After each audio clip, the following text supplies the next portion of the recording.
Chapter 394. The sun slowly rose from the horizon. The night was chased away by the sudden appearance of the sun. The dark clouds on the horizon were suffused with specks of gold. The sky regained its luster. White clouds floated in from afar. Blue dotted the sky and the sea. Between the horizon and the sea, two different worlds on the same plane were dyed with the same shade of blue. When the sun shone on a villa by the beach, the peaceful scene in one of the rooms seemed to have been broken. The people who were asleep woke up. Wu Yan opened his eyes. The glaring sun shone on his eyelids. He wanted to raise his hand to block the sunlight, but he realized he couldn't raise his hand. In his wine-red eyes, the sleeping figures of Hinajuku and Mikoto appeared in his vision. Right now, the two of them are lying on his left and right respectively, each holding one of his arms. No wonder he couldn't raise his arms. He looked up and saw Hinajuku, Mikoto, Ikaros, Shokuho Misaki, Astria, Kinuhata Sayai, Frenda, and Takitsubo Riku lying on the same bed as him. Wu Yan was shocked.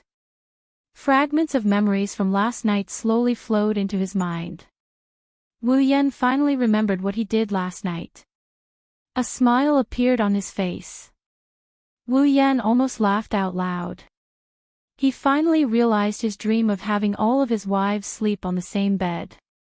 Of course, other than Flandre-chan, all of his summons are sleeping on the same bed as him. The sense of accomplishment is unimaginable. Of course, the summons here don't count as the Misaka sisters. Pride surged in his chest. He has never felt this proud before. This is a historical moment that could become a milestone in his life. Wu Yan tilted his head as he looked at the girls around him. Then, he said something that really deserves a beating. The Crystal Palace is endless. Comrade, you still have to work hard. Maybe even the heavens couldn't stand Wu Yan's pride. Under the infinite will of the universe, Chuju, Mikoto, Ikaros, Shokuho Misaki, Astria, Kinuhata Sayai, Frenda, and Takitsubo Riku all mumbled. Their eyelids started trembling. Wu Yan's smile froze and his heart started pounding. Seeing that the girls are about to wake up, Wu Yan's warning bells started ringing and he started screaming in his mind. After all, the so-called milestone in history was nothing more than him using alcohol in exchange for it. If he reminds the girls of what happened last night, Wu Yan would lose a layer of skin even if he doesn't die. Ikaros, Astria, and Takitsubo Riku should be fine. These three women are extremely obedient to me, so there shouldn't be any problems. Kinuhata Sayai and Frenda, on the other hand, will definitely feel embarrassed. But considering their combat prowess and everything that happened in the past, there shouldn't be any problems. However, the other three are different. Chuju and Mikoto will definitely throw away their hatchet without hesitation. As for Shokuho Misaki, even though she won't throw away her hatchet, she will definitely find a way to get him a hatchet and willingly throw herself at it. The danger level was simply S-class. Wu Yan chose to run away without hesitation. But the moment he moved, Wu Yan froze. Because his hands are being held by Chuju and Mikoto. No, while Wu Yan screamed in despair, the 8 girls shuddered and their eyelids fluttered open. Their eyelids fluttered open as well. 8 pairs of eyes scanned the room and looked at each other. After seeing each other's miserable state, the memory of last night finally returned to their minds. Then, under Wu Yan's gaze, the 8 girls' faces turned red. Ah! Between the beautiful horizon and the sea, on the deserted beach, inside the villa, a few extremely shocking voices gathered together and let out an earth-shattering scream that pierced through the clouds. Bang! The door to the room was violently flung open. Wu Yan came out of the room with his clothes in a mess. At the same time, Hinajuku with a crystal sword in her hand and Mikoto with an iron sand sword in her hand also flew out of the room with their clothes in a mess. The only difference is that the former is running away pathetically while the latter has a face full of killing intent. Wu Yan, who was running away, was shocked. He leaped away from his original spot. Almost at the same time, a crystal sword and an iron sand sword slashed at the spot where Wu Yan was just a moment ago. A strand of hair fell to the ground. Wu Yan was scared witless. He yelled at Chuju and Mikoto. "You two, are you trying to murder your husband?" Chuju gritted her teeth. Her face still had a trace of anger. She raised her white cherry and said with a murderous look, "This is called cleaning house." Wu Yan couldn't stay calm anymore. "Who taught you to say that?" Mikoto took 2 steps forward, her other hand also materializing an iron sand sword. Her face was gloomy. "You can stand there obediently and let us chop you up, or wait for us to catch you and chop you into 18 pieces. You decide." "You can't do this." Shokuhu Misaki came out of the room with a group of girls. Except for Ikaros and Takitsubo Riku, who had a worried look on their faces, the other 4 girls had a cold look on their faces. Shokuhu Misaki straightened her clothes and sneered. "Little Yen, you have the body of a true ancestor. You can't die. Why don't you just let us vent our anger on you?" To make the always smiling Jusama speak in such a tone, one can only imagine how angry Jusama is. Wu Yen swallowed his saliva and forced a smile. "Must it be so bloody?" "Of course." Other than Ikaros and Takitsubo Riku, the other 6 girls answered without hesitation. This made Wu Yan's scalp tingle. Onie-san, it's so noisy." The door opened and Flandre-chan rubbed her eyes while hugging a pillow. She told Wu Yan how cute she is. The girls were stunned by her cuteness. Wu Yan's face lit up and he rushed to Flandre-chan's side and hugged her. "Flan, did I wake you up?" "It's Onie-san's fault. Are you hungry?" "Yes." "Yes, Flandre-chan is hungry." Looking at Wu Yan hugging Flandre-chan, the girls couldn't help but curse Wu Yan's shamelessness. With Flandre-chan in his arms, who would dare to make a move? The girls stared at Wu Yan with a dark expression. They wanted to stare him to death. Wu Yan chuckled awkwardly. Spalier World Academy, Villa District. Inside one of the villas, a bright light flashed without warning. The next moment, Wu Yan's group of 10 appeared in the hole. "Oh, I'm back." Wu Yan sighed. He sounded like he had gone through a lot of ups and downs.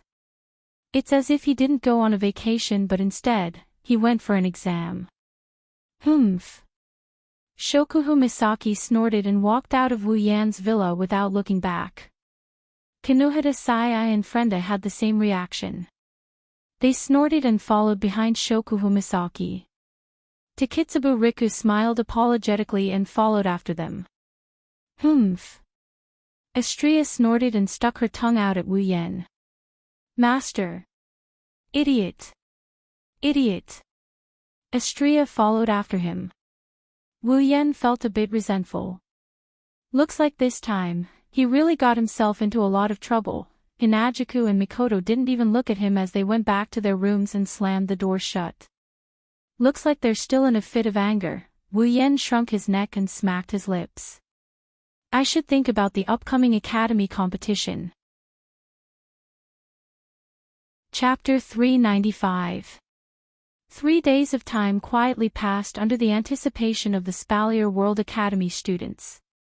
On the 3rd night, when the last of the moon disappeared from the horizon, a faint light began to drive away the darkness. The bright golden light seemed to indicate the arrival of a new round of competition.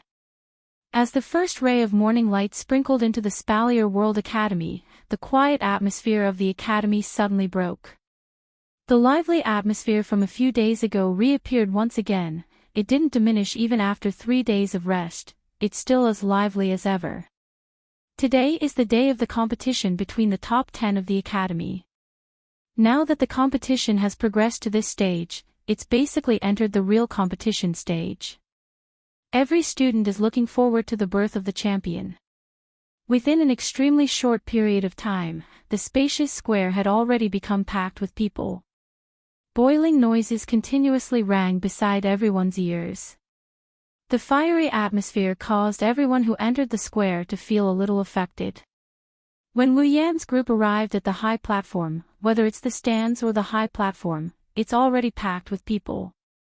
Although 90 contestants have been eliminated after 2 rounds of elimination, they still participated in the competition. Therefore, the high platform prepared for the contestants is still open to those who failed to make the cut. As for the battle between the top 10, even if they can't participate, it's still good to be able to watch from the sidelines. Therefore, everyone brought their friends or subordinates along. As for the stands, maybe the audience didn't notice it, but the people on the high platform did. There's a lot of people in the stands, and they're all Spalier World Academy teachers. Obviously, the battle between the top 10 is enough to attract the attention of these arrogant teachers. When Wu Yan, Chuju, Mikoto, Ikaros, and Flanderchan stepped onto the high platform, countless gazes began to fall on them. Wu Yan, Chuju, and Mikoto are undoubtedly the 3 dark horses of the academy competition. In less than a month since they entered the academy, they're already in the top 10. This kind of strength is enough to make the ordinary students feel shocked. Therefore, they attracted everyone's attention as soon as they stepped onto the stage. Wu Yan's group is already used to this kind of attention. Compared to Shokuhu Misaki, who got a lot of support as soon as she stepped onto the stage, this kind of attention is nothing.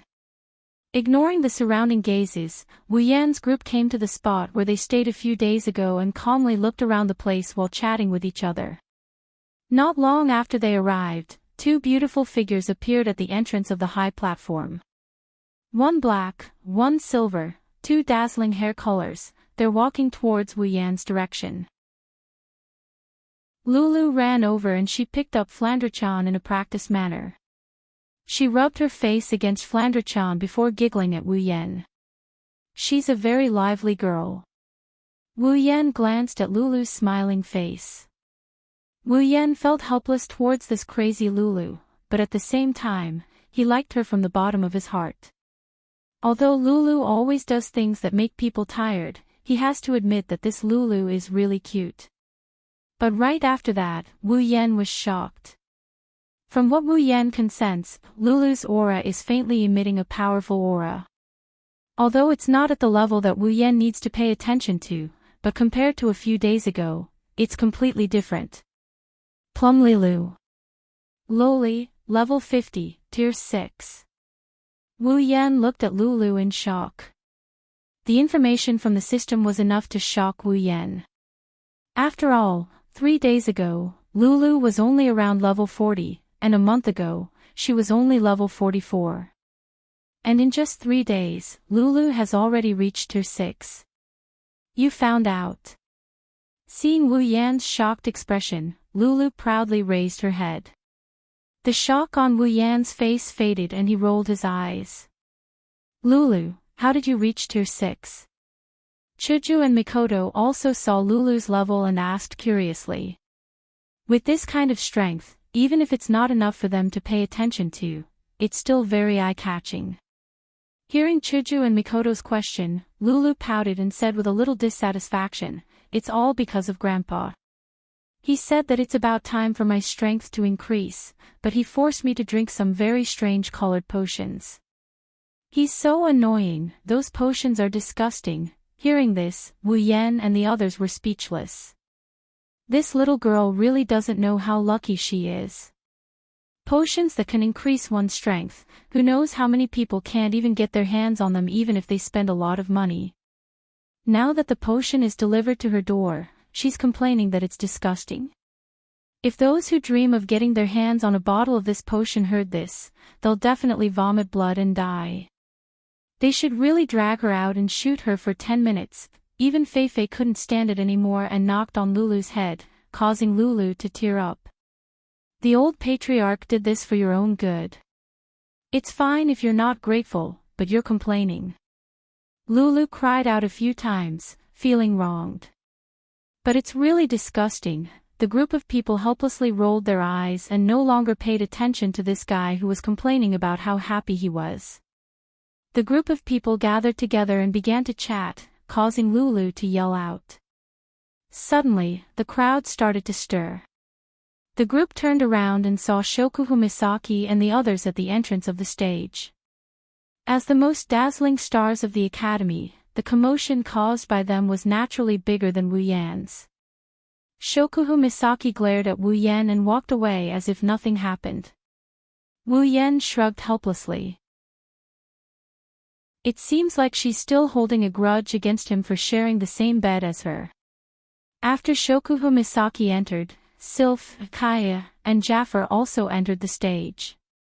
The three of them exchanged glances with each other and quietly walked to one side. They began to focus their minds and calm their breathing. It seemed that even they had no choice but to take the competition for the top 10 seriously. With the flow of time, the number of people in the square also increased. The noise also increased and mixed together. When a couple of rushing air sounds appeared in the sky above the square, the noise that permeated the square finally slowly died down. Numerous gazes were thrown towards the special seats on the tall platform. Over there, the upper echelons of the academy, led by the Thunder King, also took their seats. Under everyone's gaze, Lei Wang slowly stood up and announced. The third round of the academy tournament begins now. After 2 rounds of elimination, the top 10 contestants have finally been decided. According to the rules of the competition, the pairings for the battles will still be decided by random selection. As soon as he finished speaking, the Thunder Emperor placed a crystal ball in front of him and slowly raised it. At the same time, a projection was projected from the crystal ball. On it was the list of the top 10. The last 10 contestants will be randomly paired into 5 matches. The victors will be paired into 2 matches like the second round. The final contestant standing on the stage will be the champion of the tournament. Hearing the Thunder Emperor's words, the atmosphere in the arena immediately became a lot tenser. Everyone stared at the crystal ball on the special elevated platform in silence, their hearts faintly stirred. The final round of the academy tournament is about to begin. The Thunder King chuckled softly. As if to whet everyone's appetite, he slowly opened the crystal ball and raised it in front of everyone. However, the smile on his face quickly disappeared and was replaced by a look of astonishment. When everyone saw the list of opponents on the crystal ball, they all had the same expression as the Thunder King. After the Thunder Sovereign recovered his wits, his gaze slowly shifted to a spot on the tall platform as he helplessly shook his head. The first match of the third round of the Academy tournament. Wu Yan vs. Jafar. The entire plaza was silent. Chapter 396. Everyone on the tall platform looked at each other. None of them had expected that the new student, who had been famous in the academy for the past month, would actually meet such a person here. Jafar is one of the top 3 in the Spalier World Academy. The only one who can compare to him is Ka, and the only one who can suppress him is Sylph. Wu Yan is strong. Wu Yan proved this point in the past month. However, compared to Jafar, who is at the peak of Tier 8, at least in the eyes of the public, no one thinks Wu Yan is a match for Jafar. Perhaps if it was Mikoto, they wouldn't doubt Jafar's defeat. However, it's Wu Yan. They can only shake their heads helplessly. It's a pity that this powerful newcomer can only make it this far. Ka glanced at Wu Yan and sighed. There's a trace of regret between his brows. Even though Ka values Wu Yan's strength, he doesn't think highly of Wu Yan. After all, even though he's 1 rank higher than Jafar, they're on par in terms of strength. Kaya can't tell how strong Wu Yan is. After all, Wu Yan didn't use Do Chi or magic, so he can't tell how strong he is.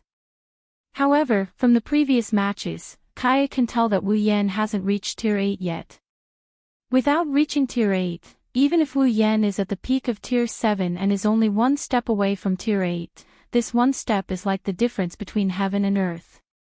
Only those who reach Tier 8 will know that at this level, the difference between tiers is not something that can be made up with just 1 or 2 powerful armaments and secret arts. Challenging someone above one's level might be possible in the lower or middle levels, but in the higher levels, that is, the 7th level and above, it was undoubtedly a fool's dream. At the very least, Kaya had never seen anyone like that. Everyone's gaze involuntarily turned towards Jafar.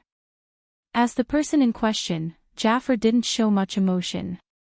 His expression was extremely calm. In Jafar's mind, only Sylph, Kot, Mikoto, and Astria are worthy of his attention.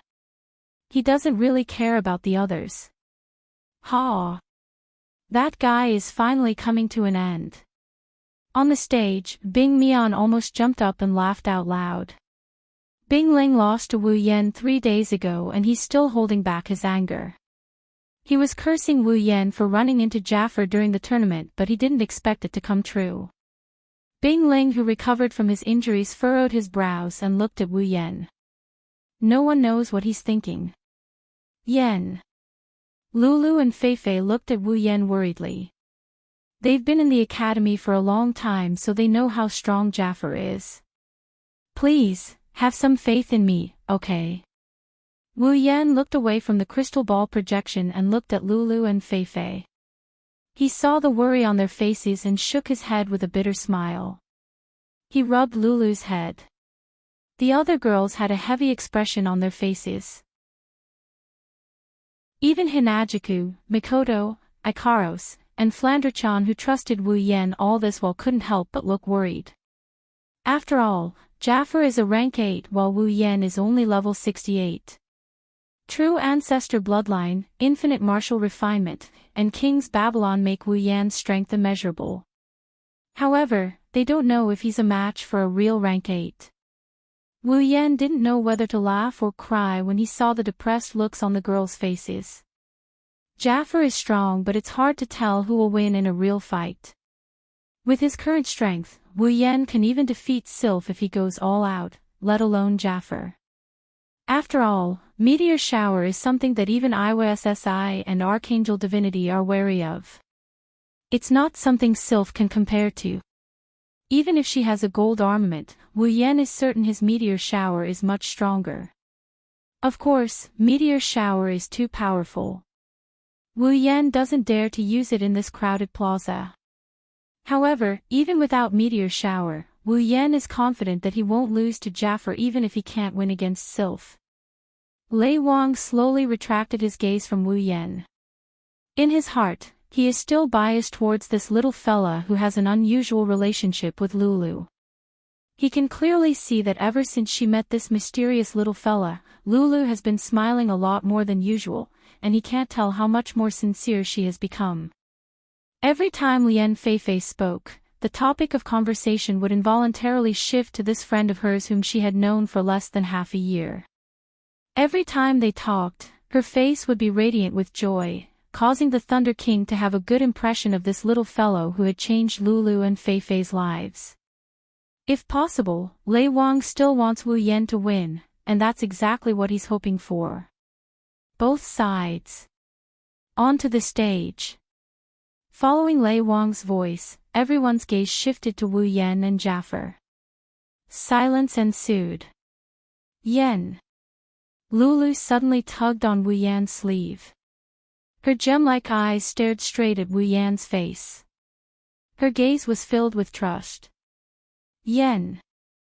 I believe in you. You can definitely defeat him. Big brother will definitely defeat that big guy. Flanderchan nodded repeatedly. Her red eyes had a vicious glint in them. If she could, she'd really like to toy with Jafar until he breaks. Chuju, Mikoto, Ikaros, and Feifei also looked at Wu Yen with trust. Jafar might be strong, but they believe that Wu Yen won't disappoint them. Wu Yen felt warmth in his heart when he saw the trust in the girls. He couldn't help but laugh out loud as he rubbed Lulu and Flanderchan's heads. How can you still laugh? A sweet voice came from the front of Wu Yen.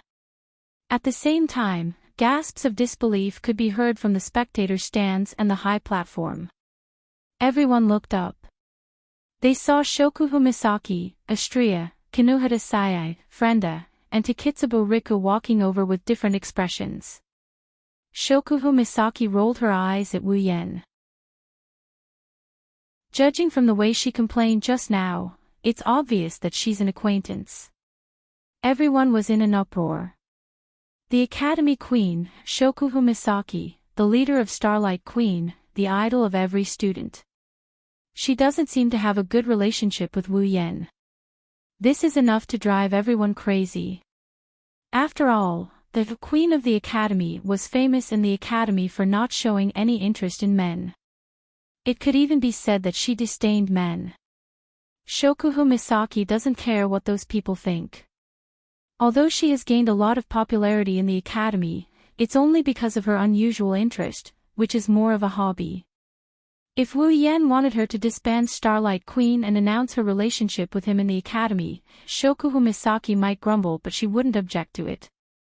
For Shokuho Misaki, this man who walked into her heart is more important than anything else. Shokuho Misaki's resentment towards Wu Yen for forcing her to sleep with the other girls has mostly dissipated. She looked at Wu Yen seriously and asked calmly, "How confident are you?" Wu Yen smiled and looked at Jaffer. "If you trust me, then 100%. Chapter 397. At the very least, if Wu Yen wants to drag Jaffer down, he can use the true ancestor's immortality to do so. However, by that time, he would be sent to the research lab to be dissected. Under the watchful eyes of the crowd, Jaffer was the first to make a move. He slowly stood up from the ground and strode to the railing of the high platform under the admiring gazes of the Beast Tide members. He then leaped off the railing in a flash. Jaffer stomped his feet on the stage and he looked at Wu Yan's direction with a calm expression. In the Academy tournament, his most important opponent is Sylph. He didn't care much about the other participants. It's not that there's no one here who can match up to Sylph. He has seen Mikoto's strength before. However, he has been competing with Sylph for quite some time now. It's only natural that he would value this opponent whom he wanted to surpass the most.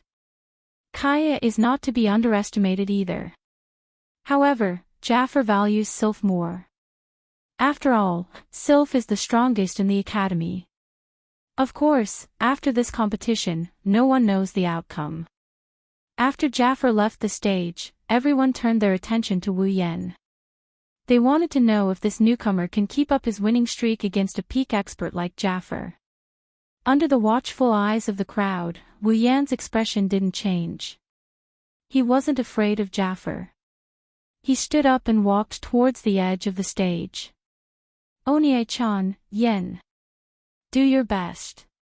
Flander-chan and Lulu's soft cheers came from behind. Wu Yen didn't turn around.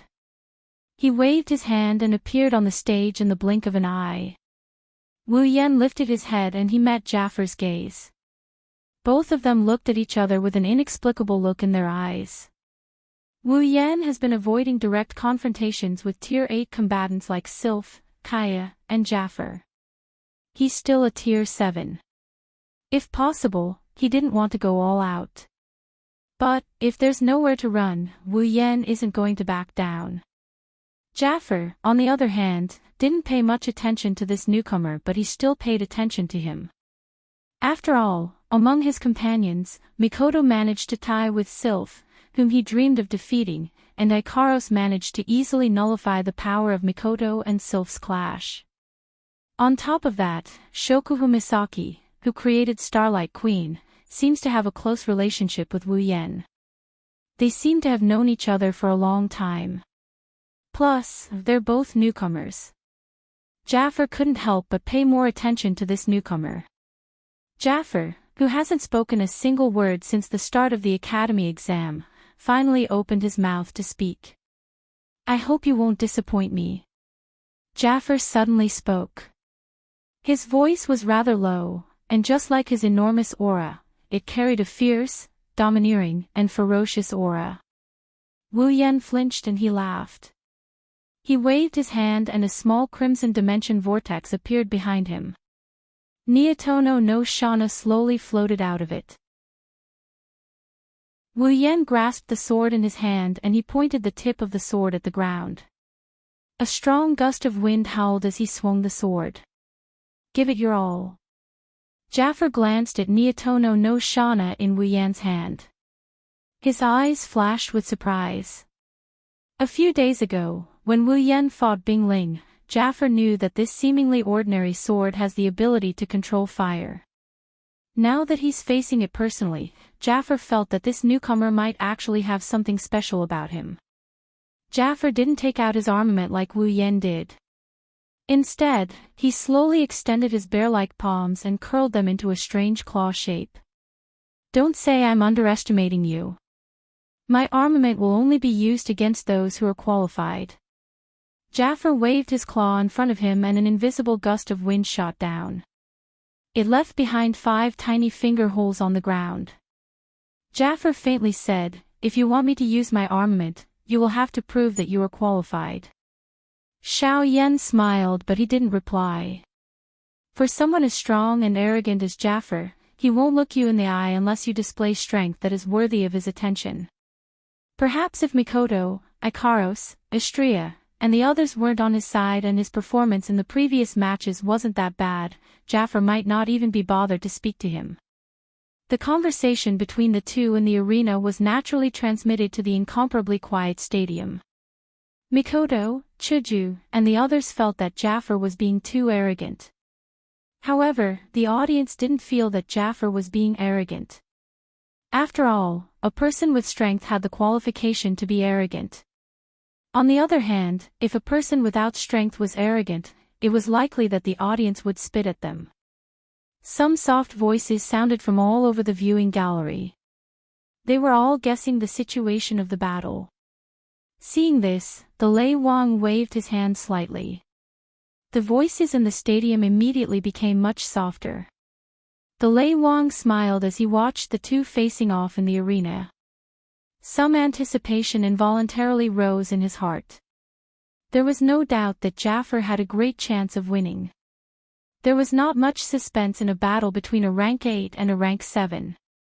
However, Wu Yan was an extremely mysterious person. Even those old fellows were alarmed by his background. Additionally, there was not the slightest fear in Wu Yan's eyes or face since the beginning. This caused the Lei Wang to believe that Wu Yan would definitely give him a big surprise. "Little fellow, don't disappoint me." The Lei Wang looked around him after saying this. He raised his hand and a faint voice finally sounded in the air above the stadium in front of a countless number of people. The third round of the Academy trial.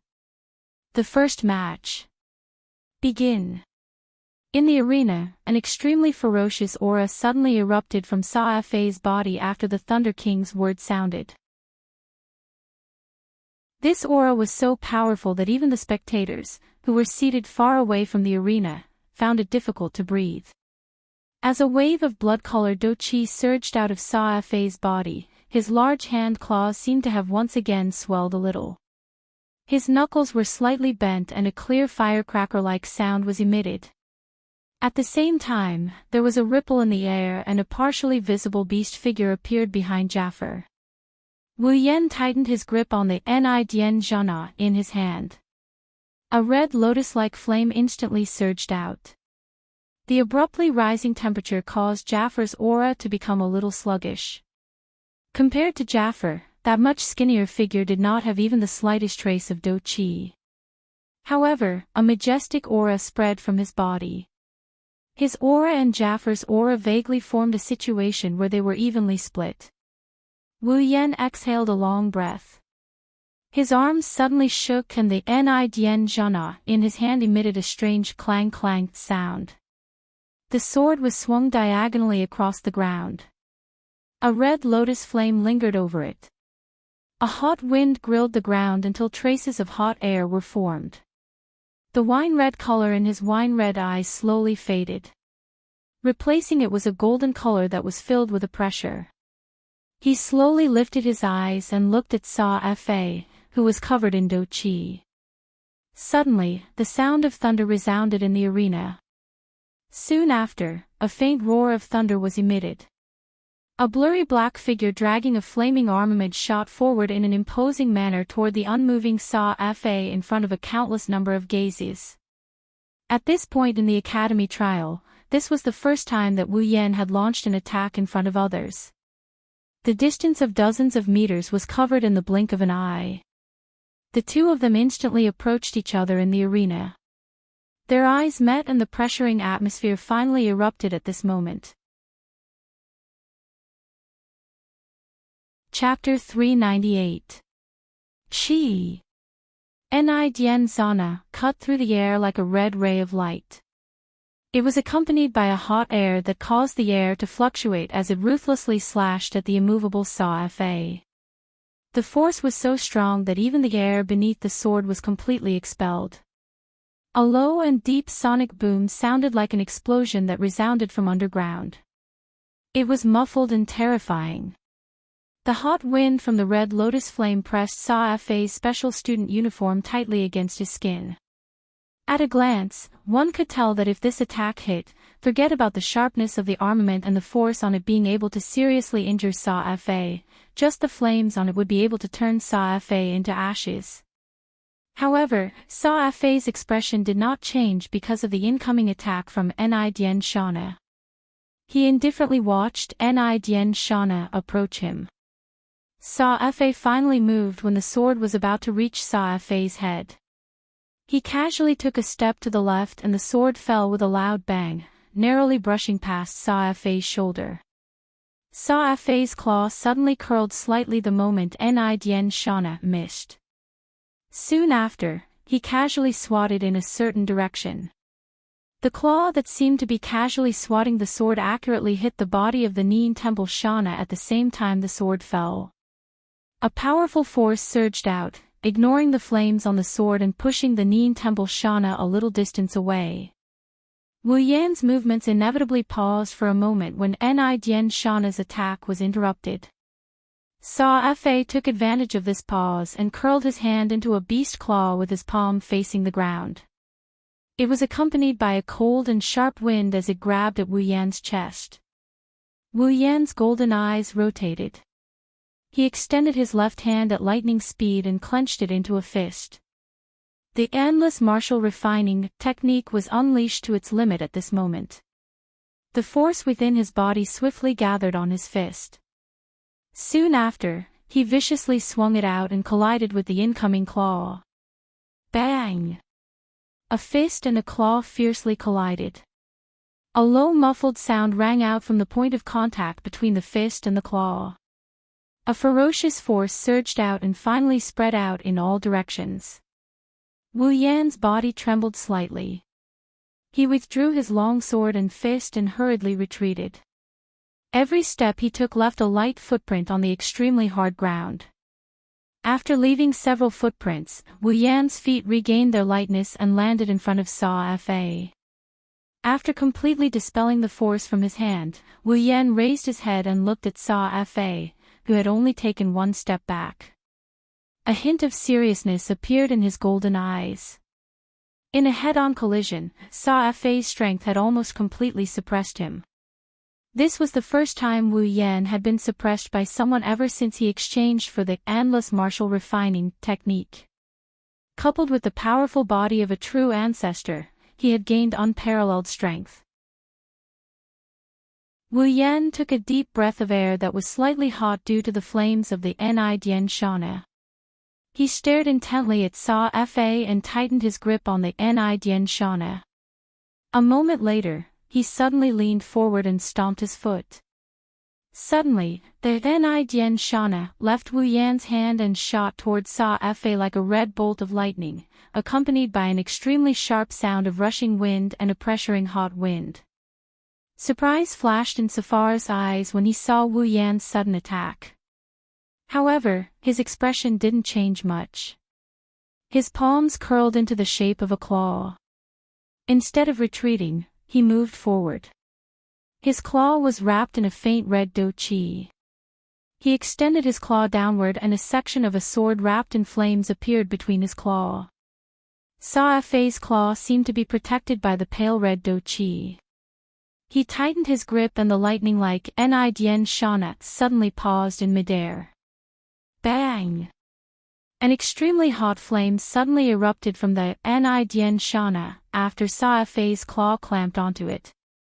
Sa-Fe was forced to take a couple of steps back by this flame force. His 5 fingers were curled into a strange arc coincidentally. Each of his fingers came into contact with the blade of the enrich. The frightening heat contained in the blade caused Sa-Fe's expression to change. Surprise had just risen in his heart when another shock quickly followed. This was because the flame on the enrich seemed to have come alive after Sa-Fe grabbed it. It spread toward his hand. Sa-Fe immediately felt the dochi wrapped around his hand drop rapidly as the hot flame climbed up his arm. His claw abruptly released the enrich, but it still slid down powerlessly and landed on the ground. Swoosh! The moment the enrich slid down, a faint sound of something tearing through the air rang out. Jaffer frowned and instantly looked up, only to see a blurry black figure appear before him at an extremely fast speed like a ghost. Wu Yan took advantage of the moment Sa-Fe was distracted by the red lotus flame on enrich to arrive in a flash. His 5 fingers clenched tightly as the electric current in his body exploded. It wildly circulated on the surface of his body and surged toward his tightly clenched fist. His fist was instantly wrapped in lightning. Lightning light fist. A low cry suddenly sounded. Wu Yan's lightning-covered fist viciously smashed toward Sa-Fe. The lightning around the fist grew several times stronger as the continuous low explosion sounded in everyone's ears like firecrackers. The ferocious lightning light fist caused Sa-Fe to narrow his eyes. He could sense that Wu Yan's ferocious attack was the powerful close-range attack that defeated Bing Ling in one move. Sa-Fe relied on his super-strong do-chi cultivation to sense that the lightning light fist hadn't arrived yet. Even if he were to be hit by this punch, he wouldn't be in any good shape. However, the prerequisite is that you can hit me. You want to use this move to defeat me. You're still lacking. A smile surfaced on Ye-Fei's face. His hand claws once again curled as pale red do-chi twined around his fingertips. The do-chi shrank slightly and a dense, cold glint appeared on Ye-Fei's claws. I'd like to see if your battle skill can contend against my beast battle skill. The smile on Sa-Fe's face was instantly withdrawn with his claw facing the ground. He extended his arm and his claw shot forward. An invisible wind formed a vaguely visible do-chi glow in front of the claw. Its momentum was extremely shocking. It was not the least bit inferior to Wu Yan's lightning light fist. The moment Sa-Fe extended his claw, the beast figure that had been floating behind Sa-Fe also extended its hand. It merged with Sa-Fe's claw and a beast claw covered in do-chi appeared on top of it. Blood-hunting beast king claw. The most direct physical fight that was about to occur in the arena caused waves of exclamations to sound from the viewing gallery. This kind of close physical fight was undoubtedly the most bloody and violent. The men did not have the slightest objection to this. Some of the students, whose faces had turned red, had even stood up from their seats. Under the attentive gazes of countless people, the fist and claw, each containing an extremely powerful destructive force, finally collided head-on. Bang! A loud and clear explosion sounded in the air above the square. A wave of wind formed from the force of the collision surged out from the point of contact between the fist and claw of the two people. Wherever the wind wave passed, the ground repeatedly emitted a cracking sound as if it was unable to bear the heavy burden. Numerous cracks swiftly spread out from under the two people's bodies like a spiderweb. The wind wave blew into the viewing gallery, causing the faces of all the students to hurt. The sound of saliva being swallowed was immediately emitted from the viewing gallery. Everyone's faces had already turned a little pale. If they were the ones in the arena, they would definitely be seriously injured and sent flying. The fist and claw appeared to be entangled with each other. Air waves continued to wildly emit from the hands and feet of the two. The extremely sturdy ground swiftly cracked and turned into extremely tiny fragments. They were directly turned into dust by this air wave. How terrifying! Chapter 399. The collision between the lightning light fist and the blood-hunting beast King Claw was like two clumps of energy attracting each other. They wanted to invade each other's territory, but at the same time, they wanted to devour each other. However, at this moment, the two seemed to have reached a delicate balance. Jaffar's heart sank as he stared at the expressionless Wu Yan. From an outsider's point of view, the lightning fist and the blood-hunting beast King's Claw are locked in a stalemate. However, Jaffar knows that when his battle chi invades Wu Yan's lightning fist's territory, an incomparably violent energy is slowly dispersing his battle chi. In other words, his blood-hunting beast King's Claw is crumbling. At some point, Wu Yan grinned and he yelled. The lightning around his body surged and the sound of thunder boomed. The lightning bolts that surged in power were quickly replenished by Wu Yan's lightning fist. The lightning fist shone even brighter than before. Bang! Jaffar's blood-hunting beast King Claw crumbled in an instant as the lightning light fist shone brightly. Jaffar let out a muffled groan as his legs trembled violently and he was knocked back 10 meters away. Whoosh! The audience stood up in disbelief. They couldn't believe their eyes when they saw Jaffar being pushed back by Wu Yan. Jaffar was pushed back by Wu Yan. Kaya glanced at Jaffar in shock. If Kaya didn't know Jaffar's personality, he would have thought Jaffar was going easy on Wu Yan. After all, Jaffar is a rank 8 while Wu Yan is still a rank 7. Challenging someone of a higher cultivation level than him, could it be that he could really do it? Sylph looked at Wu Yan, who's surrounded by lightning bolts. Her eyes were calm, but no one knew what she was thinking. Good. Unlike the others, Chuju, Mikoto, Flanderchan, Lulu, and Mikoto are overjoyed. No matter what happens next, at least for now, Wu Yan has the upper hand. Even the Thunder King, who was seated on the special platform, couldn't help but smile. However, after a while, his smile disappeared. He knew that the real battle was about to begin. Jaffar looked at the calm Wu Yan. After a long time, a deep voice came from his mouth and echoed throughout the arena. You are qualified to make me use my armament. The spectators were stunned again. Jaffar's words are an acknowledgement of Wu Yan's strength. For a moment, the entire place was silent. Everyone's gazes paused on the two people who were facing each other in the arena. Traces of fanaticism gradually flowed out from their eyes. The previous battle was exciting enough. Now that Jaffar is going to use his full strength, won't the upcoming battle be even more exciting? How can the spectators not be excited? Wu Yan's heart tightened.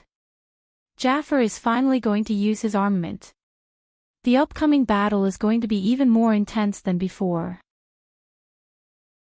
Wu Yan might look like he easily forced Jaffar back, but Wu Yan knows that it wasn't easy at all. Infinite martial refinement, true ancestor bloodline, and lightning user LVL5. He used all of these abilities to their fullest in an instant. Even so, he only managed to force Jaffar back without injuring him. One can only imagine how big the gap between Tier 8 and Tier 7 is. Without those abilities, Wu Yan would have lost miserably, he wouldn't have been able to force Jaffar back. Even if Wu Yan has some trump cards he hasn't used, who can be sure that Jaffar doesn't have any trump cards? At this moment, Jaffar also began to move. He raised his hands and a pair of razor-sharp claws appeared in his hands. The front end had 4 steel claws glinting with cold light while the back end had a buckle that could be fastened to his fists. Under everyone's gaze, Jaffar quietly grabbed the pair of sharp claws. In the next second, a dense blood aura began to rise from Jaffar's body. Specks of blood-red light danced in the air. Under the influence of the blood aura, Jafar's faint red Do-Chi turned blood red. A ferocious beast aura emanated from Jafar. The beast's shadow behind Jafar solidified a bit. Wu Yan's heart sank. He took a step forward and the lightning around his body intensified. Crackling sounds echoed incessantly. Wu Yan looked like the god of thunder descending to the mortal world. He clashed with the beast's aura. Interesting. Jafar grinned. His sharp claws drew 2 arcs in the air. The cold light from the claws flickered in the air. It was a chilling sight. In the next moment, Jafar crouched down and suddenly bounced up. His golden pupils shrunk and he saw Jafar closing in on him like a wolf. Wu Yan shuddered and he quickly retreated. However, Jafar was truly fast. The moment Wu Yan retreated, Jafar had already arrived in front of Wu Yan. Jafar reached out with one hand and the sharp claws on his fist went straight for Wu Yan's chest. A thick blood-red combat aura surged into Jafar's sharp claws. The shadow of a beast's claw was faintly discernible. The sharp claws went straight for Wu Yan's chest. The wind generated by the claws was extremely sharp and the combat aura was extraordinarily dense. If Wu Yan were to be hit by this attack, he would definitely be severely injured. Just as the claws were about to touch Wu Yan's chest, Wu Yan suddenly gave up on blocking the attack. The claws went through his arms and went straight for his chest. Wu Yan's free hand pointed at the void. A crimson spatial ripple appeared from Wu Yan's finger and spread in front of Wu Yan. When the ripple faded and the crimson spatial ripple took shape, a dozen iron sand swords shot out from the spatial ripple and blocked Jafar's claws. Violet lightning surged out of Jafar's body and landed on the iron sand swords. The iron sand swords buzzed and began to vibrate rapidly. They firmly protected Wu Yan behind them and formed an indestructible iron sand sword wall. Jafar's expression changed slightly before sinking. Only now did Jafar remember that Wu Yan still had this move up his sleeve. You want to block my attack with a few armaments that aren't even rare grade? A cold glint surged in Jafar's eyes. He did not withdraw his attack. Blood-colored combat aura surged violently and the surface of his body flashed with a dazzling light. The wind generated by the claws also became a little sharper and the shadow of the beast claw became a little more solid. In the next moment, the sharp claws heavily slammed into the sword wall formed by the iron sand swords. Clang! The sharp claws collided with the iron sword, and the sound of weapons colliding rang out. Following this crisp sound, a claw mark appeared on the iron sword wall. Clang! Clang! Clang! Saefe instantly extended his claws again after the first claw attack. Blood-colored Do-Chi lit up on both of his claws and numerous claw shadows were formed in the air. Soon after, they continuously landed on the iron sand sword wall. Immediately, the entire arena was filled with the sound of weapons clashing together. The hearts of the audience were all raised. Some of them had already clenched their fists tightly. They could not help but break out in cold sweat for Wu Yan when they saw that Jafar had been forced back a moment ago. The situation had turned around in an instant. Yen. Lulu's hands were constantly moving. Her eyes were filled with anxiety as she watched Wu Yan being forced back by Jafar's attacks. Lulu was about to die from anxiety. Jafar's attacks were extremely ferocious. If even one of these attacks landed on Wu Yan would not have a good ending. Chapter 400. Jafar's frenzied attacks caused more and more claw marks to appear on the iron sand sword wall. At this point, there were already a few claw marks that penetrated the iron sand sword wall. Jafar turned into a ferocious beast as he unleashed a barrage of claws at Wu Yan. Many of the spectators felt a chill down their spines as they watched Jafar unleash his ferocious attacks. Some of them felt pity for Wu Yan. Wu Yan's defeat would be the moment the iron sand sword wall crumbled under Jafar's ferocious attacks. Only Sylph, Ka, Mikoto, and a few others remained calm. They noticed that Wu Yan had one hand on the iron sand sword wall while the other hand was flashing with electricity. Jafar was completely unaware of Wu Yan's actions. He continued to attack the iron sand sword wall with his claws. The iron sand sword wall was on the verge of crumbling under Jafar's ferocious attacks. The iron sand sword wall let out a cracking sound under Jafar's frenzied attacks. When Jafar attacked with his claws again, the iron sand sword wall couldn't hold on any longer. The iron sand sword wall shook violently and finally exploded under Jafar's claw attack. With the iron sand sword wall's disappearance, Wu Yan, who was hiding behind the iron sand sword wall, appeared in front of Jafar once again. The iron sand sword wall's collapse should have been a good thing, but Jafar didn't look happy at all. Instead, his expression changed and he stopped attacking with his claws. That's because Wu Yan's golden eyes flashed with a hint of a sneer when he saw his iron sand sword wall shattering. His other hand was extended towards Jafar with a token in it. Jafar's body tensed up as he stared at the hand holding the token. A bolt of lightning flashed in his eyes, and Jafar felt goosebumps all over his body. A strong sense of danger surged in his heart, and his pupils shrank to the size of a needle.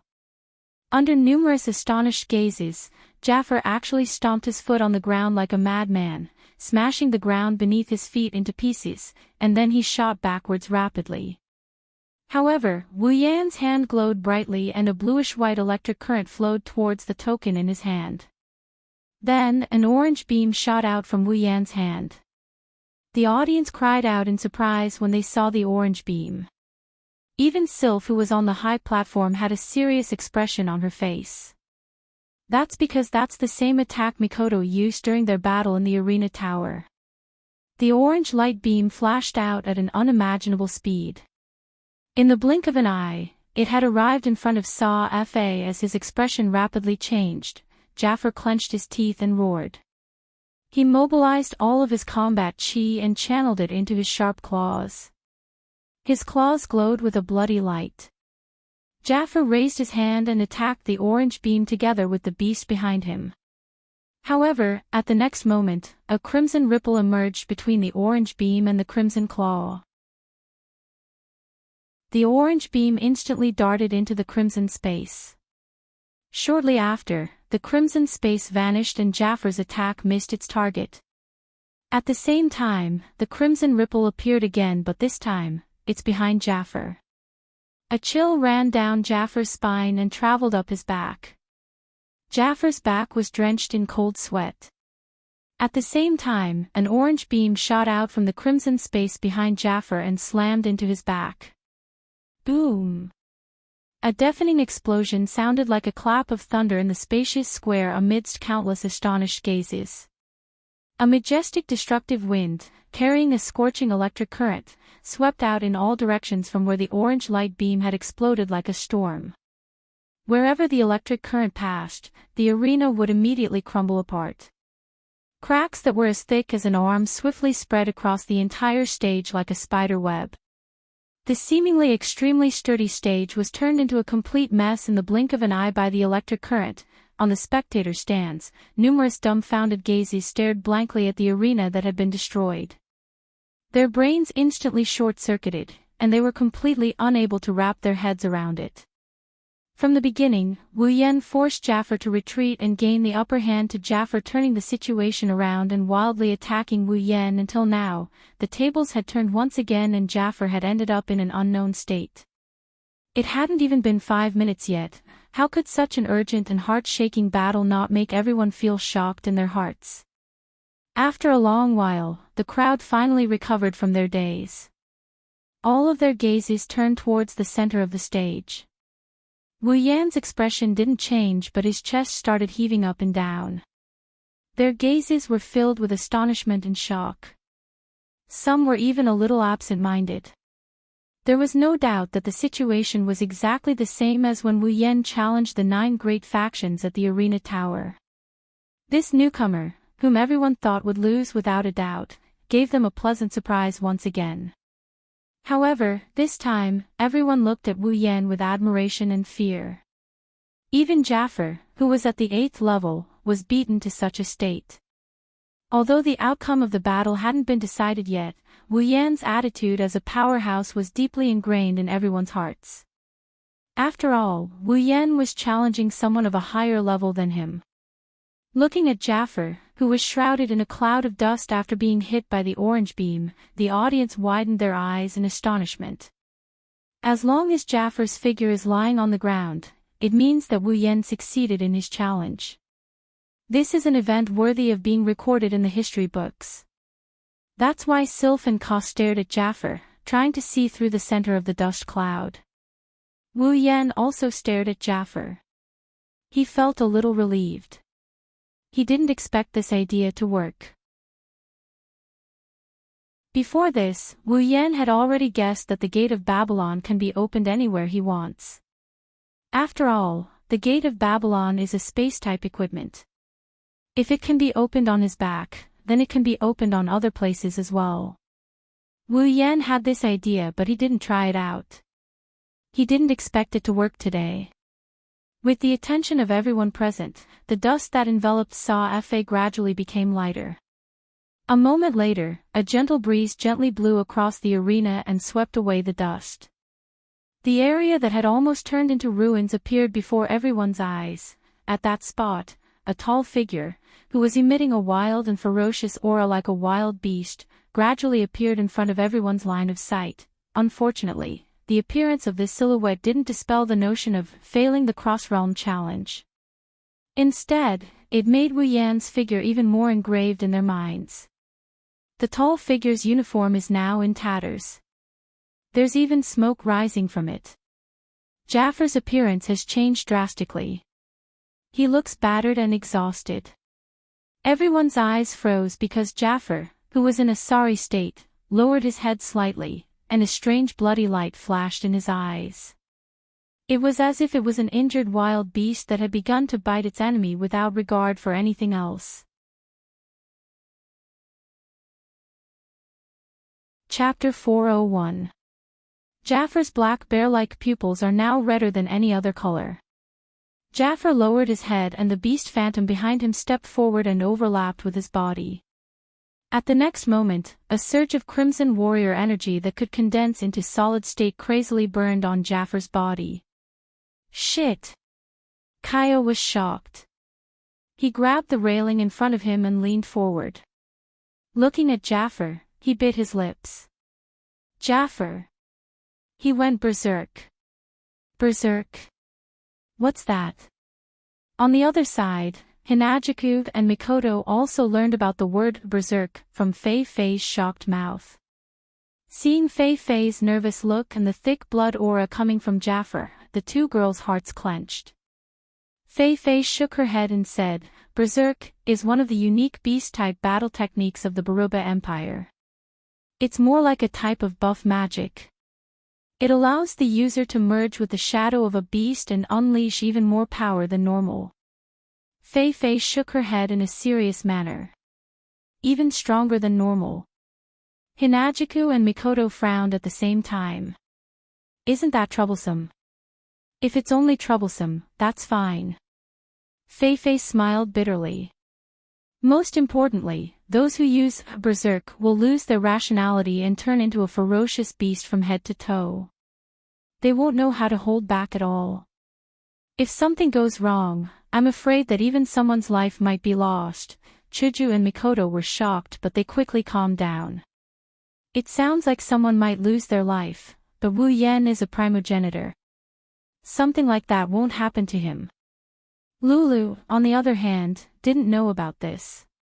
She started panicking. Fei Fei, what should we do? Fei Fei waved her hand, indicating for Lulu to calm down. She then turned to look at the Thunder King seated on the special platform. Don't worry. If Yen is in danger, the old patriarch won't just stand by and watch. Lulu's heart calmed down when she heard that her grandfather was going to make a move. However, she still looked a little worried. Berserk. With Wu Yan's hearing, he heard every word. He frowned as he looked at Jaffer, who looked like a beast about to wake up from its slumber. He sighed inwardly. This is going to be a tough nut to crack. Wu Yan exhaled softly and calmed his emotions. At the very least, Jaffer won't be able to harm him with his primogenitor form. Exposing his primogenitor form might make him the center of attention, but it's better to go all out. I don't care if you're a berserk or a sissy. Since you're not moving, I won't hold back. A crisp snap of a finger rang out. Crimson spatial ripples instantly spread across the entire arena. Countless iron sand swords shot out of the ripples and pointed at Jaffer. With another snap, the iron sand sword pierced through the air and shot toward Jaffer like a missile, bombarding the motionless Jaffer. However, when the iron sand sword struck Jaffer's body, the beast's shadow that overlapped with Jaffer's body swayed and expanded abruptly, enveloping Jaffer's body. The iron sand sword then struck the beast's shadow's body. Ding! Ding!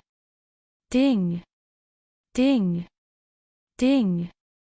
When the iron sand swords hit the beast's shadow, it was as if they hit a steel wall. When the iron sand swords stopped, the beast's shadow slowly returned to its original size. There wasn't a single crack on it and Jaffer was unharmed. Wu Yan's expression darkened. He smiled bitterly in his heart. This is going to be troublesome. At that moment, Jaffer lifted his head abruptly in his berserk state. Roar! Jaffer let out a roar that sounded like a lion or a tiger.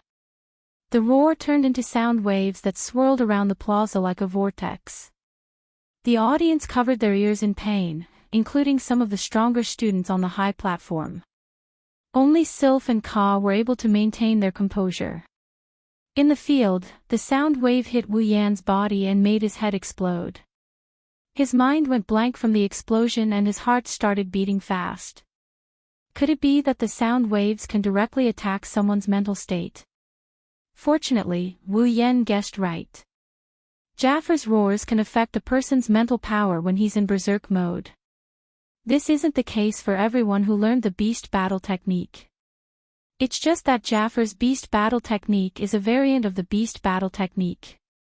That's why Jaffer is secretly known as the magician's killer. A magician's mana is directly linked to their mental state. If Sylph and Ka didn't have some tricks up their sleeves, Jaffer would have become the strongest magician in the academy. Wu Yan isn't a magician, but everyone has their own mental power. Even if he's not a magician, he was still affected. His mind blanked out for a split second. Jaffer took advantage of that split second of blankness to get close to Wu Yan. Wu Yan only regained his senses when Jaffer's beastly eyes appeared in front of him. Jaffer's claws came crashing down. Wu Yan's expression changed when he felt the terrifying force coming from Jaffer's claws.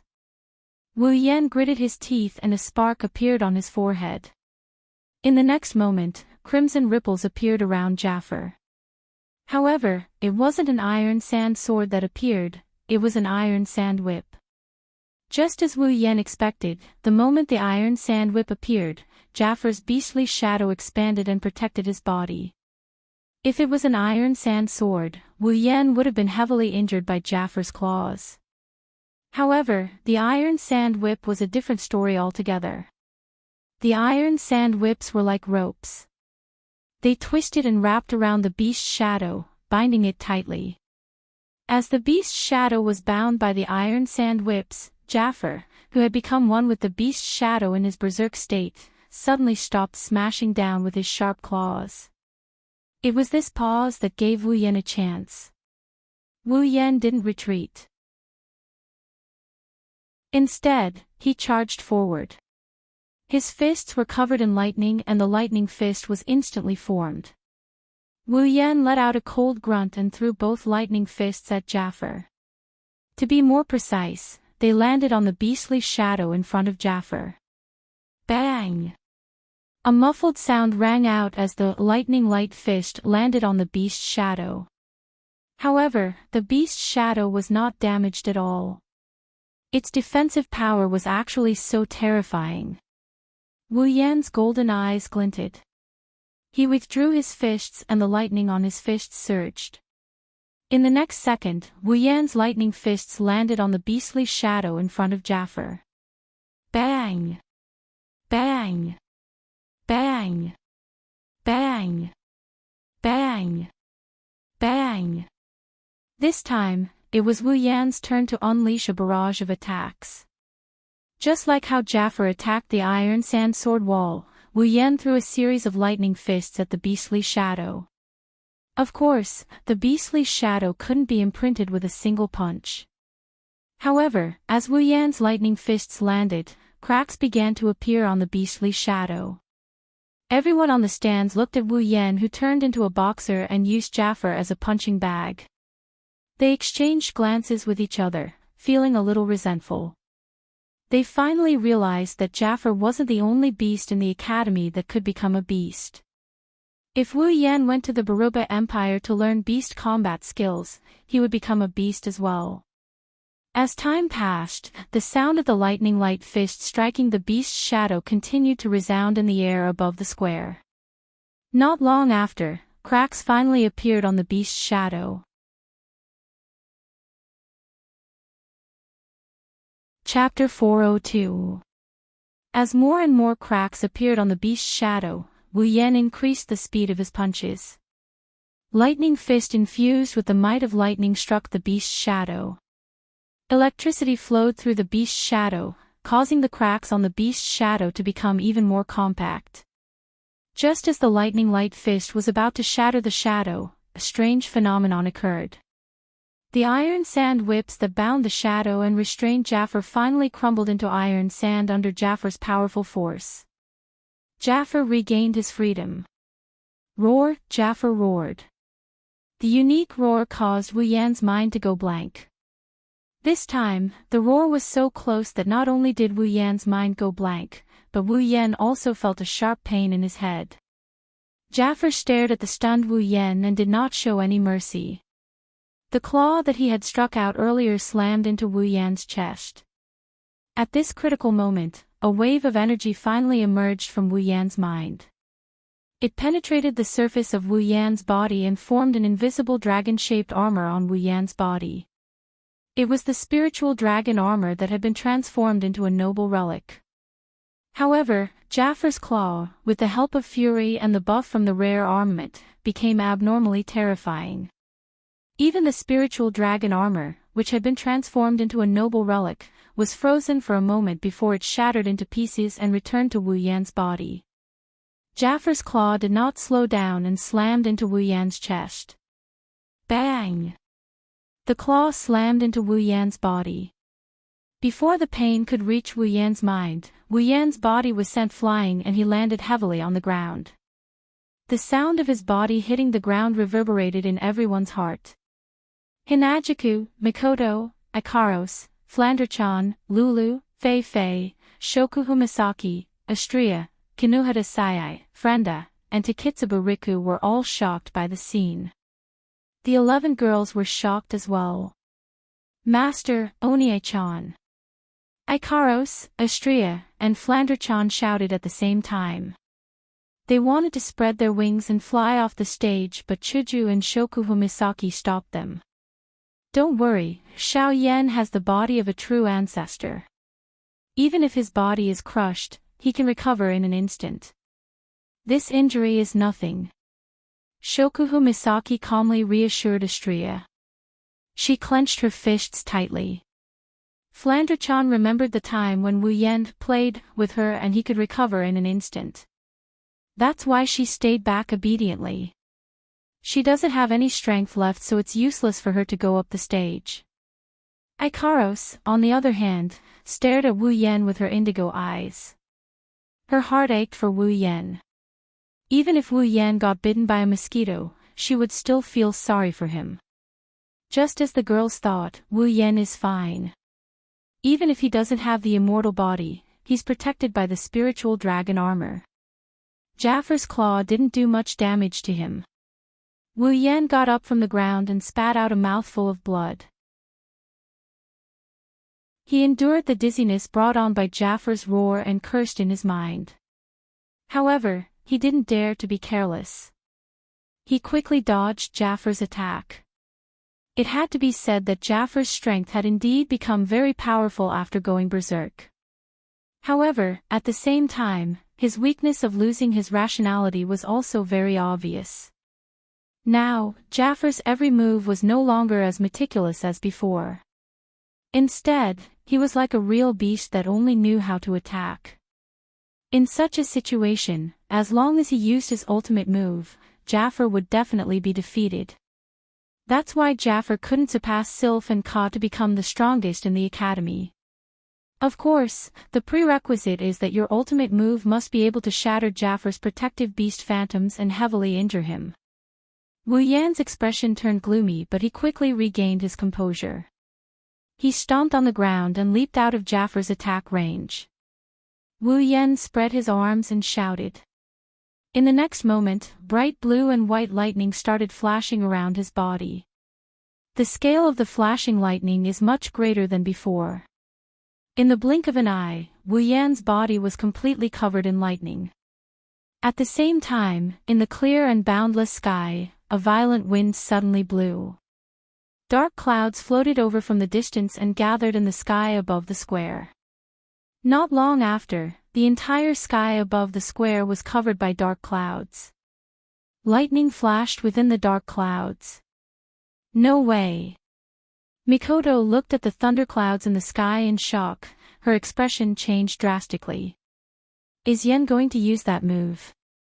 The girls wanted to know which move Yen Mo is going to use, but the situation on the stage has already changed. The thunderclouds in the sky began to become denser and denser, but the area was slowly shrinking.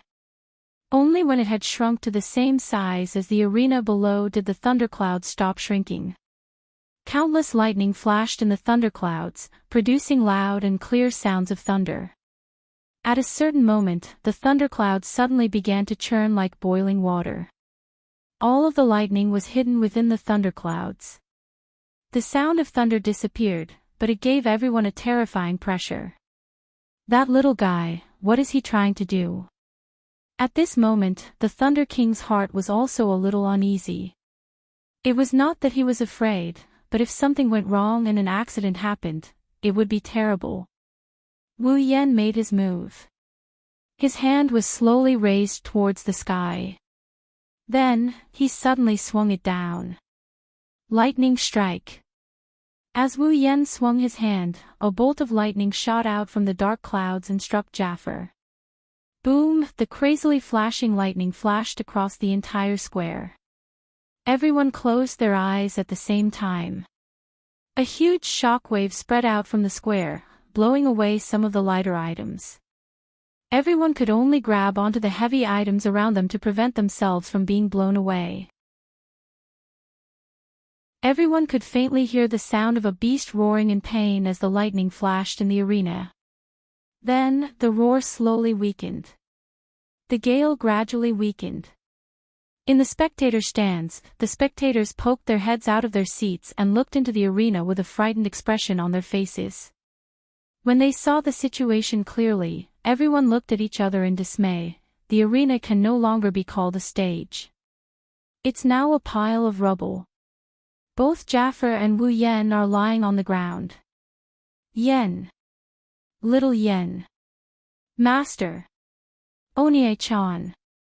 The group of young ladies on the tall platform were all shocked. The Thunder King, who was on the special tall platform, also looked at the arena in surprise. Then, he stood up and flew down the platform, arriving beside the two of them. He reached out and checked their bodies. After a while, the Lightning King let out a sigh of relief. When the girls saw the Lightning King leave the stage, they all came down from the stage. Yen. Lulu pounced on Wu Yan. When she saw that Wu Yan was unconscious, she quickly asked the Lightning King, "Grandpa, what happened to him?" "Lass, don't worry. He's fine." The Lightning King didn't know whether to laugh or cry. He just fainted because he suffered a mental shock. He'll be fine after some rest, the girls sighed in relief. Fei Fei looked at the Lightning King in confusion. Mental shock. The Lightning King nodded. In the final attack, Jafar was defeated by the little guy. However, when the lightning struck, Jafar let out a beast roar. Due to his heavy injuries, the roar's power increased exponentially. The mental shock was also great. Naturally, he fainted. The Lightning King stood up after he finished speaking. For this match, I hereby announce. Chapter 403. After an indeterminate amount of time, Wu Yan's consciousness slowly returned to his head. When a sliver of consciousness returned, Wu Yan immediately recalled his battle with Jafar. He opened his eyes and sat up. When he sat up, he noticed that he wasn't in the plaza, he was in his own room in the villa, sleeping on his own bed.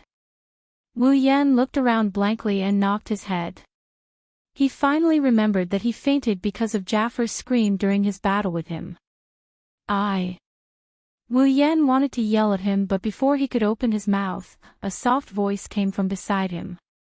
The tone of the voice was filled with pleasant surprise. Master. Ikaro stood beside Wu Yan's bed and watched Wu Yan bounce up from his bed. Her face was expressionless, but her indigo eyes didn't conceal her joy. Ikaros. Wu Yan's heart, which had been ravaged by 10 million alpacas, became active when he saw the joy in Ikaros' eyes. Even the gloominess of being knocked out by Jafar's scream dissipated. Master, are you all right? Ikaros took 2 steps forward and crouched down. She said in a worried tone. What she didn't notice is that as she crouched down, more than half of her big breasts that couldn't be restrained by the uniform got exposed. A certain cleavage is so deep that Wu Yan almost jumped right into it. I'm fine. Forcing a smile, he quickly averted his gaze. If he keeps looking at her like this, he's going to turn into a wolf. Big brother. You're finally awake. The door was violently flung open. Before Wu Yan could react, a small figure rushed into the room with lightning speed. Halfway through, she jumped up and threw herself into Wu Yan's arms. Flan. Wu Yan quickly caught Flandre-chan in his arms. When Flandre-chan arrived, Chuju, Mikoto, Shokuho Misaki, Astria, Kinuhata Sayai, Frenda, and Takitsubo Riku came in as well. Seeing that all the girls are here, Wu Yan flinched and asked in surprise. Why are you all here? Is there no need for the tournament?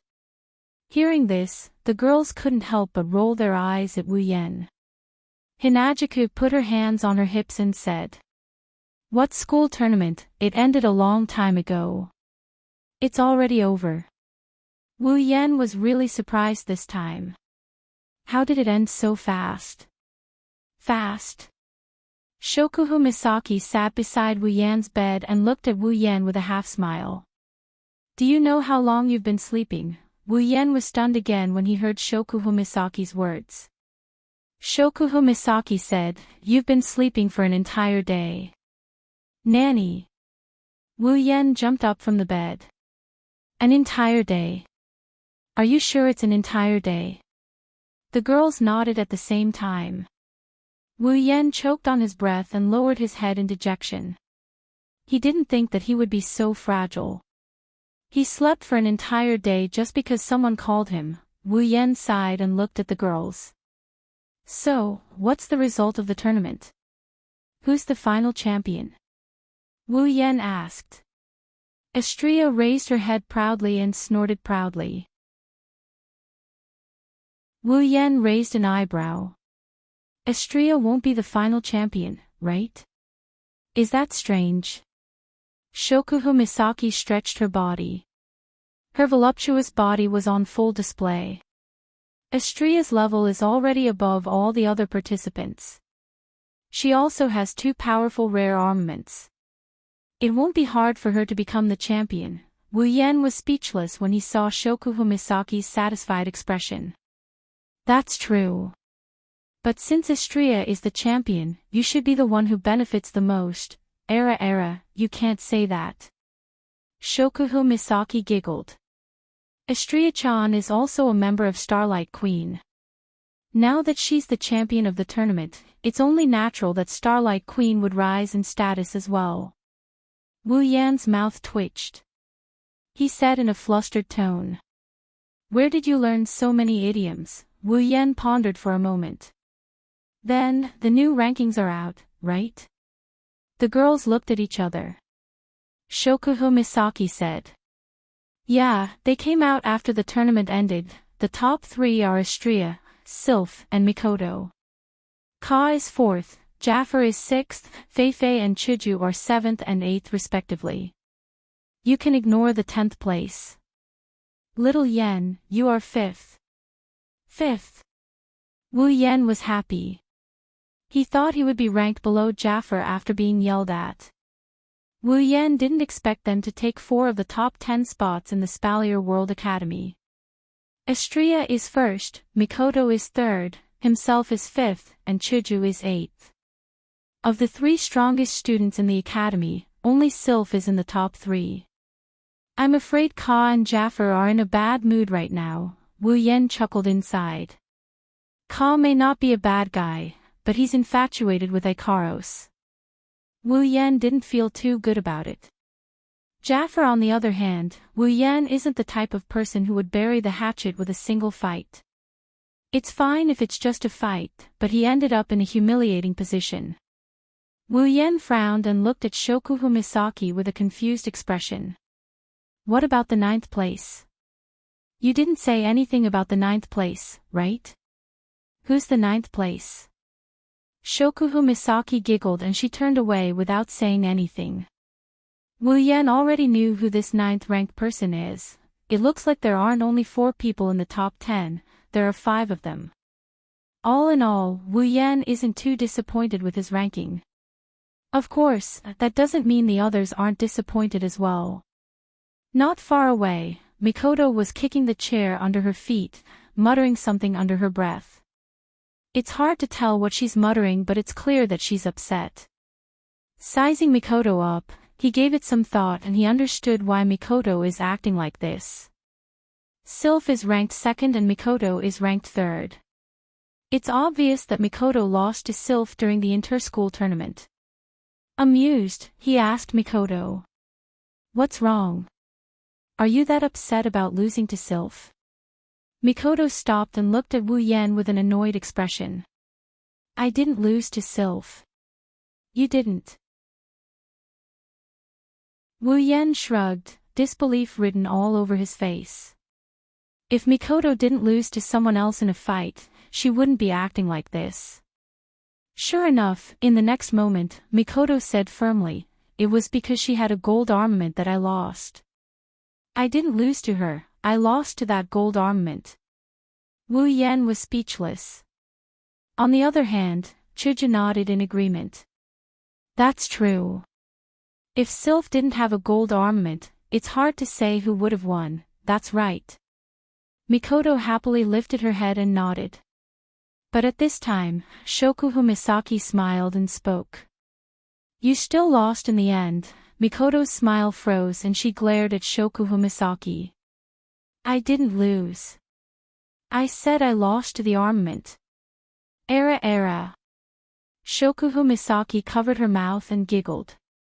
Misaka-san, I didn't know you'd find excuses for your loss. Mikoto clenched her fists and resisted the urge to shoot Shokuho Misaki. She humphed coldly and turned her head away. Shokuho Misaki was bored. For Shokuho Misaki, teasing Mikoto is one of life's greatest joys. Chapter 404. Opening up the system, there was already a notification. His fight for ranking mission had already reached the top 10. Next, it was time to fight for the top 3. However, the top 3, Wu Yan glanced at Astria and then at Mikoto before lowering his head in dejection. These 2 girls, if he were to go up against them, he wouldn't stand a chance against them. Astria's level is much higher than mine, she's even stronger than Jafar. Plus, she's a melee angel. Her combat prowess is off the charts. She's one of the top 3 fighters in our group. I already had a hard time going up against Jaffer. I'm sure Astria will be a piece of cake if I go up against her. Mikoto's level is about the same as Jaffer's, but she's using her abilities. It's not wrong for her to say that she only lost to Sylph because of her gold armament. She can at least tie with Sylph without her gold armament. Jaffer, on the other hand, can't beat Sylph at all. Plus, a part of his strength is Mikoto's ability. Against Mikoto, the wielder of Uehara, Wu Yen doesn't think he can beat her with just the power of the electroshock user. If Mikoto can't beat her, then Sylph. It looks like the top 3 is out of the question for now. As for the Tower of Arena Quest, Wu Yen is currently at the 6th floor. If he wants to challenge the floor master of the 6th floor, he can do so at any time. Unfortunately, this quest has no end in sight for the time being. Even Sylph, Ka, and Jaffer haven't cleared the 6th floor. This means that the strongest student in the Spalier World Academy is currently stuck on the 6th floor. Even if he goes up, he won't stand much of a chance. The 2 quests in Silveria World Institute won't make any progress in a short period of time, unless I reach level 70. After the battle with Jaffer, Wu Yen noticed that he leveled up to level 69. One more level and Wu Yen will become a true Tier 8 powerhouse. When that happens, Wu Yen, who can challenge those above him at Tier 7, can challenge the 6th floor of the Tower of Arena. However, this one level might seem easy, but it's actually very far away. After all, tier and level are 2 completely different things. Wu Yen still remembers how long it took Mikoto to level up. If it wasn't for the help of the 20,000 sisters who fought in the Behemoth Forest, he wouldn't have reached level 69 even if he defeated Jaffer. That's why it's going to take a lot of effort to level up. Should I make another plan? The girls in the room noticed Wu Yan's silence. They all turned to look at Wu Yen. What are you thinking about? Shokuho Misaki was the closest to Wu Yen, so she was the first to notice Wu Yan's contemplative expression. Wu Yan's expression told her that Wu Yen has something to announce. Looking at the girls, Wu Yen made up his mind and he told the girls. I am thinking, maybe we should head to the next dungeon world. The girls looked at Wu Yen. Chuju came to Wu Yan's side and asked. Why do you want to go to a dungeon all of a sudden? Wu Yen shrugged and helplessly continued. You guys know that I have 2 missions in the academy, right? Currently, these 2 missions are within the scope of my abilities. I can't do anything more than that with my current strength. Super, is that so? Konohata Sai tilted her head and looked at Astria. If you super make Astria surrender, wouldn't you be able to super complete the fight for ranking mission? If only it was that easy. Wu Yen rolled his eyes and continued in an annoyed manner. The problem is that the system doesn't recognize it. If there isn't a huge disparity in strength, then that's fine. The system can still determine if the user is competent enough, so it will recognize it. However, between me and Astria, honestly, don't you think there isn't a huge disparity in strength between us? The girls laughed dryly when they heard Wu Yan's words. They agreed that Wu Yan and Astria's strength was too far apart. So, you want to enter a dungeon and use the time difference between the dungeon and the Spalier world to level up? Shokuho Misaki asked in realization. This is one of the reasons why I can earn some points. I can exchange them for abilities or armaments to increase my strength. Of course, this is only one of the reasons. Wu Yen smiled mysteriously. He extended his hand and a beautiful crystal appeared in his hand. The girls stared at it in awe. Mysterious crystal? Chuju asked hesitantly. Isn't that the mysterious crystal he got from Butler Whirlwind? Under the watchful eyes of the girls, Wu Yen nodded and he raised the crystal above his head. When I was in the magic catalog world, I obtained 2 special items, Control Brain and a dark matter crystal. According to the system, these 2 special items are used to unlock the mysterious crystal. Shokuho Misaki narrowed her eyes and said thoughtfully. So, you're saying you're going to the dungeon to unlock the mysterious crystal? That's right. Wu Yan smiled. I've asked the system. There's a total of 5 special items needed to unlock the mysterious crystal. These 5 special items aren't fixed. As long as they're related to the unsealing of the mysterious crystal, then it'll be enough. The control brain and the dark matter crystal are 2 of the 5 special items needed to unlock the mysterious crystal. As for the remaining 3, I'm not very clear about their specific qualities for the time being, but I do have a clue about one of them. So you're saying? Chuju wrinkled her nose and looked at Wu Yan. The dungeon you're going to is the one with the unlocked items. Wu Yan nodded. The girls fell silent.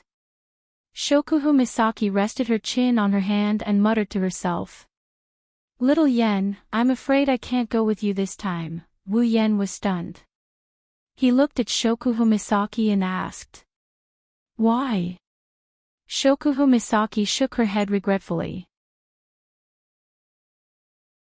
It's because Astrea became the champion and Starlight Queen became the target of public criticism. There are a lot of things to deal with and the 5 of us won't be able to leave for the time being. Since you're going to the dungeon, you'll have to stay for at least a month or 2. That's about a day here. If I'm not at HQ for an entire day, something will go wrong. Shokuhu Misaki clasped her hands and apologized. I'm sorry, little Yen. Astrea, Ai-chan, Frenda, Takitsubu, and I won't be able to go with you this time. I'm not going either. Mikoto clenched her fists and said angrily. I still want to get my revenge on Sylph. I won't rest until I defeat her. Onie-chan, Flan can't go either. Flander-chan stuck her tongue out. If Flan isn't here, Lilin-chan will be lonely. Since everyone else isn't going, then I'll pass as well. Even if you stay there for a year, it'll only be 3 or 4 days here. Chuju waved her hand with a smile. Wu Yan's mouth was wide open as he looked at the girls who refused to go with him. He didn't expect this to happen. He slowly turned around and looked at Ikaros. Before Wu Yan could say anything, Chuju and Mikoto pulled Ikaros away and said in unison. If you take Ikaros away, who's going to cook for us? Wu Yan almost couldn't catch his breath.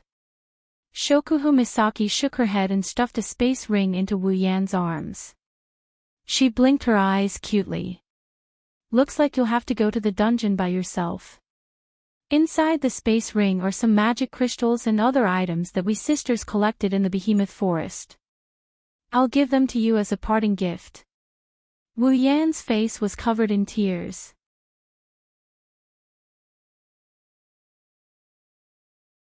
Chapter 405.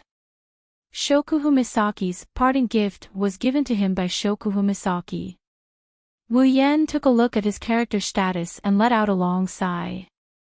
He clearly had 9 girls by his side, but in the end, he was reduced to a situation where he had to challenge the dungeon alone. Was there anything sadder than this in the world? If you guys don't want to go, then so be it, I will go alone. After he said that, he turned around and ignored the girls in the room. Seeing Wu Yan throwing a tantrum, the girls couldn't help but giggle. Wu Yan is pretty cute when he's throwing a tantrum. Of course, they can only say this in their hearts. If Wu Yan finds out that they called him cute, he's going to be in big trouble. With his personality, he's going to use his actions to prove that he's not cute and he's going to drag them down with him. Wu Yan opened up the dungeon tab. His wine-red eyes scanned the screen. Not long after, his gaze stopped on one of the dungeon names. Date Battle. This is Wu Yan's goal. In fact, using such a world to level up was very unwise. Although there were many powerful sprites in the world of Date Battle, there were no less than 5 or 6 of them. However, there were only a few sprites that could be used to level up, and then there was nothing else. Even if he farmed all of them, it's hard to say whether or not he could reach level 70.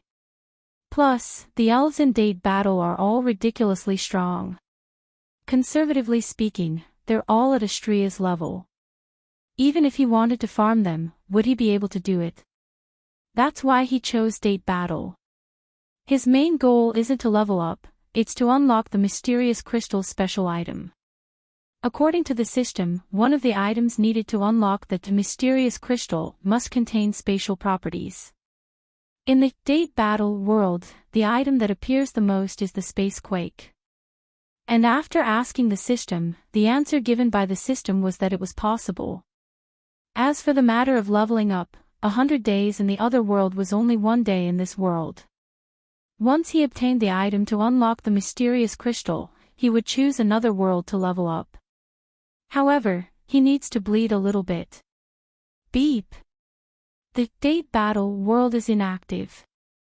Beep. Please activate the date battle world. Activation cost, 200,000 equipment points, item points, ability points, summoning points.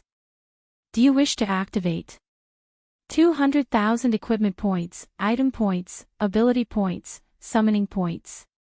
Wu Yan's lips twitched as he clicked on the activation button.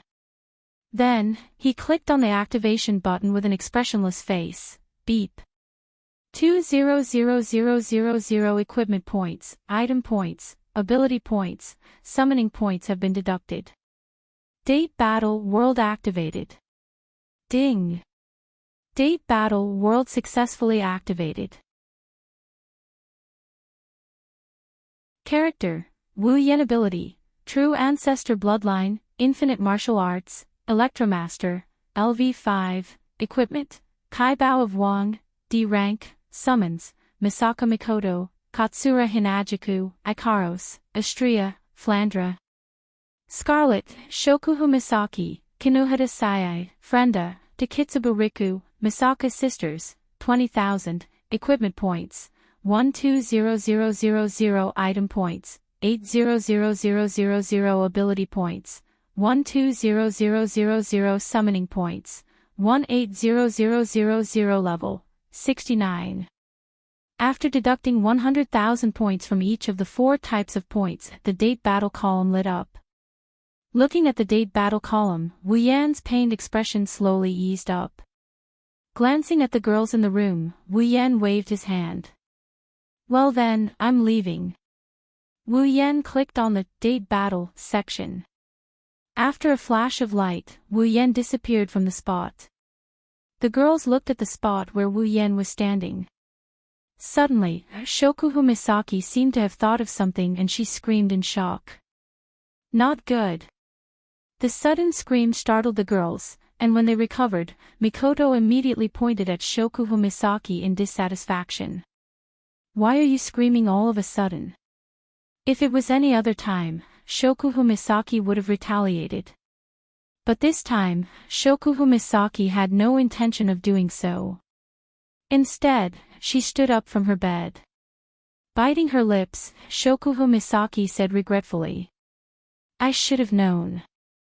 If I knew, I would have followed him even if he disbanded Starlight Queen. The girls looked at each other in confusion. Why did Shokuhu Misaki suddenly go back on her words?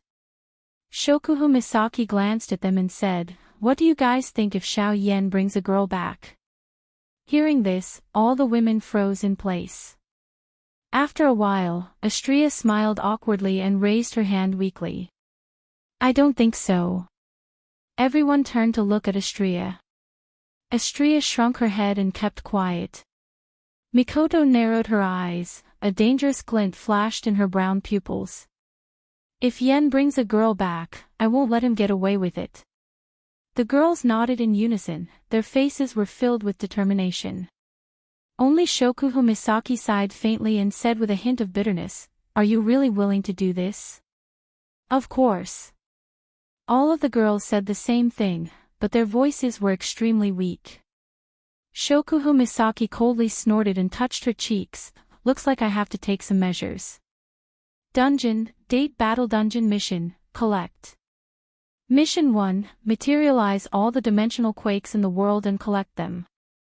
Current progress, 0, 10 mission reward, equipment points, item points, ability points, summoning points, 50,000 each. Mission 2, yet to be activated. Mission 3, yet to be activated. Beep. User, you will only be able to leave this instance dungeon after completing all the quests in this instance dungeon. When Quest 1 is completed, Quest 2 will be activated. When Quest 2 is completed, Quest 3 will be activated. When Quest 3 is completed, user will be able to leave this instance dungeon. Reminder, the time ratio between the real world and the real world is 100:1. User can train in this dungeon without worry. Have a good time. When Wu Yan recovered from the dizziness caused by the teleportation, the mission notification rang in his ears. Wu Yan felt refreshed.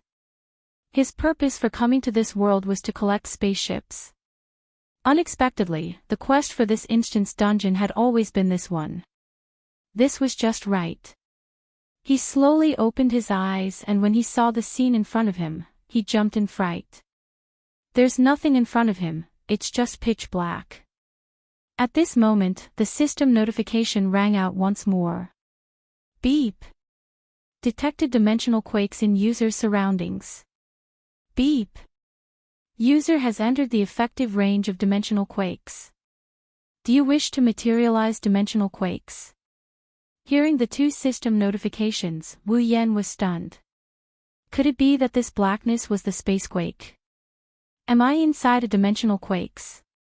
When the thought appeared in Wu Yan's mind, the surrounding space suddenly shook. A powerful storm swept through the dark space. In the blink of an eye, the storm filled the entire space. Like a shockwave, the storm surged towards Wu Yan. Wu Yan's face sank. He only had time to raise both his hands to protect himself. The black storm arrived. It wasn't until a ray of light appeared in front of him that he realized he's high up in the sky.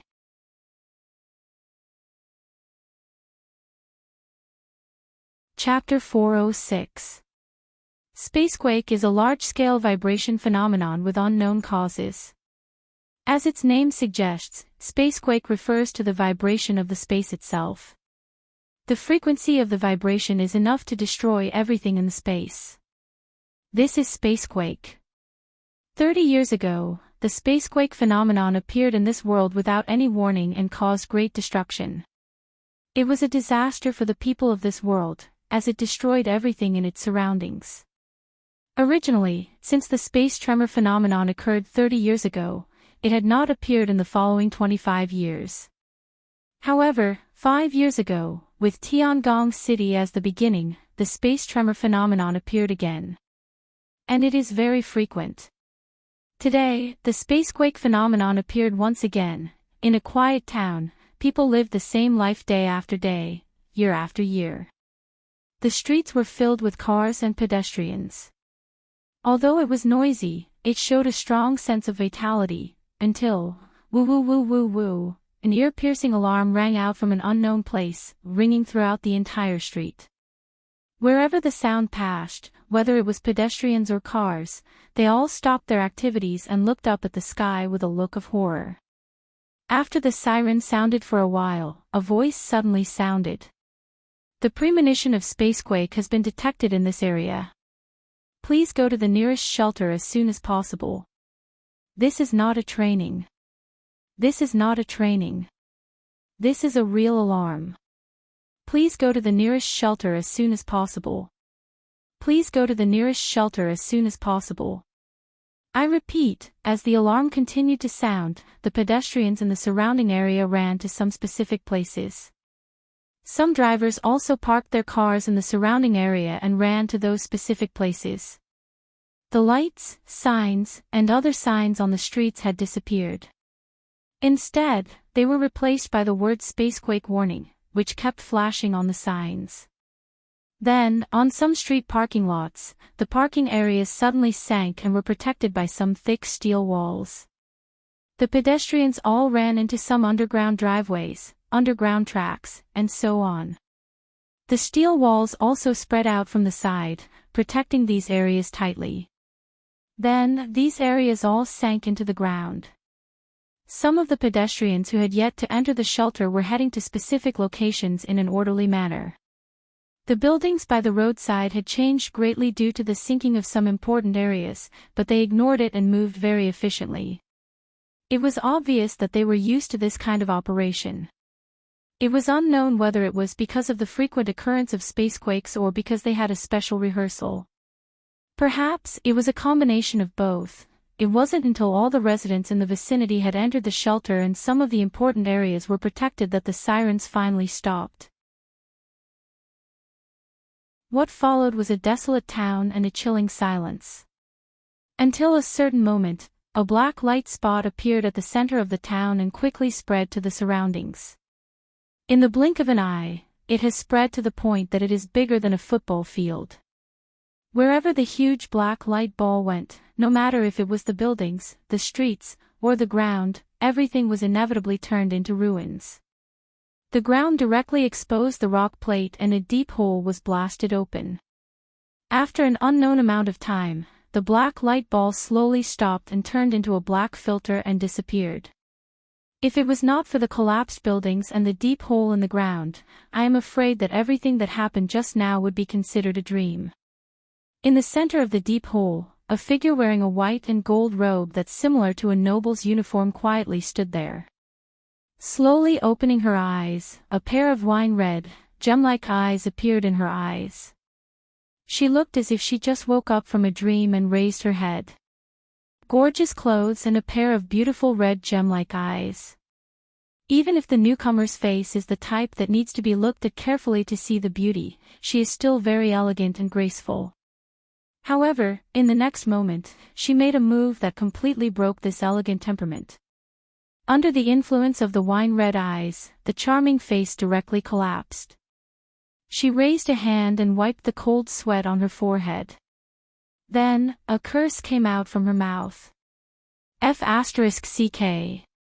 Must you trick me like this every time? This is not without reason. Wu Yan has entered a total of 3 dungeons. In these 3 dungeons, other than the Whirlwind the Butler, a world where he entered the Magic Catalog world, because of the character's setting, he became a scumbag who molests innocent women. This time, because of the lesson from last time, Wu Yan did not use the character insertion card. Instead, he directly fell from the sky together with the spacequake. Is there anything worse than this? Of course there is. System, didn't the spacequake materialize? Why did it still happen? User, you did not materialize the spacequake. Ha!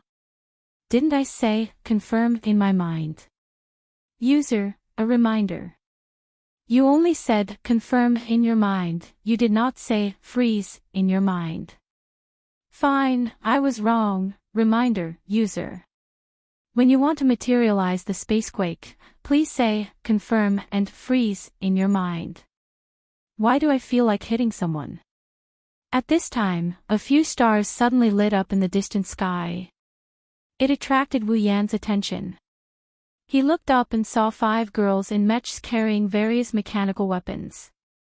With the support of a flamethrower, they were flying towards him at an extremely fast speed. That's... Wu Yan was a little surprised. Land Self-Defense Force vs. Elf Squad AST. That's right. The 5 girls flying towards Wu Yan were the Land Self-Defense Force vs. Elf Squad AST. As the name suggests, this is a squad that specializes in dealing with and killing elves. The girl in the lead had short white hair that reached her shoulders. Her face was expressionless like a doll's. A pair of blue eyes stared straight at Wu Yan as if she was staring at a mortal enemy. Kite origami. Wu Yan frowned when he saw the appearance of the girl who hated the elves in the original work and the mech armor they are wearing. He bitterly chuckled to himself. They can't be thinking of themselves as elves, right? The truth was just as Wu Yan guessed. With the arrival of the spacequake, who else could it be other than elves? Although the AST had equipment to detect elves, no one would deliberately check for elves on Wu Yan at this moment. Only elves could come with the arrival of the spacequake. This idea was already deeply ingrained in the hearts of the AST. The 5 AST members, including Kite Origami, were stunned when they saw that the elf beneath them was a man. A trace of doubt flashed across their eyes. As far as they know, the elves that have appeared in the past were all female. Why is there a male now? Of course, this thought only lasted for a moment before it was thrown to the back of their minds. Just because they haven't seen elves before doesn't mean they don't exist. Their mission is to kill elves, not female elves. Therefore, when they approached again, the 5 girls raised their weapons at the same time. In the next moment, countless cannonballs were fired from their weapons and bombarded Wu Yan. The wine-red pupils of Wu Yan's eyes were fixed. A bluish-white electric current flashed across his forehead and flew out, colliding with the incoming cannonballs. Boom! Boom! Boom! Boom! Boom! In the sky, there was a sudden explosion of fire.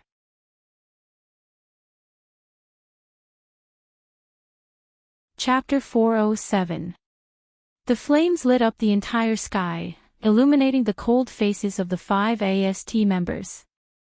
With 5 sonic booms, the 5 AST members directly passed through the dense flames.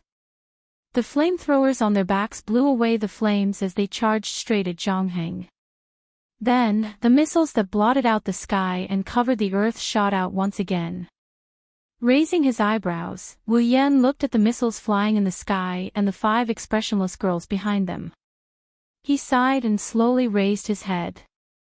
Although he really wanted to explain to them that he was not an elf, under such circumstances, he could guess that even if he did, the 5 members of AST would most likely not listen to him. It was more likely that they would act first and report later. Especially since among the 5, there's also Origami Kite who hates elves because her parents died under the power of elves. I can only fight first. Countless crimson spatial ripples spread out from Wu Yan's back. The scale is even wider than the missiles that blotted out the line of sight. Like countless stones thrown into the water, the ripples reverberated in the space. Black swords comparable in number to the missiles stretched out and pointed towards the sky.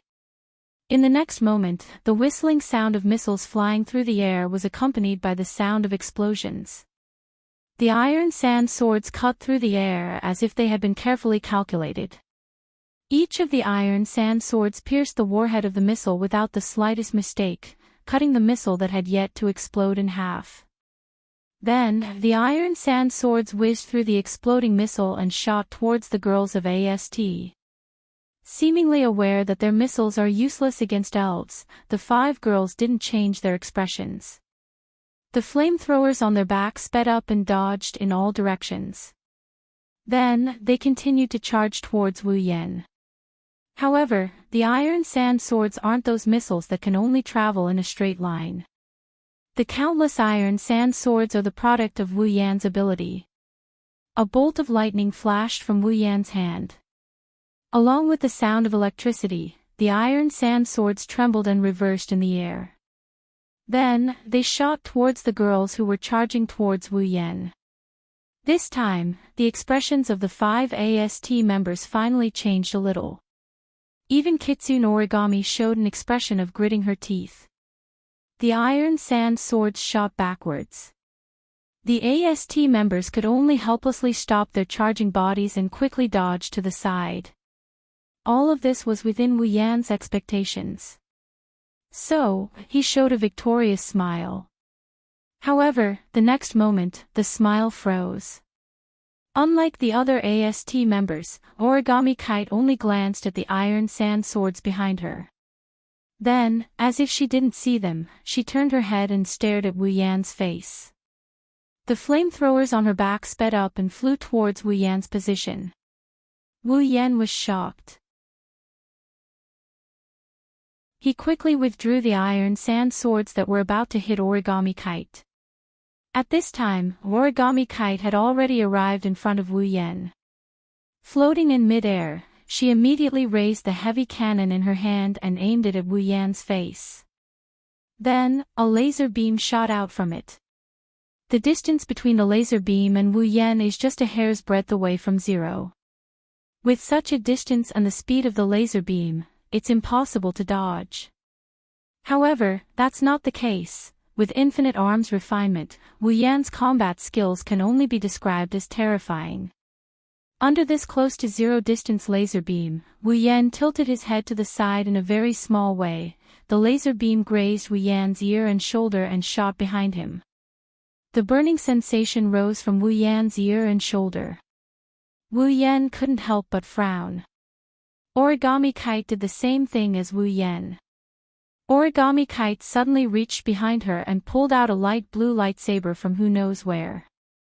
She held the laser beam while waving the lightsaber and fiercely slashed at Wu Yan's head. However, when the lightsaber was halfway through, a hand reached out from under Origami Kite and grabbed her lightsaber hand. Origami Kite's slash was neutralized. When Origami Kite finally reacted, the laser beam was already shot out. Only the heavy cannon was left in front of Wu Yan and was fiercely grabbed by Wu Yan. Holding the laser cannon in one hand and Tabichi Origami's hand in the other, his wine-red eyes looked at the cold face in front of him and he cursed in his heart. This Origami Kite really hates the elves to the bone. She actually desperately rushed in front of him to shoot at him. No wonder every time he faced the elves in the original work, she was the craziest one. Wu Yan also tasted something new. If it weren't for the fact that the infinite martial arts was simply superior in terms of skill, he would probably have to obediently take a shot from that round of attack just now. While Wu Yan was rejoicing in his heart, Origami Kite in front of him moved her body vigorously, trying to break free from Wu Yan's control. However, the other party's two hands were even stronger than a vice. Origami Kite could not move at all. At that moment, she actually used her head to hit Wu Yan. This crazy woman. With Wu Yan's true ancestor body, if Origami Kite really hit Wu Yan's head, she would definitely end up with a bloody head. At that moment, Wu Yan could only let go of Origami Kite's hand and retreat. Of course, Wu Yan wanted to let her go, but she did not want to let Wu Yan go.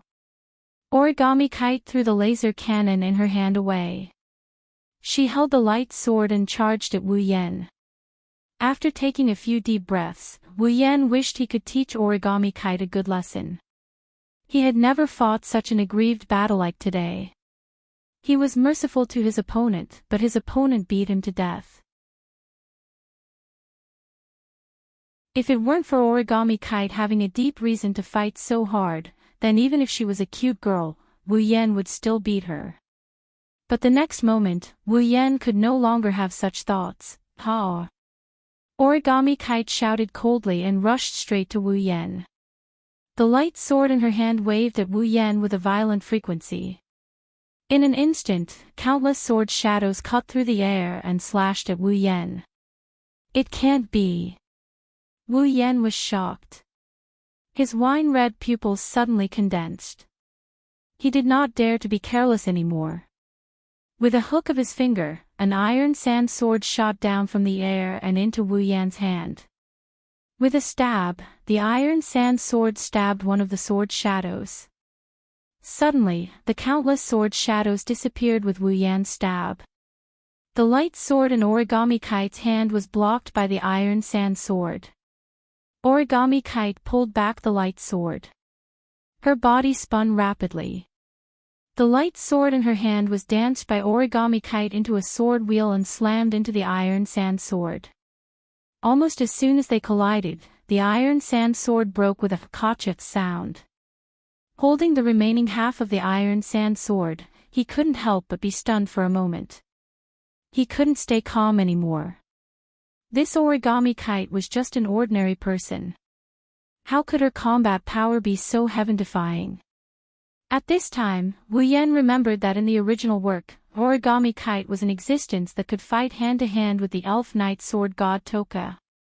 Although a large part of Origami Kite's combat power was supported by the equipment provided by the AST, this could not hide Origami Kite's terrifying close combat ability. An ordinary person could actually fight against an elf. Even if she relied on equipment, it was enough to cause a storm in Wu Yan's heart.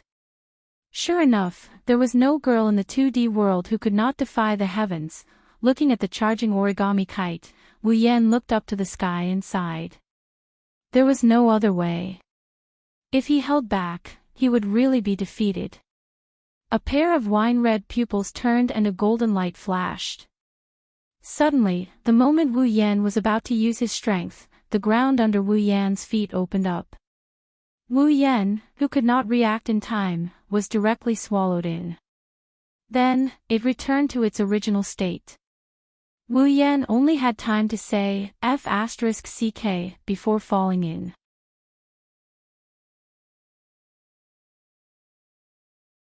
Chapter 408. On top of the ruins, Origami stared blankly at the ground where Wu Yan was supposed to be standing. She only reacted when the ground returned to normal. Don't even think about running away. She didn't know what happened, but it was a fact that the elf disappeared in front of her. Origami bit her lips and raised her lightsaber to smash the ground. But when the ground broke open, it wasn't the cave where the elf was taken away but a thick layer of steel plate. How did this happen? Origami was stunned. Could it be that someone deliberately saved the elf? Damn it! Origami raised her lightsaber again and slashed at the steel plate. But this time, it didn't even leave a scratch. Koichi Origami was not willing to give up. He waved his lightsaber again and again, trying to break the steel plate in front of him and kill the elf. For a moment, there was a continuous sound of swords clashing in the desolate ruins. What happened? At this time, the other 4 members of AST flew over and stopped in front of Origami. They couldn't find a chance to intervene at all. After Wu Yan disappeared, they still didn't know what happened. Her comrade's arrival calmed her down. She was originally a girl with no morals. If it wasn't for the fact that her opponent was an elf, she wouldn't have lost her composure. She glanced at the steel plate on the ground and said expressionlessly, "The target escaped." After that, Yuichi Origami no longer spoke.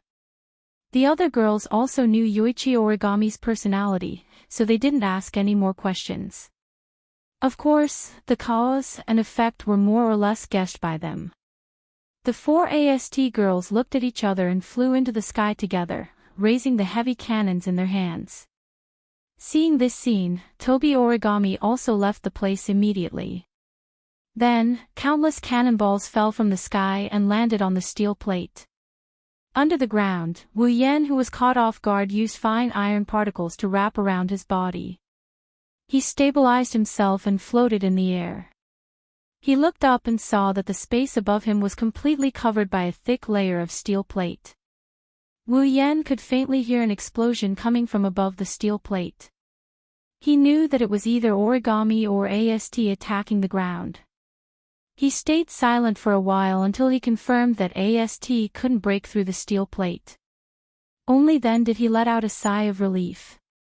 Although he's not happy about being tricked by such a retarded trap, he has to admit that this trap came at the right time. At least it solved his immediate problem.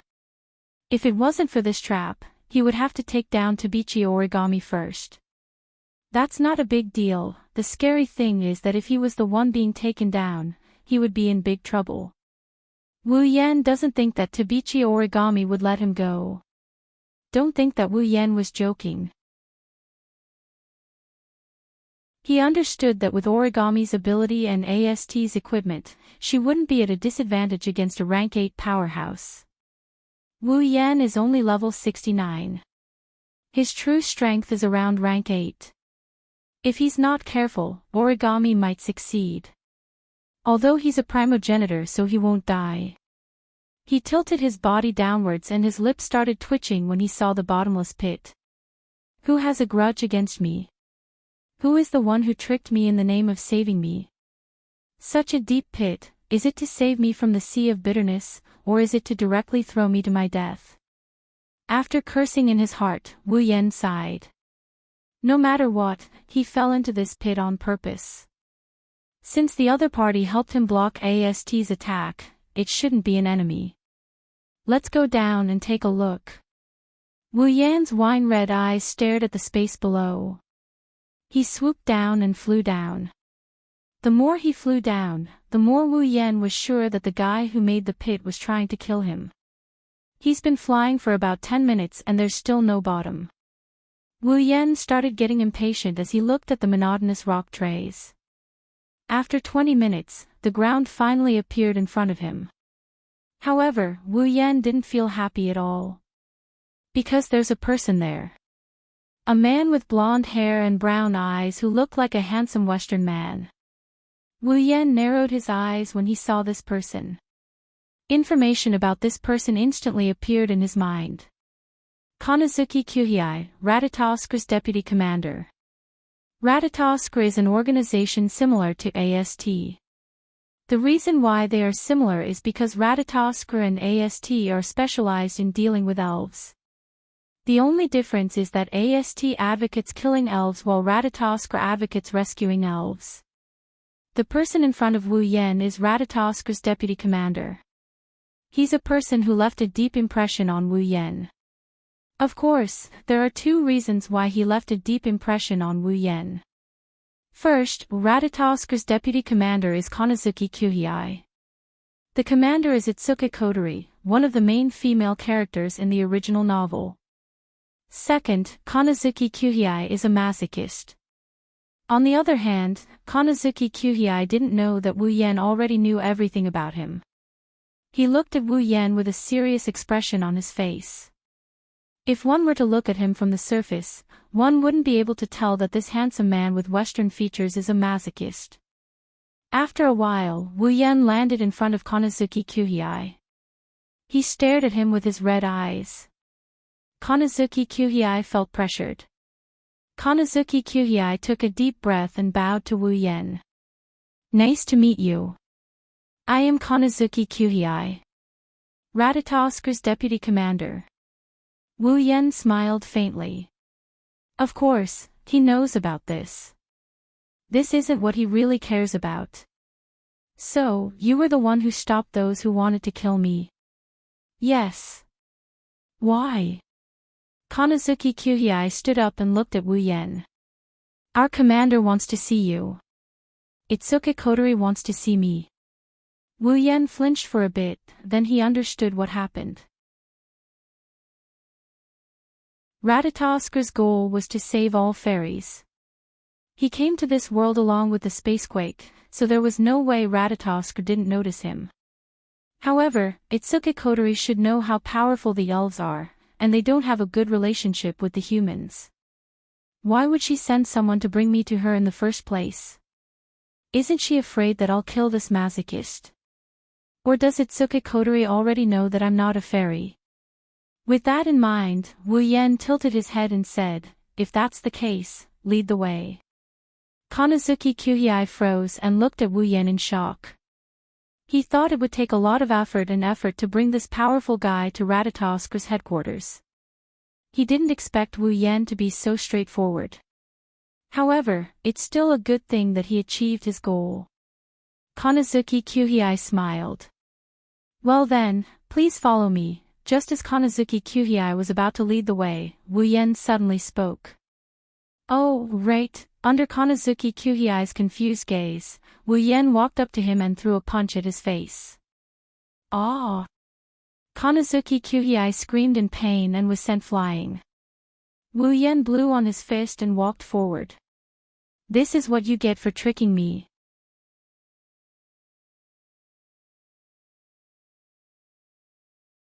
Chapter 409. Above Heavenly Palace City, 15,000 meters away, this is an endless stretch of sky, there's not a single cloud in sight. Birds don't pass by here either. The only thing here is strong enough to blow a person away. However, when the wind blows past a certain area, it will strangely split into two and can't go any further. It's as if there's a wall in front of them that's blocking their path. That's exactly what happened. In a place that can't be seen with the naked eye, there's a huge airship floating in the air. It's like a flying fortress, guarding it without anyone noticing. Fraxinus was the name of this airship. It could also be called the headquarters of Ratatoskura. Under Kanazuki Kuhei's lead, Wu Yen boarded the airship. He followed Kanazuki Kuhei to the command room. The commander of Ratatosk, Itsuka Kotori, is waiting for him. Looking around the interior of Fraxinus, Wu Yen couldn't help but sigh. In this world, technology has developed to a certain degree. Whether it's the existence of Fraxinus or the powerful equipment in AST, it's clear that this is the case. In terms of technological power, the world of Date Battle was definitely not inferior to the Academy City of the Magic Catalog world. It's just that in this world, all of the technology was developed for the elves. In some aspects, compared to Academy City, this world was still lacking. However, in terms of using technology to increase one's strength, this world was undoubtedly more advanced, at least in terms of the elves. After passing through a series of automatic doors, another one opened and a spacious command room appeared in front of Wu Yen. On the opposite side, there was a screen that was even bigger than a movie screen. Under the screen, there were 2 rows of seats. Above the seats, there was also a screen that was about the size of a television. Directly opposite the screen, there was a high platform. That high platform was the commander's station.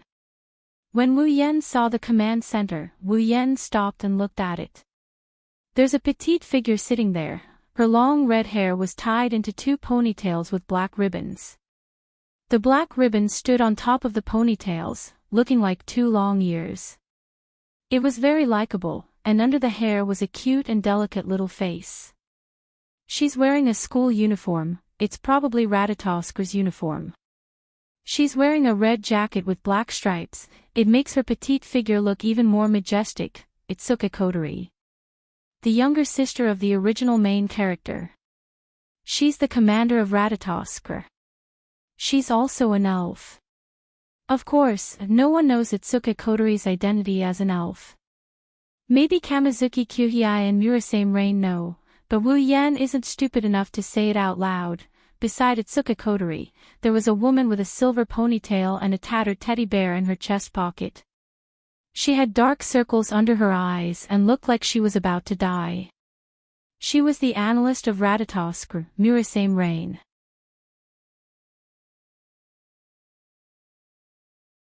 He knew why Itsuka Kotori was acting like this. Itsuka Kotori was just like him. She started as a human, but 5 years ago, Itsuka Kotori received some kind of power and became an elf. Maybe his words resonated with Itsuka Kotori. Wu Yen sighed and said with a smile. In order to obtain some power, Itsuka Kotori looked at Wu Yen with a complicated expression. After a while, she took a deep breath and recovered. She said to Wu Yen, "You said you're not a human and you're not an elf, then what are you?" "What am I?" Wu Yen shrugged and pretended to ponder. "I guess I'm a vampire." Itsuka Kotori, Kamazuki Kuhei, and Rain Murasame looked at each other and laughed. They thought Wu Yen was talking nonsense. Wu Yen smiled casually. He told them the truth.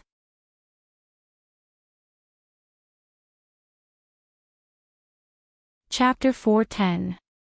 Sometimes, people will doubt a lie, but they won't believe the truth. This is the perfect example. If a true ancestor wasn't a vampire, then no vampire would be qualified to be called a vampire.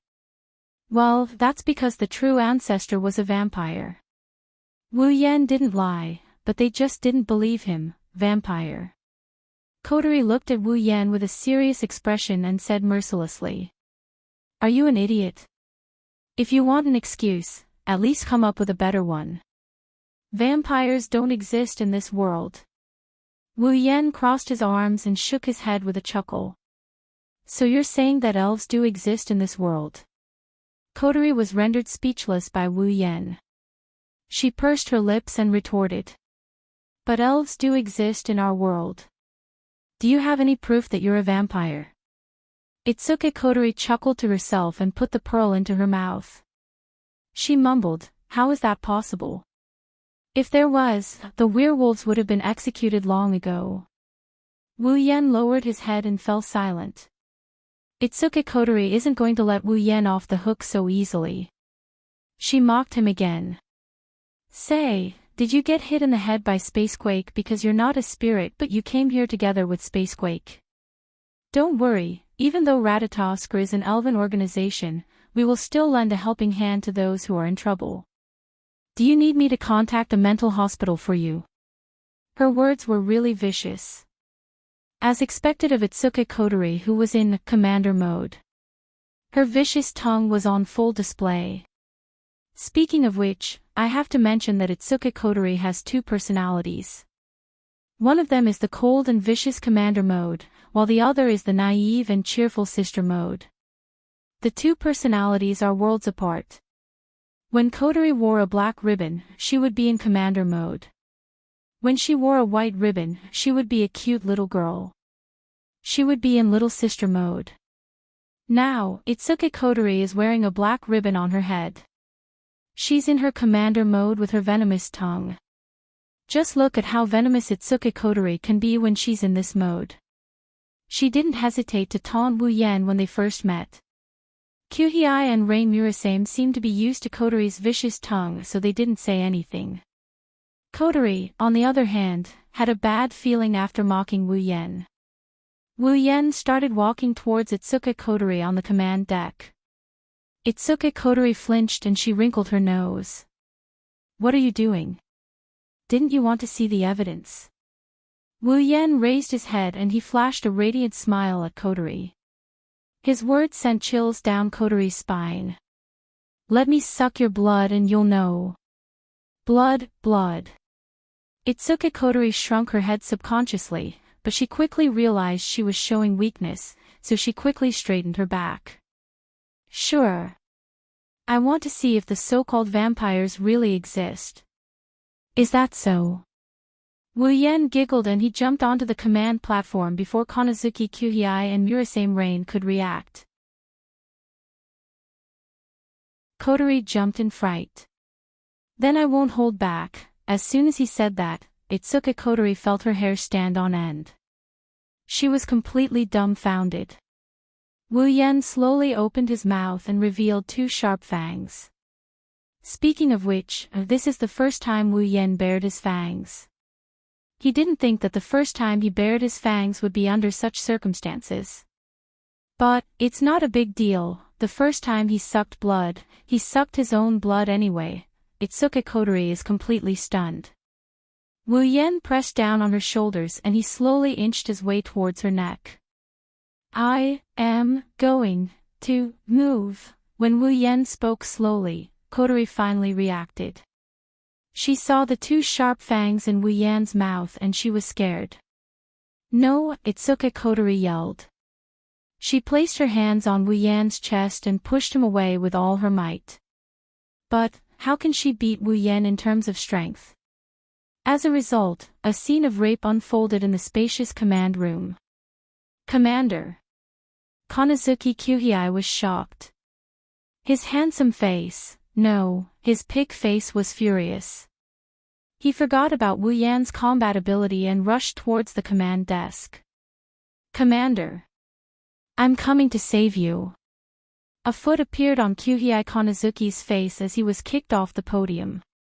It was Itsuki Kotori's little foot that was kicking him off the podium while she was struggling to free herself. Stop. Stop it. Kotori pushed Wu Yen with all her might but Wu Yen didn't budge at all. Kotori screamed with her eyes closed. For the first time in her life, Kotori wished that she still had her fairy power. Be a good girl and don't move. Let me suck you. Wu Yen said unhappily. Didn't you want to prove yourself? Why did you reject me? There's no need for that. There's no need for that. I believe you. Itsuki Kotori said with tears in her eyes. She did believe it. After all, the two sharp fangs might be fake, but the fear that came from the bottom of her heart was real. Her instincts told her that the person before her was indeed a vampire. Wu Yen stopped moving his mouth towards Kotori's neck. His lips curled into a smirk. Wu Yen looked at Kotori's face and smiled evilly. Do you really believe me? You don't need me to prove myself. No, no, no. Itsuki Kotori shook her head like a rattle drum. However, her head stopped abruptly and her eyes widened. She stared at Wu Yan's hand with disbelief. Wu Yan looked at Kotori in confusion. He looked at his hand and scratched his head.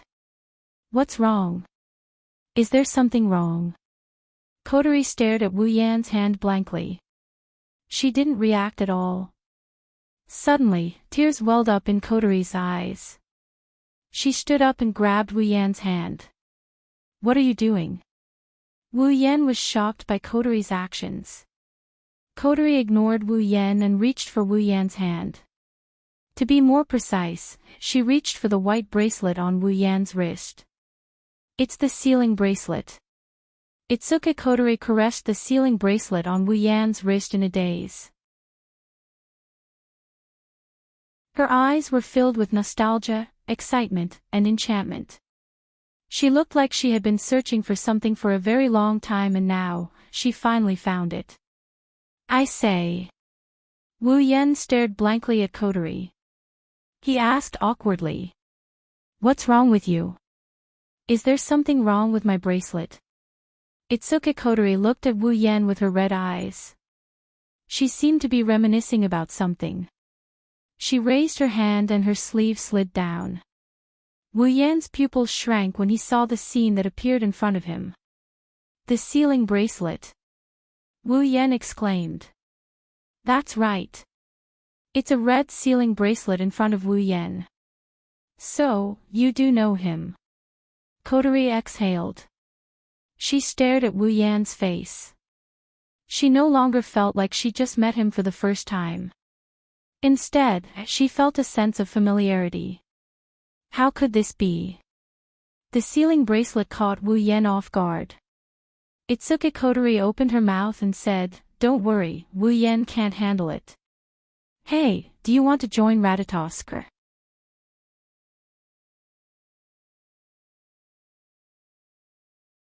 Chapter 411. Listen up. Don't let the cat out of the bag in front of my family. Otherwise, you'll have to sleep on the streets. Kotori reminded Wu Yan for the nth time in front of her house. It seems like she's worried about Wu Yan's character. Wu Yan's heart twitched when he saw that. Wu Yan wanted to look up at the sky and let out a long sigh, but when he raised his head and saw the house in front of him, he stopped what he was about to do and his expression turned weird. How did he end up going home with Itsuki Kotori? Wu Yan himself is confused as to why he ended up going home with her. When he saw the red sealing bracelet on Itsuki Kotori's wrist, Wu Yan's mind went haywire. He had no idea what's going on here. It was his first time in this world, and it was his first time meeting Kotori. Why was she wearing the sealing bracelet? Could it be that the sealing bracelet exists in this world? As soon as the thought popped up in his mind, the system notification told Wu Yan that the sealing bracelet can only be found in the system. In other words, the sealing bracelet on Kotori's wrist came from the system. But then again, there's no way to explain this. He and Kotori just met today, and they didn't know each other at all. He's never been to this world before. More importantly, other than that time with Flandre-chan, he's never exchanged for another sealing bracelet. Where did the sealing ring in the Five Rivers Zither come from? If the red sealing bracelet appeared, where did the white sealing bracelet go? If Kotori was wearing the sealing bracelet, could it be that her elven powers were sealed by the sealing bracelet? These three questions have been lingering in Wu Yan's mind ever since he saw the sealing bracelet on Kotori's wrist. When Kotori asked if he wanted to join Ratatosker, Wu Yan nodded. And so, Wu Yan officially became a member of Ratatosker. He's a combat commander too. Ratatosker isn't inferior to AST in any other aspect. In fact, they're even better than AST in certain aspects. Their only weakness is that Ratatosker's attitude towards elves is to save them. That's why Ratatosker can't even compare to a normal army, let alone AST. Wu Yan's appearance just so happens to make up for this weakness. After all, Kotori and the others saw Wu Yan's combat prowess on the big screen. He's even comparable to the elves. With this kind of combat prowess, it would be a waste of Wu Yan's status if he doesn't become a combat commander. As for why Wu Yan would follow Kotori home, Wu Yan doesn't know either. According to Kotori, it's because. Do you have anywhere else you can go? Wu Yan thought about it for 0.01 seconds and agreed without hesitation. Wu Yan brought quite a bit of gold from Silveria before he came to this world. It's more than enough for him to buy a villa. But, rather than living in a house by himself, he might as well go home with a cute girl. Wu Yan is also curious about the main character of this world, Itsuka Shido. The main characters of Whirlwind the Butler and Magic Catalog are both unlucky. If he gets close to them, Wu Yan is worried that their bad luck might be contagious. Compared to the other two, Itsuka Shido is much easier to get along with. Most importantly, Itsuka Shido was an honorable planner of the Light Clan. The arrogant Itsuka Kotori was conquered by Itsuka Shido when she was young. In other words, Itsuka Kotori has a brother complex. Wu Yan looked at Itsuka Kotori with a regretful look. She's a cute chick, but she's already been taken over by someone else.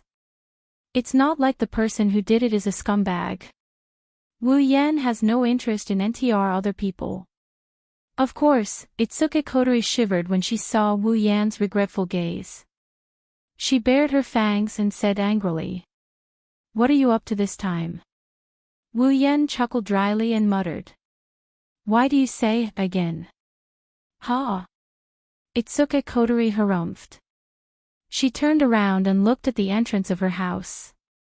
She hesitated for a moment before she turned around and said, Listen up. Don't let the cat out of the bag in front of my family. Otherwise, you'll really have to sleep on the streets. Wu Yan's face crumbled in an instant. You've told me that many times, I'm just worried that you won't remember. What should I do so that I won't give myself away? I've thought about it for a long time. Itsuka Kotori thought for a moment and said reluctantly, I'll say that you're my long-lost brother.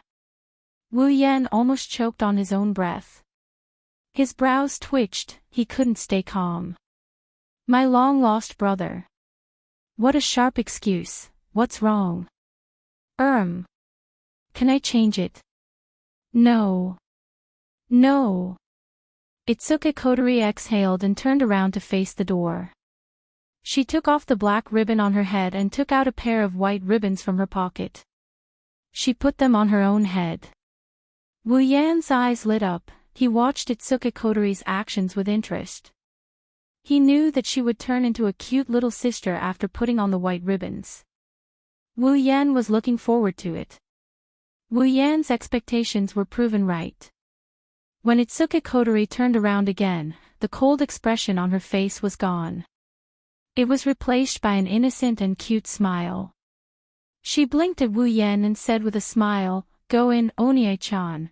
When that soft Onie-chan entered Wu Yan's ears, an inexplicable warmth filled his body. It's as if he's soaking in a hot spring, it's comfortable to the extreme. Itsuka Kotori didn't know that her Onie-chan almost awakened a certain someone's strange nature.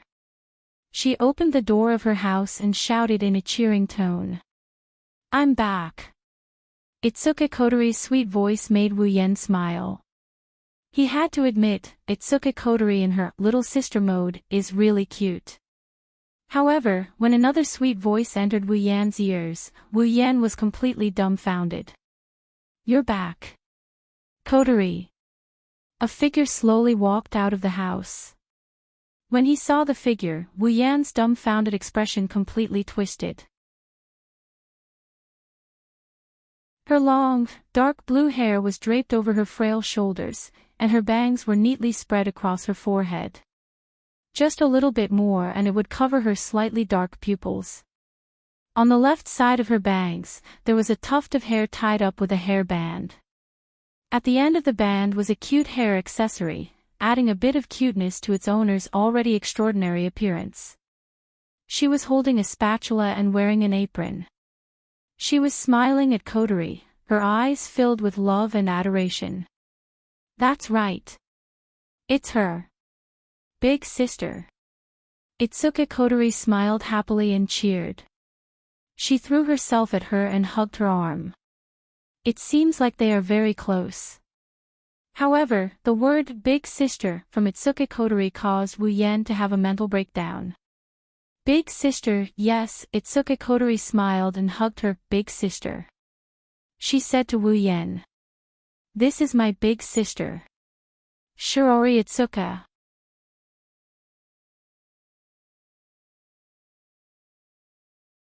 Chapter 412. Itsuka Shirori. Itsuka Kotori's older sister? Female. What about Itsuka Shido? Did Itsuka Shido turn into a girl? Is this Itsuka Shirori the main character of the original novel? Looking at the two girls hugging each other intimately, Wu Yen felt a bit absent-minded. He had imagined a lot of situations where he would come into contact with the main character, but he didn't expect the final outcome to be like this. In the original work, Itsuka Shido did dress up as a woman. However, that was because he was trying to woo a certain elf who hated men.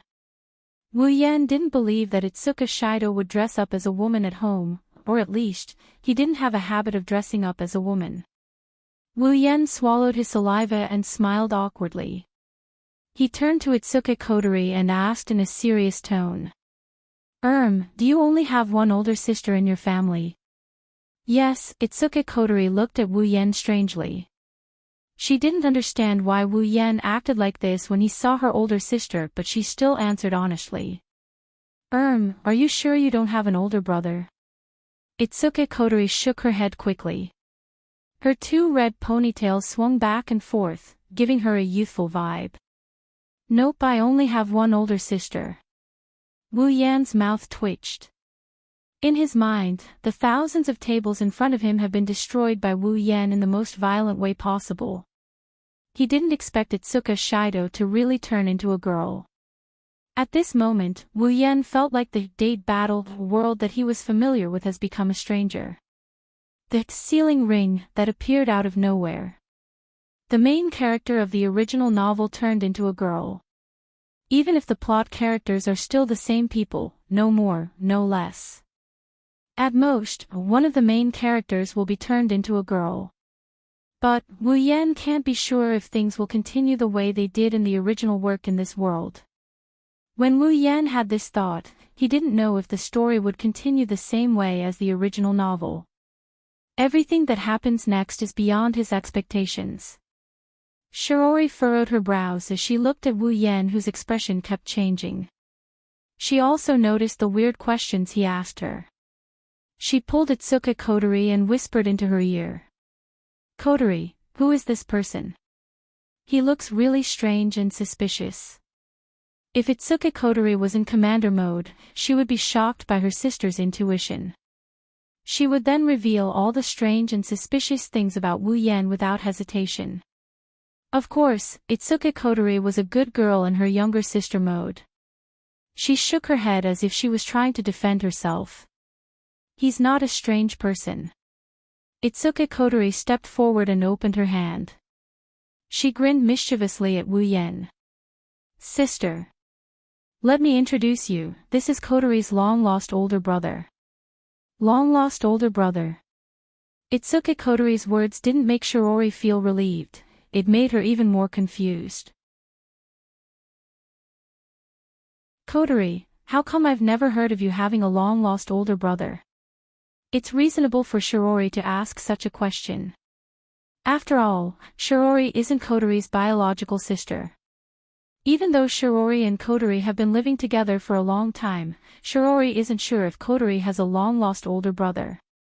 Kotori scratched her head and stuck her tongue out at Shirori. She said embarrassedly. "It's because I didn't know before, I only found out recently that I have an older brother." "Is that so?" Shirori was still confused. She didn't know where Kotori found out she had a brother and where did she go to find him.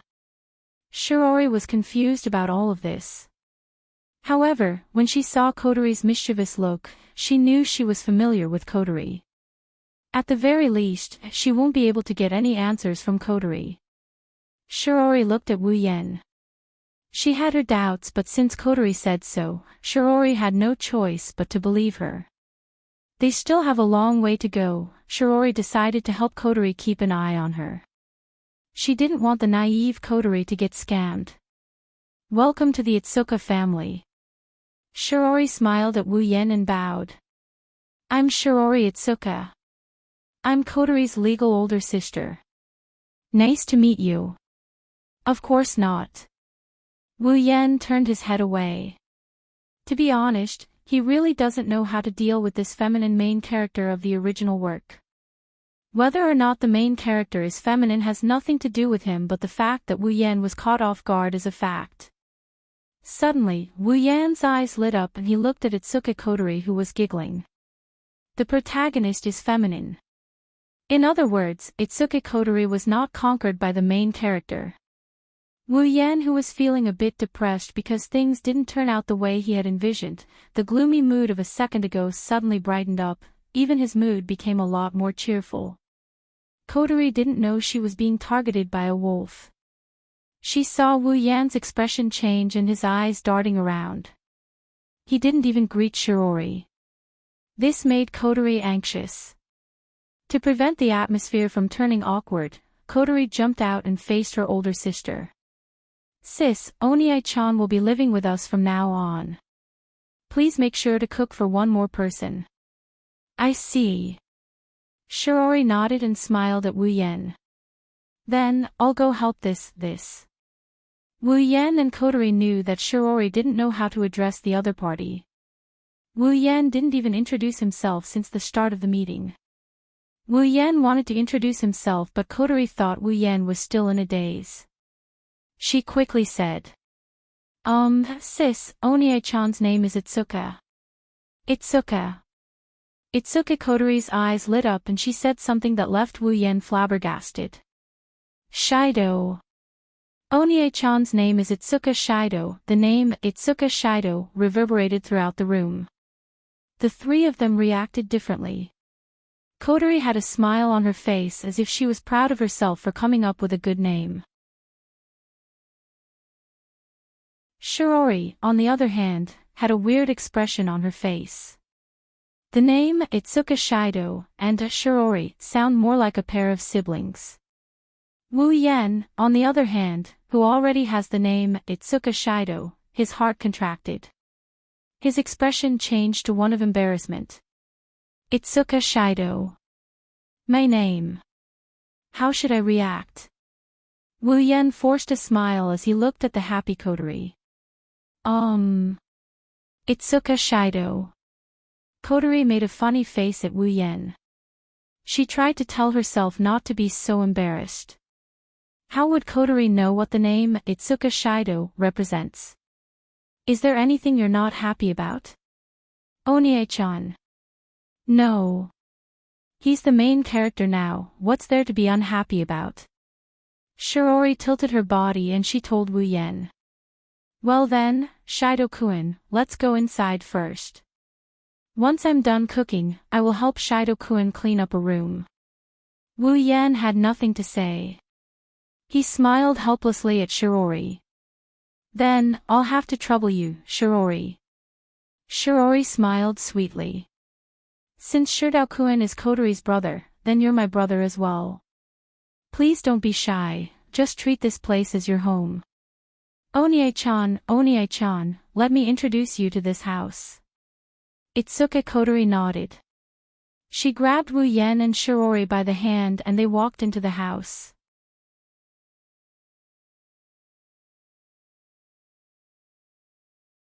Chapter 413. Heavenly Palace City, Itsuka's home. Morning, Itsuka's home. Itsuka Shiori is already in the kitchen humming a tune. She skillfully flipped the pot in her hand. She looks like a virtuous cook. It's obvious that she enjoys cooking. In one of the rooms, Wu Yen, who has gotten used to sleeping and didn't seem to be affected by the change of location and bed. He's still sleeping soundly under his blanket. It's as if he's not going to stop until the sky falls and the earth rends apart. At some point, Wu Yan's door opened and a girl with 2 red ponytails and a white ribbon poked her head out from behind the door. She looked around furtively before looking at the bed. Onii-chan found it. Itsuki Kotori covered her mouth and giggled. She tiptoed to the bed like a thief. When she was less than 1 meter away from Wu Yan's bed, Kotori yelled and she jumped up from the ground. She pounced on Wu Yan's bed and she stomped on Wu Yan's body. Onii-chan. Wake up. Itsuki Kotori giggled as she danced around Wu Yan. She stomped her feet on the bed in an attempt to wake Wu Yan up from his slumber. However, Kotori weighs less than 40 kilograms. Even if she danced on Wu Yan's body, it's nothing to Wu Yan, who has the body of a true ancestor. She can't even tickle Wu Yan, let alone wake him up. Itsuki Kotori stopped and she glared at Wu Yan, who is still snoring away. She pursed her lips and she jumped up again. She kicked Wu Yan in the stomach with a flying kick. This time, no matter how light she is, Wu Yan can't ignore it. Wu Yan woke up when he felt the pain in his stomach. Oh, Onii-chan, good morning. Kotori greeted Wu Yan with a smile. Of course, if she wasn't standing on top of Wu Yan, it would be more convincing. Logically speaking, no matter how good Wu Yan's temper is, having his sweet dream broken in such a rude manner would be hard for him to avoid grumbling. However, the moment he opened his eyes, he froze. That was because Itsuki Kotori, who was standing on top of him, was wearing a dress. Itsuki Kotori didn't know if she noticed that she's exposed or not. She assumed that Wu Yan hasn't woken up from his dream yet. She pouted and she raised her foot, she wanted to stomp down on him again. This action woke Wu Yan up from his stupor. He turned pale with fright because Kotori's foot missed his stomach by quite a bit. Wait!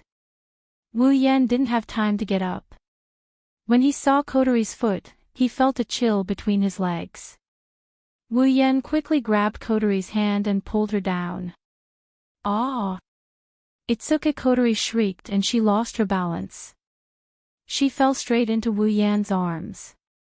Wu Yan subconsciously raised his arms and hugged her into his arms. Itsuki Kotori's body stiffened.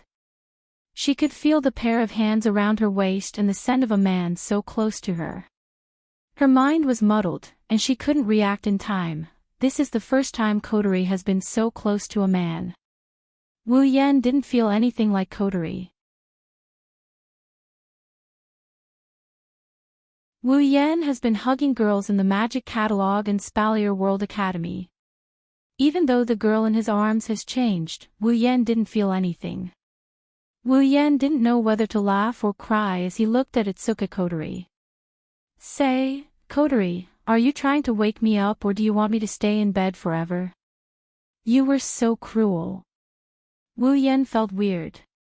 The scene where Kotori woke him up is exactly the same as the scene where Kotori woke Shido up in the original work. Could it be that not only had his name changed, but he had really become the main character of this world? Kotori looked up from Wu Yan's arms. She looked at Wu Yan's face and made sure Wu Yan didn't want to let go of her. She said weakly, big brother, can you let go of me first? Wu Yan paused and realized he was holding Kotori in his arms.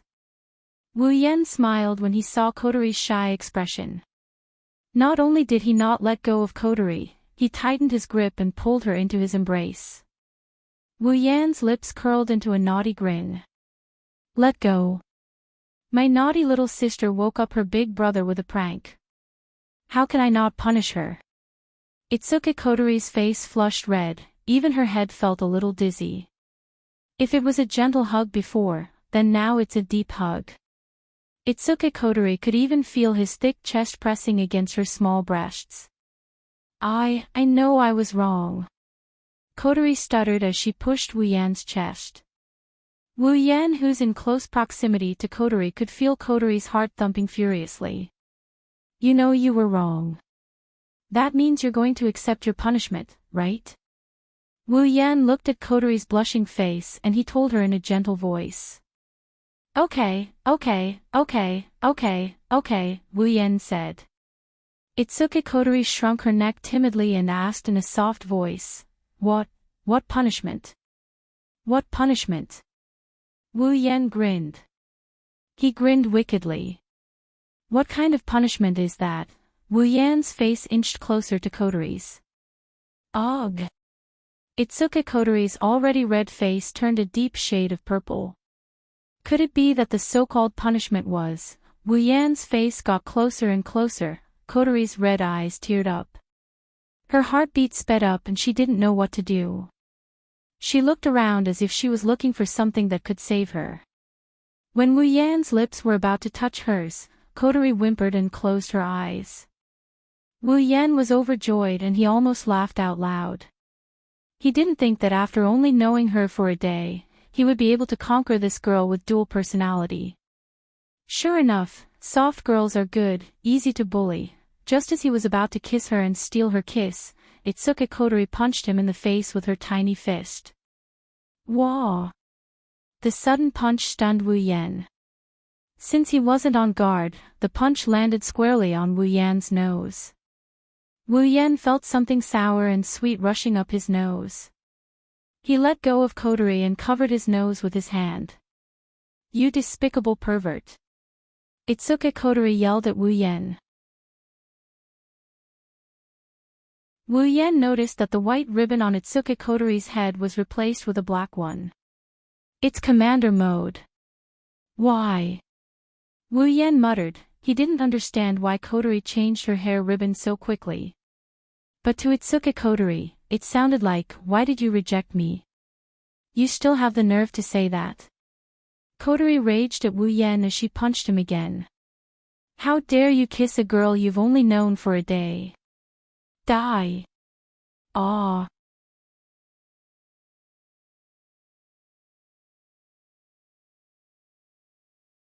Chapter 4:14. Itsuka Shirori is holding a bowl of rice in her left hand. She didn't pick up the chopsticks in her right hand. She's looking at Wu Yan and Kotori with an odd expression on her face. No one can tell what she's thinking. The reason for this was not without reason. It was because the expression and behavior of the man and woman in front of him were too suspicious. One of them was engrossed in eating as if he had a grudge against the food in his bowl. The other was blushing as she kept grabbing her chopsticks. She didn't even realize that her bowl was already empty. It's too suspicious. Shirori glanced at the man and woman in front of her. After a while, Shirori couldn't hold back her curiosity and asked, "What's wrong with you guys?" As soon as Shirori finished speaking, Kotori's body trembled as if she was stimulated by something. She stood up with such force that even her chair fell to the ground. Kotori blushed and closed her eyes. She yelled at Shirori. Nothing. Nothing at all. Shirori froze on the spot. She looked at the shy Kotori and didn't understand why Kotori had such a big reaction. Did something really happen? Shirori tilted her head and looked at Wu Yan, who was shaking his head with a bitter smile. She asked carefully, "Did I miss something?" Shiori's words reminded Kotori of what happened this morning. Kotori blushed. Kotori felt lucky that she managed to stop the car at the last moment and changed into the black satin belt as fast as she could. Otherwise, Kotori doesn't dare to look at Wu Yan anymore. It's not only because Wu Yan wanted to do something beyond friendship with her, it's also because she punched Wu Yan twice in her commander mode. She was too embarrassed to face Wu Yan. Of course, Kotori wouldn't tell Shirori about this. Wu Yan also wouldn't bring up the fact that he got punched twice for his sister. Thus, the two of them fell silent. Seeing this, Shirori was even more certain that she must have missed something. Something must have happened between the two people in front of her. Shirori bit the end of her chopsticks and hesitated for a bit. She didn't force Lu Zhou to answer. Instead, she lowered her head. Ugh, I care so much. It has to be said that in every girl's heart, there is a flame of gossip. At this moment, a report came out from the TV. Early this morning, a small spatial quake was observed in the suburbs of Heaven Palace City. The damage was light and there were no casualties. The cause of the spatial quake is currently being investigated. The report made the three of them stop eating. Wu Yan and Kotori's expression froze. Kotori's no longer shy. She looked at Wu Yan and relaxed when she saw his calm expression. If Kotori was in her commander mode, she wouldn't have gone looking for Wu Yan. She's just a cheerful, naive, and lively little girl. She doesn't have much of an opinion of her own when it comes to big matters like this. Wu Yan was confused by this difference. He doesn't know if Kotori's two personalities are really split personalities. On the surface, the two personalities share their memories. Kotori should know how to deal with spatial quakes calmly after seeing her other self as a commander. Of course, with such a profound question, he didn't even give the original story. How could Wu Yan come up with an answer in just one day? So, as usual, he'll just let it be. He'll cross the bridge when he comes to it anyway. Shirori didn't know that her two seemingly normal family members were in a different world from her, at least not for now. She looked at the TV and said, "Is it a bit too much lately? Shirori is obviously talking about spatial quakes." Kotori glanced at the TV and said casually, "Yeah, they came a little early too." Kotori whispered her last sentence very softly so Shirori didn't hear her. Wu Yan, on the other hand, heard her and he chuckled before turning his back on her. Despite his nonchalant look, Wu Yan is actually very excited. Shirori and Kotori might not know what this news means, but how could Wu Yan not know? It means that the female lead of the original novel, Toka Toka, is about to arrive. Today was also the day where the storyline would begin. The atmosphere at the dinner table quieted down after the spatial quakes report. Shiori's heart sank when she heard about it. Wu Yan and Kotori had their own thoughts. Shirori recovered and looked at Wu Yan. "Oh right, Shido, what do you plan to do?" Wu Yan flinched when he heard that. He looked at her blankly. "What do I plan to do? What do you mean?" Shirori chuckled and said to Wu Yan. "Kotori and I are going to school soon. You're the only one left at home, is that okay?" "Well, it's nothing." Wu Yan scratched his face. Before he could finish, Kotori stood up and cut him off. "Sis, you don't have to worry." Kotori wagged her finger. "Onie-chan won't be home alone." "Wait, Onie-chan is going to school with you." "What?" Wu Yan and Shirori were shocked. Wu Yan wanted to say something but Kotori winked at him and signaled him to keep quiet. Wu Yan helplessly shrunk back into his seat. He knew that this must be Kotori's decision in her commander mode. Shirori looked at Wu Yan in surprise. "Shido, are you really going to school at Toritani Zenhai?" "I think so." Wu Yan dryly laughed. He's more or less annoyed. He's already over 20 years old, he should be able to graduate from university.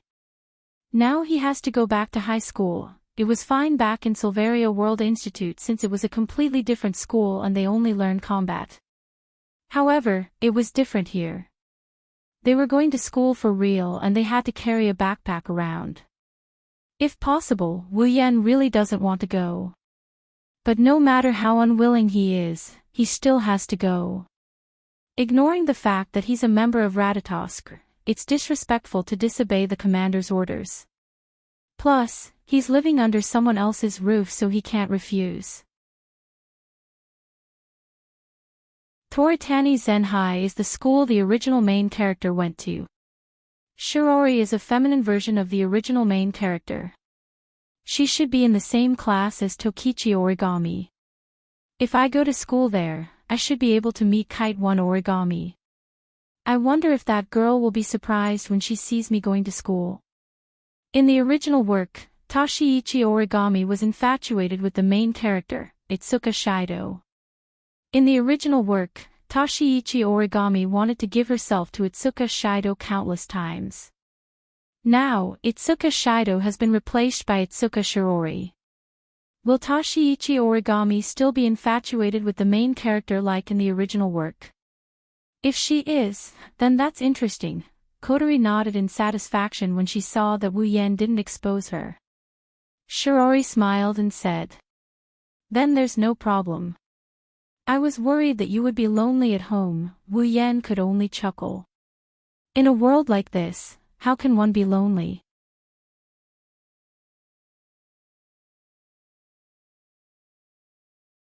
Chapter 4:15. On the way to school, Kotori is jumping up and down while mumbling about the super deluxe children's meal. Shirori was reluctant when Kotori asked to go to the family restaurant for the super deluxe children's meal, but now, she has a knowing smile on her face. It's obvious that Shirori dotes on Kotori a lot. The two beauties had happy smiles on their faces. Along the way, they attracted a lot of attention. However, Wu Yen, who was walking beside Itsuka Shirori, had a helpless expression on his face. Of course, this isn't because Kotori wanted to eat the super deluxe children's meal. This is something that happened in the original story as well. Wu Yen expected this to happen, so he didn't feel anything against it. After all, Kotori's request to eat the children's meal was the start of the story. What makes Wu Yen helpless is the clothes he's wearing. To be more precise, it's a uniform. He was wearing a suit with a white shirt and a blue striped bow tie. His trousers were gray trousers and a black jacket. He was also carrying a briefcase-like backpack in his hand. He was completely dressed like a high school student. Wu Yen might be in his 20s, but with the uniform and his fair face, he does look like a high school student. At least, those who don't know Wu Yen wouldn't be able to tell that he's in his 20s. I don't know what Kotori did.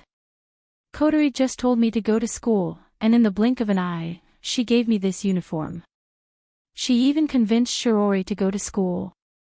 It's not that strange. In the original novel, Ratatoskr has the power to renovate commercial streets, restaurants, and hotels.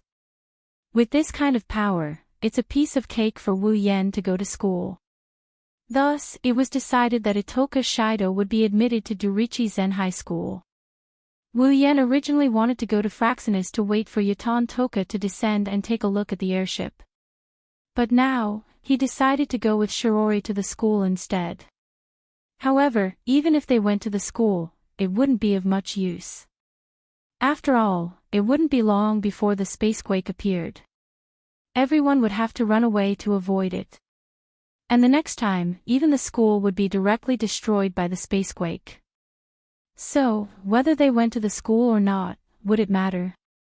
Too bad Wu Yen can't tell her about this. He can only follow Shirori to the school and act as a cameo. Soon, the three of them arrived at the family restaurant. Kotori turned around. "Okay, sis, Onie-chan, we'll meet here after school, I know." Shirori giggled at Kotori. Kotori pouted. She started telling the two to come after school, even if there's a spacequake. Shirori couldn't do anything about it.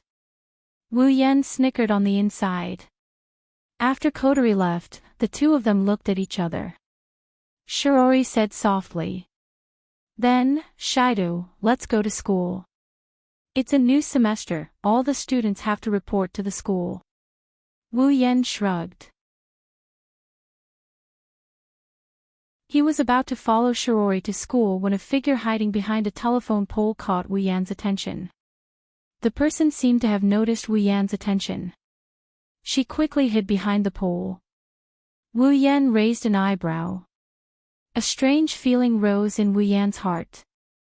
If Wu Yen is not mistaken, the person hiding behind the telephone pole should have a head of white shoulder-length hair. Tabichi Origami. Wu Yan's lips twitched.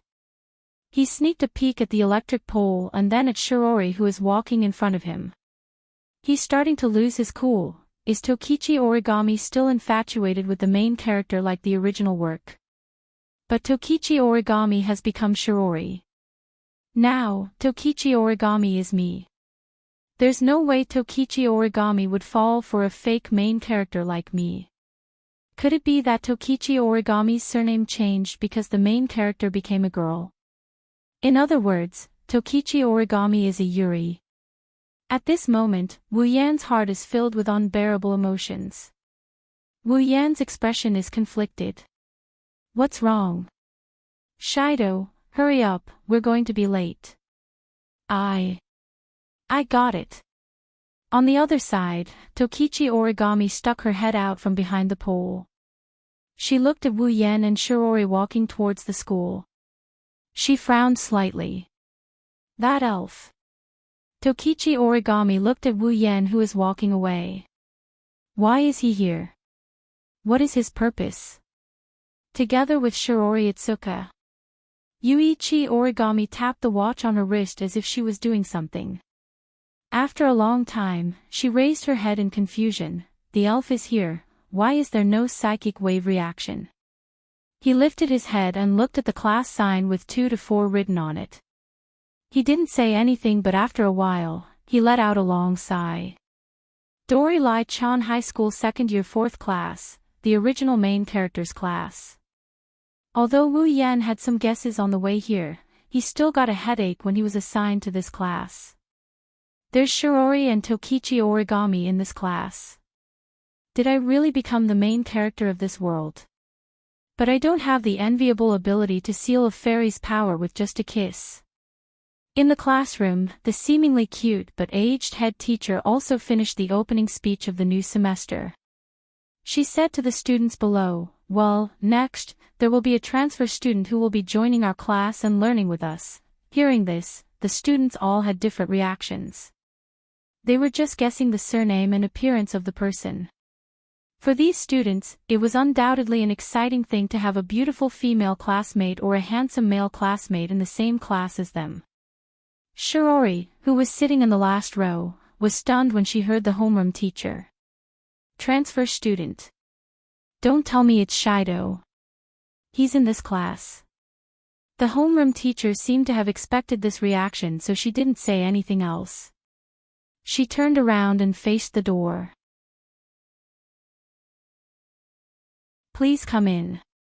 Outside the door, Wu Yan slapped his cheeks. He decided to stop tormenting himself. It won't be long before the spacequake alarm goes off. Everyone in the school will have to take shelter. He might as well sneak out when that happens. Wu Yan slowly opened the door and he walked up to the podium under the watchful eyes of the entire class. He looked at the students and he smiled at Shirori, who had an "I knew it" expression on her face. He then glanced at Tokichi Origami, who was glaring at him, and he wrote his name on the blackboard. Itsuka Shido. The students were stunned when they saw this name. They all turned to look at Shirori.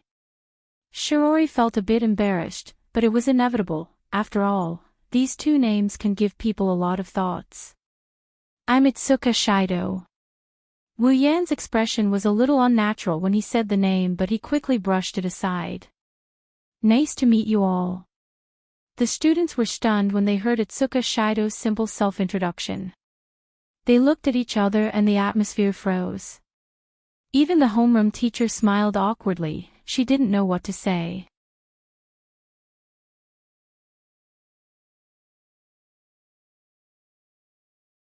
Chapter 4:16. Tiangong City, Duralai Zen High School. For the entire morning, the teacher on the podium lectured non-stop with spittle flying all over the place. She didn't even pause in the middle of her lecture, which made one sigh in admiration of her skill. However, Wu Yan didn't even listen to a single word during the entire morning's lesson. It's not that he can't understand. With his perfect memory ability, even if he can't listen to it, he can still remember it. But, for him, going to class is a form of torture, and he, as a standard otaku, had already endured this torture for 12 whole years. And this didn't even include the kindergarten. Fortunately, Japan's classes aren't as boring as China's. Classes aren't that long. There are also clubs, and clubs. For some people, it's a pleasure to attend classes here. Wu Yan, on the other hand, spent the whole morning in a daze. Other than Wu Yan, there's another person who didn't pay attention to a single word.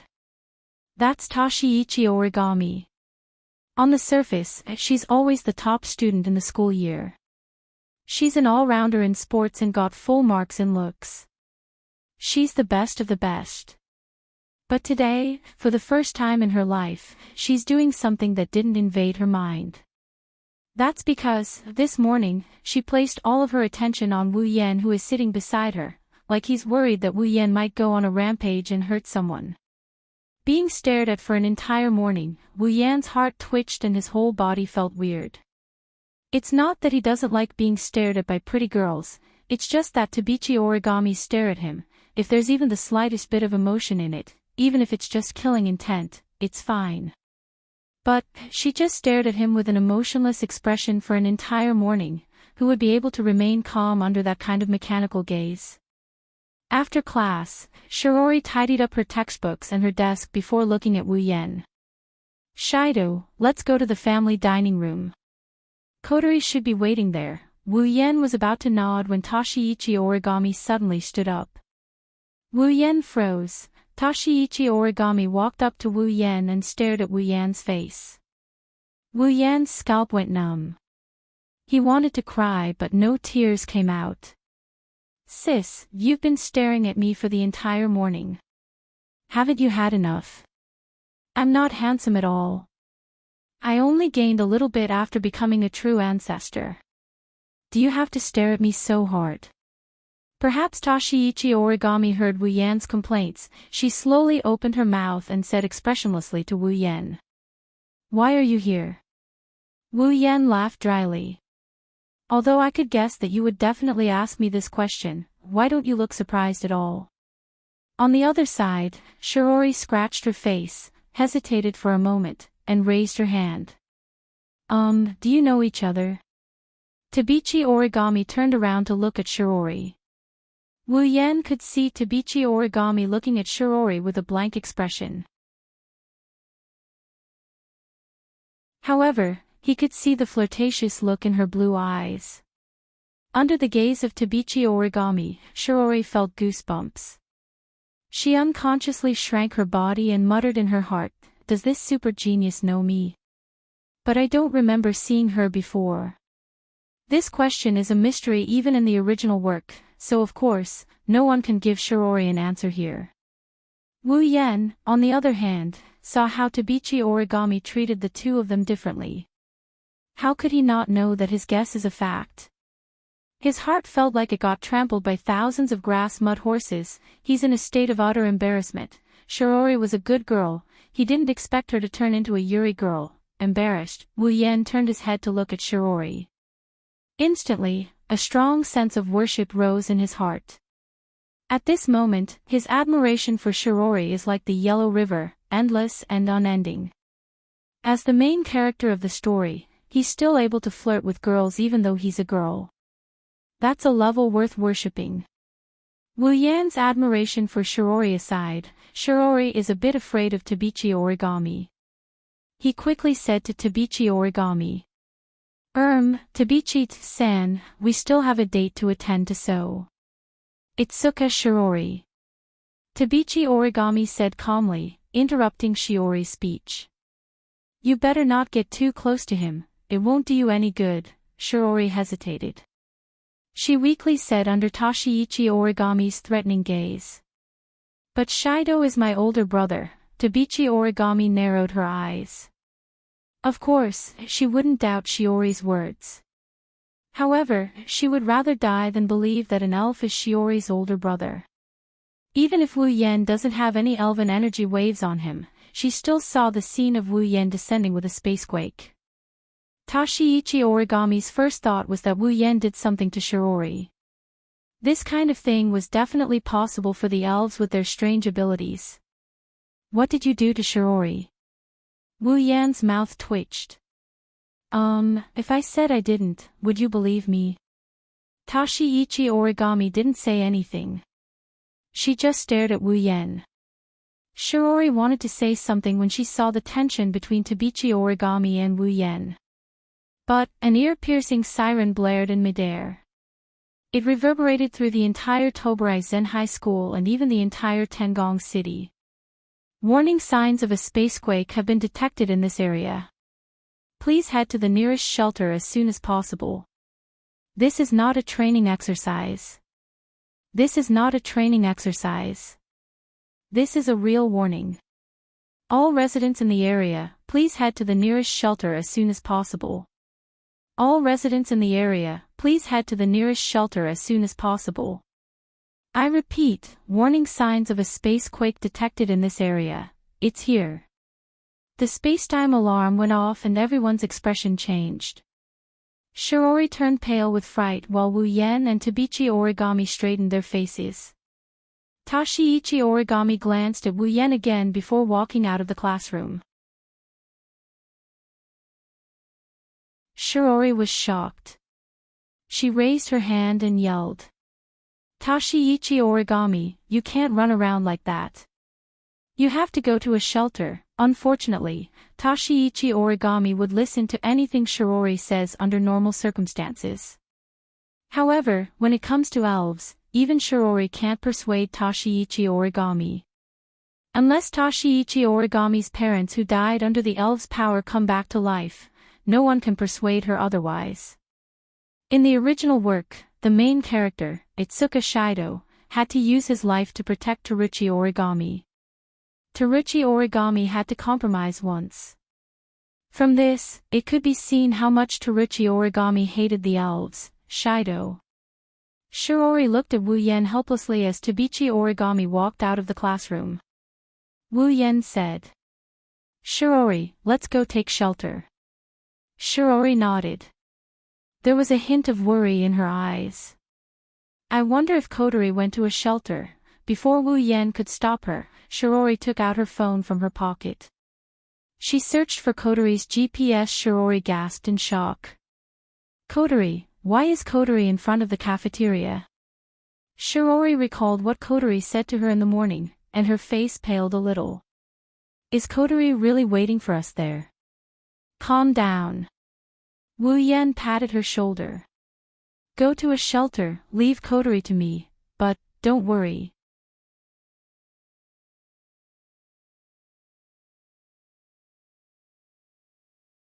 Chapter 4:17. On one of the streets of Tiangong City, a figure quickly flashed across the deserted street due to the arrival of the spacequake. His speed was extremely fast. If someone saw him from the side, he would only see an afterimage flashing in front of him.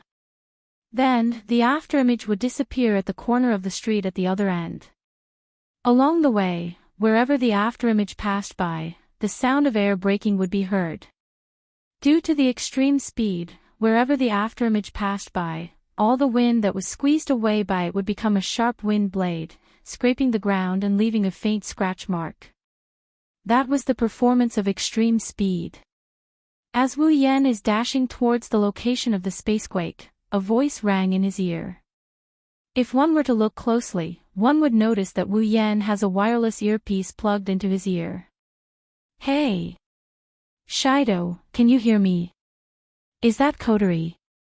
Wu Yen pressed down on his earpiece to prevent himself from hearing what is going on inside the room due to the high speed of the wind. Kotori felt uncomfortable when she heard Wu Yen call her name. She's not as open-minded as she is when she's in her sister mode. She can't call Wu Yen, who she's only known for a day, big brother without hesitation. It's also uncomfortable to be called by her name by someone she's only known for a day. Of course, Kotori quickly tossed this matter aside. It's not that she doesn't care, it's just that even though she's only known Wu Yen for less than a day, she knows that Wu Yen and she aren't strangers. Where are you right now? I'm heading towards the center of the spacequake, Kotori frowned slightly. Then, what about Shiori-ne-san? I told her to take shelter. I see, Kotori fell silent. Wu Yen didn't know what she was thinking. Kotori fell silent when she heard that Shiori didn't come with them. Wu Yen could guess what's going on. For some reason, Shiori has an ability that allows her to seal the power of fairies into herself by kissing them. This ability is also the ability of the original main character, Itsuka Shido. As Shiori's younger sister, Kotori knew that Shiori had this power. Therefore, to Ratatosk, who wanted to save the elves, Shiori's power was the most important thing they could do to save the elves. In the original work, Kotori worked with her brother to improve the favorability of the elves step by step, thus sealing their power and allowing them to live a normal life. But here, the situation was completely different. In Kotori's heart, she didn't want to drag her doting older sister into this whirlpool that could cost her her life. If Shiori Itsuka was Shido, Kotori would push him to the front lines without hesitation to communicate with the elves. But here, Shido had turned into Shiori Itsuka. Perhaps, in everyone's mind, the boy should be the one to take responsibility. That's why Kotori pushed her older brother to the forefront in the original work. But when the person in question changed from older brother to older sister, as a younger sister, Kotori couldn't help but feel pity for her older brother. But there's no helping it, Shiori's power is very important to Ratatosk, so even if Kotori couldn't bear it, she would still borrow her power. But now, it's different. That's because Wu Yen is here. Hey, do you still have that kind of bracelet that conceal power? Wu Yen couldn't help but be stunned. A bracelet that seals one's power. Are you talking about the sealing hoop? It doesn't matter what it's called. Do you still have it? I do have some. If he wants the sealing bracelet, he can get it from the system at any time. Kotori's sudden question baffled him, but he still answered honestly. That's good. Kotori's expression relaxed. She smiled when she saw Wu Yan's current location reflected on the screen. She sucked on the jewel in her hand and she said in a serious tone. Listen up, Sherdao. Ratatosk will assist you from now on. Your mission is to use the sealing ring to seal the power of the descending elf. Huh? What do you mean by, huh? Kotori yelled. Answer yes. Yes. Wu Yen sighed and put down his hand from his ear. He didn't know whether to laugh or cry. Great, I'm going to be the main character of this world. It's a pity that my props, which were about to break through 1,000,000 with great difficulty, are going to shrink again this time. Wu Yen dodged another corner and he dashed towards the location of the spacequake. His smooth movements and shocking speed made the people in Fraxinus feel dizzy watching him on the big screen. Suddenly, a terrifying spacetime wave appeared in front of Wu Yen. The wind around him became heavier. At the same time, a black light flashed in front of him. Beep. Spatial tremors have been detected around the user. Beep. User has entered the effective detection range of Spacequake. Would you like to materialize Spacequake? The system notification rang in Wu Yan's mind. Wu Yan's serious expression turned into joy. He said yes in his mind. Beep. Spacequake materialization has begun. Materializing. Almost at the same time that the system prompt rang out, the space before him trembled and a huge black sphere abruptly swelled up from the street in front of him. Logically speaking, when the spacequake phenomenon occurred, wherever the huge black sphere passed by, everything would be shaken into ruins. However, the spacequake this time was a little different. The black sphere expanded, but everything that it came into contact with, including those that should have been turned into ruins, was actually standing in the black sphere, unscathed, as if nothing had happened. In Fraxinus, all the members of Ratatosk, including Kotori, were stunned as they looked at the big screen. What's going on? Why didn't the spacequake destroy the environment? Kyuhei Kanazuki stared at the screen in disbelief. Everyone else had the same reaction. Only Kotori frowned.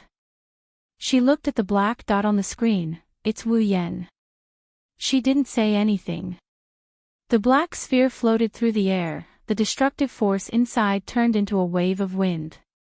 It blew against the buildings like a gentle breeze, nothing was damaged. Then, the black sphere trembled as if it was undergoing a thermal expansion and contraction process. The black sphere shrunk to the size of a palm before it flew into the air. It drew an arc in the air as it wobbled towards Wu Yan. Catching the black orb that floated in front of him, Wu Yan got a good look at it. It's a crystal orb that seems to contain a small black hole. The black hole inside is spinning and black light seeped out of the orb. It's a bit of a dark beauty. Beep. Obtained dimensional orb. Holding the space orb, he glanced at his quest tab. The 010 has turned into 110. Wu Yan grinned and he tossed the space orb into the air. A crimson spatial ripple appeared and sucked the space orb in before it disappeared into thin air. As for Wu Yan, he went to the epicenter of the spacequake. There, he saw a purple figure.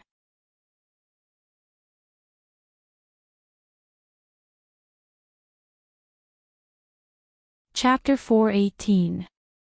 Her long purple hair is tied up by a pair of purple crystal hair ornaments that look like butterflies. Her purple hair flutters down her back like a splash of water. It's a stunning sight to behold. She was wearing armor that looked like a ceremonial dress. Her skirt was made of pink silk. There was a pink feather on her chest, neck, and between her ribs. Not only did it give her a heroic spirit, it also gave her a beautiful appearance. A golden throne stood beside her. Below the throne was a bottomless black hole. One could tell that the throne floated up from the black hole. Its owner was standing on top of the throne. At the top of the throne, there was a thorn-shaped giant sword. Specks of purple light wandered around his body. A pair of inconceivable purple crystal eyes were flashing with a unique light, as if he was trying to understand this world. Princess, level 78, Wu Yan is speechless at the sight of the beautiful girl. Wu Yan has seen his fair share of beautiful girls in his life. Chuju, Mikoto, Ikaros, Shokuhu Misaki, Astria, Flandrachan, Kinuhata Sayai, Frenda, Takitsuba Riku, Lulu, Feifei, all of them are cute and beautiful. None of them are inferior to the girl in front of him in terms of looks. But, at this moment, it's as if she's the only one left in this world. Her beauty is so extreme that even Wu Yan couldn't help but admire her beauty.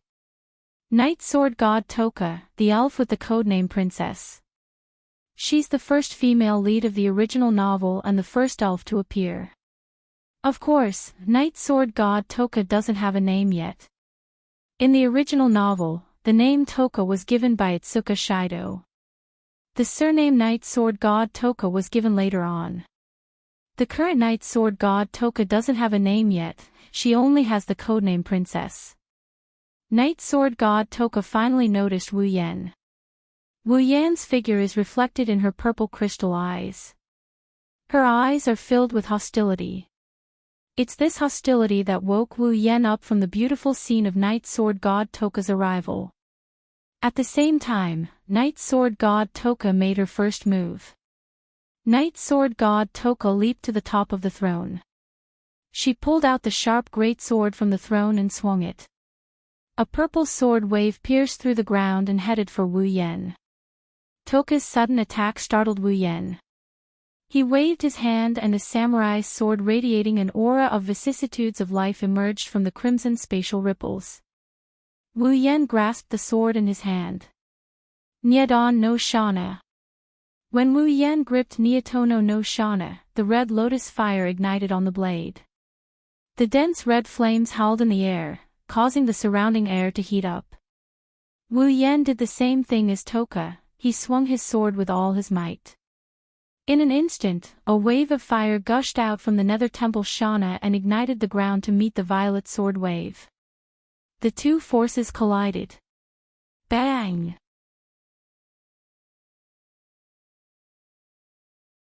The collision between the sword wave and the fire wave completely destroyed the surrounding ground. The buildings and the ground that were originally intact because of the spacequake could not escape the fate of destruction under this collision and turned into ruins. Night Sword God Toka was stunned. She tilted her head in confusion. In her limited memory, there was no memory of a human who could use an angel. Could it be that the opponent was also an elf? The so-called angel was actually a weapon used by elves. For example, the great sword in Night Sword God Toka's hand and the golden throne were her angels. Elves can summon their angels by using their own power. Clearly, when Wu Yan pulled out Nyedon no Shana from the gate of Babylon, Night Sword God Toka thought it was an elf using an angel. With that thought in mind, Yamatagami Toka didn't let go of his hostility towards Wu Yan. Instead, the hostility in his eyes intensified. He even looked a bit sad. Not just humans, even elves want to kill me. Night Sword God Toka raised her great sword and leaped into the air. Her body flashed in the air and she rushed towards Wu Yan at an incredible speed. Wu Yan's wine-red pupils shrunk and turned gold in an instant. His heart was heavy as he looked at Night Sword God Toka rushing towards him. The feedback from the system is clear. Night Sword God Toka is a level 78 being. Coupled with the power of an angel, Night Sword God Toka is comparable to Ikaros. Wu Yan, on the other hand, is only comparable to a beginner tier 8 being around level 70. Ikaros and Night Sword God Toka who are extremely close to tier 9, there is no way he can compare to them. A moment of carelessness and defeat would not be surprising. However, when Night Sword God Toka arrived in front of him and pointed her great sword at him, Wu Yan's instinctive warning from the sudden attack subsided almost instantly. Are you here to kill me too? When he said this, Night Blade God 10 Fragrance's face was filled with sorrow. His pair of amethyst-like eyes flashed with a heart-wrenching expression. He was clearly so helpless. Wu Yan fell into a daze when he saw this face. A faint silhouette that only Wu Yan can see appeared in his line of sight. She's much smaller than Night Sword God Toka with brown shoulder-length hair and a pair of brown eyes. It's Mikoto herself. Mikoto appeared in Wu Yan's line of sight. Her face and eyes are also filled with sadness and helplessness.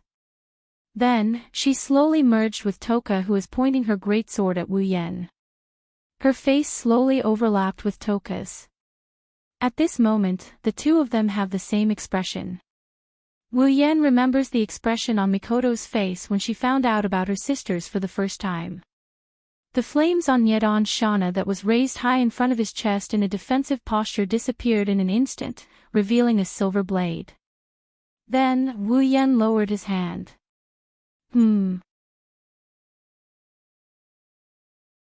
Night Sword God Toka was stunned again. Seeing Wu Yan suddenly drop his defense, she was confused. Under Night Sword God Toka's confused gaze, Wu Yan sighed and slowly reached out his hand towards her face. Night Sword God Toka's eyes became alert. She pushed her great sword forward and pressed it against Wu Yan's chest. But Wu Yan acted as if he didn't see or feel anything. He still reached his hand towards her face. Because he leaned forward, a wound appeared on his chest. Night Sword God Toka didn't know what to do. She reflexively pulled back her great sword. She didn't have time to dodge Wu Yan's hand. Wu Yan's hand caressed her face. Night Sword God Toka was stunned. She felt the hand caressing her face. She couldn't react at all. Really? Wu Yan shook his head with a smile. He gently caressed Night Sword God Toka's face and said softly, "How can you show such a dirty expression?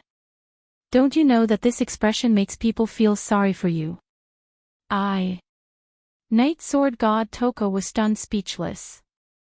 The naive Night Sword God Toka didn't know how to react at this time. She only knew that the person in front of her suddenly became very gentle.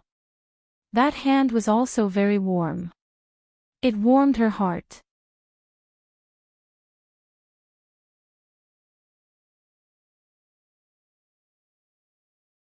Chapter 419.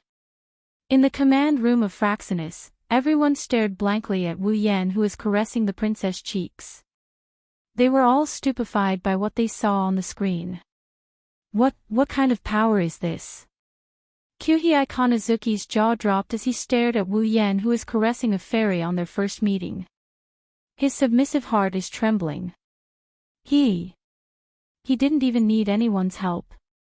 He raised Princess favorability by more than 50%. Could it be that vampires don't just suck blood, they can also attract other fairies? The members looked at each other in dismay. They looked at the big screen and saw that the princess favorability bar was already half full. They were all speechless. "You're quite capable." Kotori bit the pearl in her hand and smiled delightfully. Kotori felt like a god had come to Ratatoskr this time. The god of strategy. It's not just Kotori, everyone has the same thought. These self-proclaimed love experts are looking at Wu Yen with respect and admiration. This was a true expert in seducing girls. Little did they know, Wu Yen is just following his heart. He's just following his heart. He's not using any sort of strategy. Perhaps only this kind of heartfelt feeling could make a pure and kind-hearted elf like Nightblade God 10 Fragrance subconsciously feel warmth. "Commander." Just when everyone is admiring Wu Yen, one of the members suddenly yelled out with a serious expression. "What's wrong?" Kotori asked calmly. It's not that she doesn't care about the situation, but she can guess why that member is so serious. "AST is on the move. In 1 minute, we will arrive at the scene where Princess is. They are as fast as ever." Kotori is disappointed. With Wu Yan's godlike speed, if AST is any slower, Princess favorability bar might be full by now. Kotori overestimated Wu Yan. That kind of heartfelt feeling will only work once. At the very least, Wu Yan won't be able to raise the other half of her favorability in such a short amount of time. "Shido. Did you hear me?" Kotori's voice woke Wu Yan up from his pity for Mikoto and Toka. His golden eyes turned back to wine red. Wu Yan doesn't want to fight anymore. However, Kotori's next words made Wu Yan realize that he made his decision too quickly. "Shido. AST will appear in front of you very soon. It should be coming for Princess."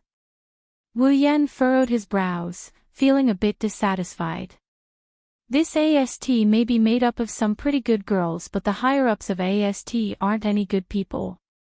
If he doesn't think of a way to deal with this, he's going to get harassed by them in the near future. Wu Yan isn't afraid, he's not a fairy, so he doesn't have a fairy reaction. AST can't do anything to him. However, Toka isn't the same. She hasn't sealed her powers yet. Unless she leaves this world, AST will hunt her down. Because of this, the Nightblade God 10 Incense showed such a sad expression. Wu Yan sighed and looked at the silent Toka. "Hey, do you want to come with me?" Toka flinched, she said blankly. "Come with me." "Okay. Where are we going?" Wu Yan chuckled and he put down his hand that was licking Toka's cheek. He held her hand instead. "Where you can stay." "Where I can stay." Toka's expression changed. Ever since she got her memories, every time she came to this world, she was hunted down by the natives of this world. She's been hunted down by the natives of this world. She's been hunted down by the natives of this world. She's been hunted down by the natives of this world. She's been hunted down by the natives of this world. What the Nightblade God 10 Fragrances could do was to fight back and run away while being chased by humans. Because she was kind, she did not want to harm lives. In the original work, the Night Sword God Toka once said that if Shido Itsuka hadn't saved her, then perhaps one day, she wouldn't have been able to hold it in anymore and would have swung her sword at the humans who were chasing after her. Then, from then on, she would have become a greedy elf who viewed life as ants. That's not a random statement. There's an elf who can be used as an example. In this life of fighting and running away, Toka has almost lost all hope. But now, there was someone who was telling him that there was a place for him to stay here. Those 4 words were like a bolt from the blue in Toka's ears. Wu Yan felt even more pity for Toka when he saw her like this. Who would have thought that under that sorrowful expression, Toka is just a simple, naive, and kind girl. She's obsessed with food and curious about the human world. She would reveal the most foolish and naive smile. She would be affected by a joke made by others. When she was hungry, she would look at others pitifully. When she was in a good mood, she would jump up and down. When she was in a bad mood, she would cry and scream. Nightblade God 10 Fragrances was such a cute sprite. Wu Yan finally understood why the main character, Itsuka Shido, knew how dangerous the frontline is and how he could lose his life at any moment. Yet, he still charged in without a care in the world. Because, after seeing them in such a state, how could he still turn a blind eye when he knew what was going on? I can't bear it. Wu Yan smiled gently at Toka. Do you want to come? Toka looked at Wu Yan with her crystal-like eyes. Her heart became more active than ever. She glanced at her hand and nodded. Wu Yan smiled. Well done. In the command room, Kotori looked at Princess who left with Wu Yan. Toka's favorability bar increased a lot. She couldn't help but praise Wu Yan. Kotori thought it would take a lot of effort to influence Princess's decision. She even asked the members of Ratatoskr to help Wu Yan conquer Princess. She didn't expect that less than 15 minutes had passed since Princess arrived. The conversation between Wu Yan and Princess was only a few short sentences. However, the effect was surprisingly good. Sure enough, it was right to pull him into Ratatoskr. This way, Shiorine-san won't have to get involved in this mess. Toka stared at her hand holding Wu Yan's. She couldn't help but want to talk to this person who made her feel warm. Wu Yan turned around and smiled. You can call me Wu.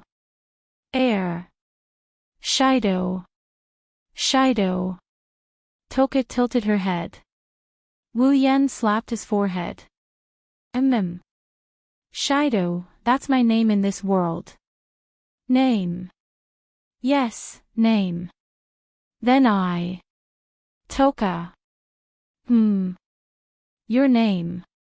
My name. At this moment, 10 Incense finally revealed a smile. My name. Toka.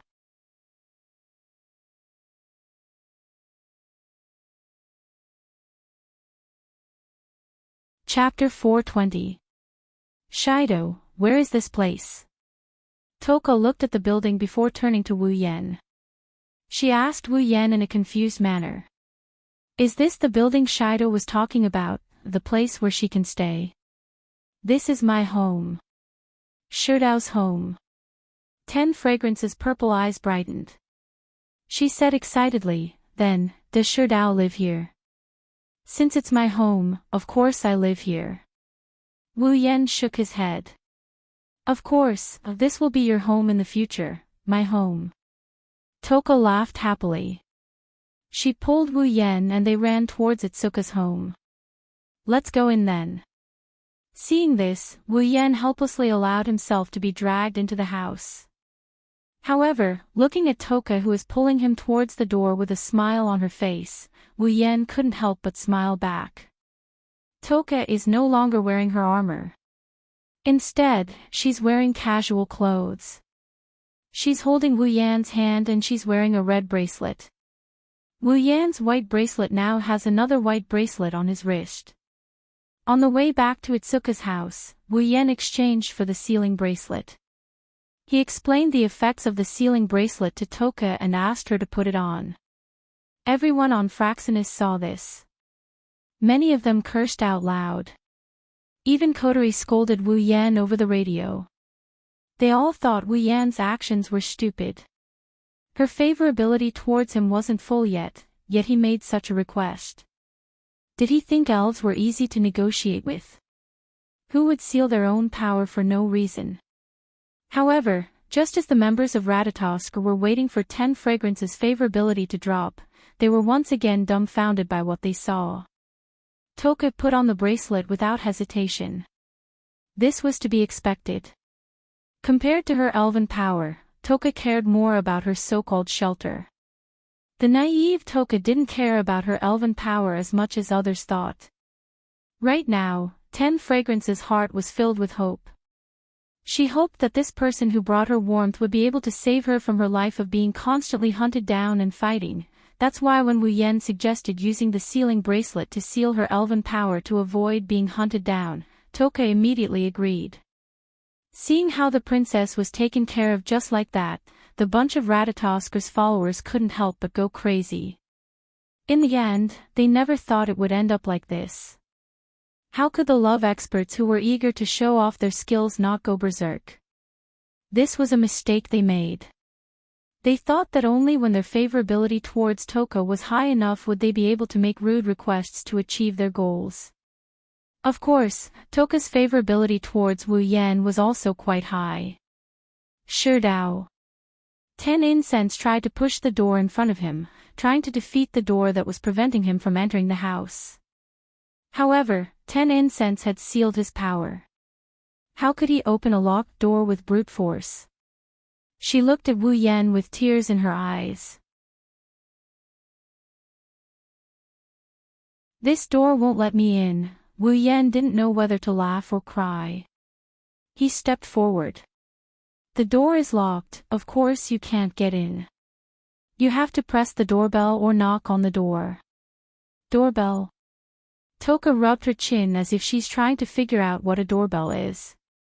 Wu Yen raised an eyebrow when he saw this. Sherdao. The door opened from the inside. Shiori poked her head out and saw Wu Yen. She was overjoyed. She rushed to Wu Yen and looked around. She asked with a pale face, Sherdao. Where's Kotori? Didn't you find her? Calm down, Shiori. Wu Yen pressed his hands together to calm her down. Don't worry, Kotori is fine. Where is she? Where is she?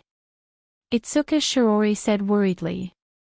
Toka grabbed Wu Yan's arm and looked at Shiori. She frowned and asked, Sherdao, who is she? Sherdao. Toka's voice also attracted Shiori's attention.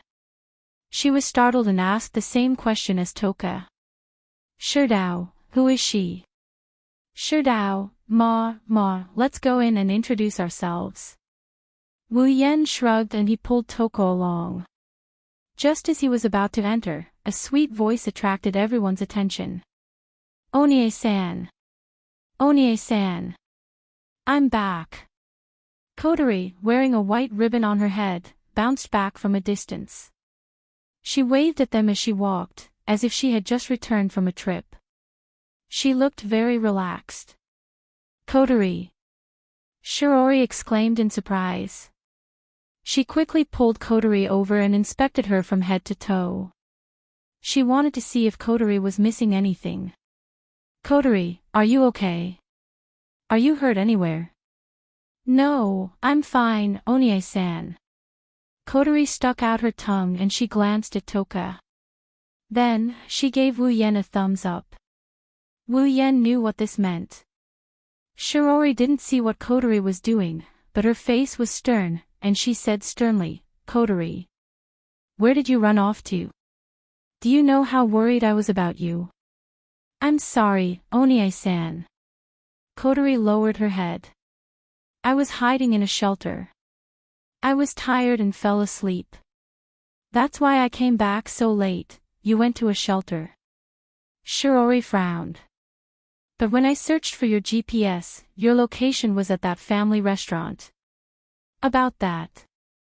Kotori looked up and said embarrassedly, I was a little scared when I heard the spacequake alarm. I lost my phone. Hearing this, Shiori let out a sigh of relief. If that's the case, then I can't blame you. Fortunately, you went to take refuge. Really, you made me worried to death. Kotori giggled and ran to Shiori's side. She pulled her hand and shook it.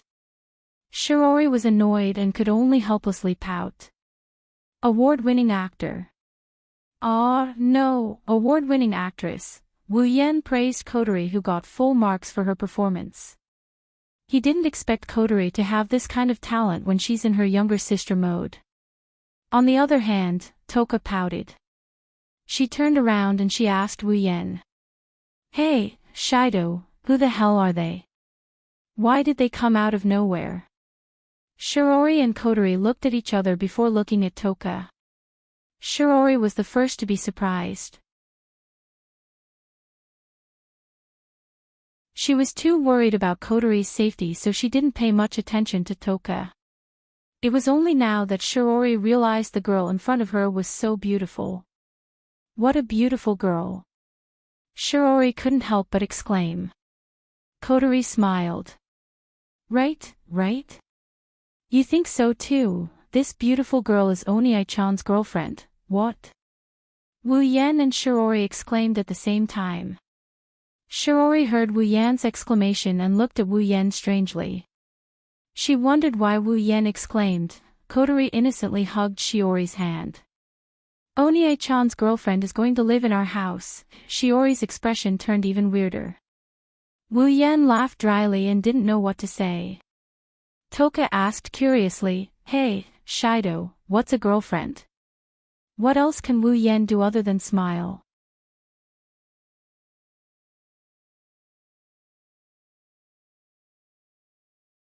Chapter 421. Heavenly Palace City, Itsuka's house. Sitting on the sofa, Wu Yan looked at Toka, who is running around the house. Then, he looked at Shirori, who is going upstairs to clean up a room for Toka. Wu Yan pursed his lips. Then, he looked at Kodori, who is chewing on a jewel. Kodori, what will Ratatoskr do about Toka? Kodori flipped her ponytails and she replied in a nonchalant tone. Well, since Toka's power is sealed, Ratatoskr decided to allow Toka to stay in our house for the time being. We will supervise and observe Toka while she's at it. Wu Yan looked at Kodori suspiciously. She's more interested in the jewel than the Toka incident. Just observe. Don't tell me that Ratatoskr doesn't want to examine 10 fragrance in detail to study the mysteries of the elves' power, the elves' body structure, or analyze the weapons to deal with the elves. Kodori looked at Wu Yan in shock. Her red eyes scanned Wu Yan from head to toe. Kodori shrunk back and said in fear, Big brother, are you planning to dissect elves? What are you thinking? Wu Yan was speechless. I'm just curious. Don't you think Ratatoskr would want to study the elves? After all, they might be able to find out more about Spacequake and elves. I see. Kodori released a sigh of relief. She put on a smile again. Wu Yan's eyelids twitched. This brat, she's not thinking that I'm going to dissect her, is she? Actually, in the beginning, there were people who wanted to capture an elf alive and conduct research on it. But such a method went against the main purpose of Ratatoskr, so such a proposal was rejected. Wu Yan scratched his face, he didn't think much of it. An organization like this is bound to have a dark side. Ratatoskr's goal is good, but there's no guarantee that no one in the organization is plotting against the elves. In the face of ambition, the mission is nothing but something that can be changed at any time. However, Ratatoskr doesn't have such a thing. Wu Yan doesn't care about that. He just wants Toka to be treated like a tool. Shido. What is this? Juxiang's voice made the man and woman sitting on the sofa turn their heads to look. The scene they saw when they turned their heads immediately scared them out of their wits. He didn't know when Towa had run into the kitchen. She was holding a bottle of something in her hand. She looked left and right, then she opened the bottle cap and slowly poured it into her mouth.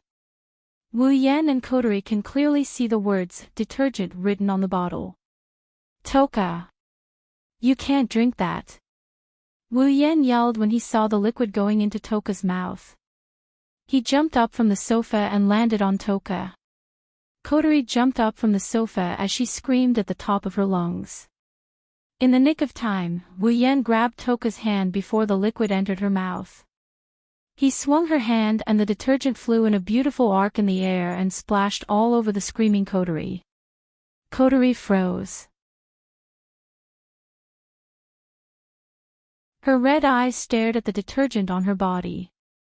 She confirmed that she was splashed before pursing her lips.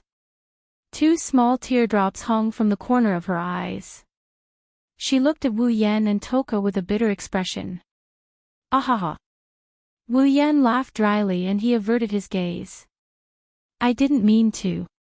Shido, why didn't you let me eat it? Toka didn't realize what's going on, so she's not happy that Wu Yan stopped her from tasting the detergent. Idiot. Wu Yan glared at Toka. Not everything can be eaten. Can't it be eaten? Toka lowered her head regretfully. Wu Yan rubbed his forehead helplessly. Wu Yan looked around the kitchen and went to the fridge. He checked the ingredients and said to Toka, "You're hungry, right?" Wait a minute. Shido, what are you doing? 10 Fragrance asked curiously. For 10 Fragrance, who had just begun to properly understand this world, everything that others did was worth investigating. Coterie, who was cleaning herself, was surprised to see Wu Yan rummaging through the fridge. She hesitated for a bit before she guessed. Shido, are you trying to cook? Cook? Toka's eyes widened. Are the dishes edible? Wu Yan ignored Toka and glanced at Coterie, who was in disbelief. Do you need to be so surprised when I cook? But. Coterie lowered her head and didn't say anything. She wanted to ask, isn't it enough for a vampire to eat the food dangling in front of them? And he knows how to cook. Coterie forgot that she had breakfast with Wu Yan this morning. When Coterie raised her head, she was startled to see a pair of wine-red eyes staring straight at her. Although I don't know what you're thinking, why do I have an inexplicable feeling of displeasure? Wu Yan narrowed his eyes and said meaningfully. Coterie smiled embarrassedly and said, I'm going to change. Then she ran away. Sighing, Wu Yan ignored her and grabbed the kitchen knife beside him. He took out the ingredients from the fridge and handled them in a relaxed and smooth manner.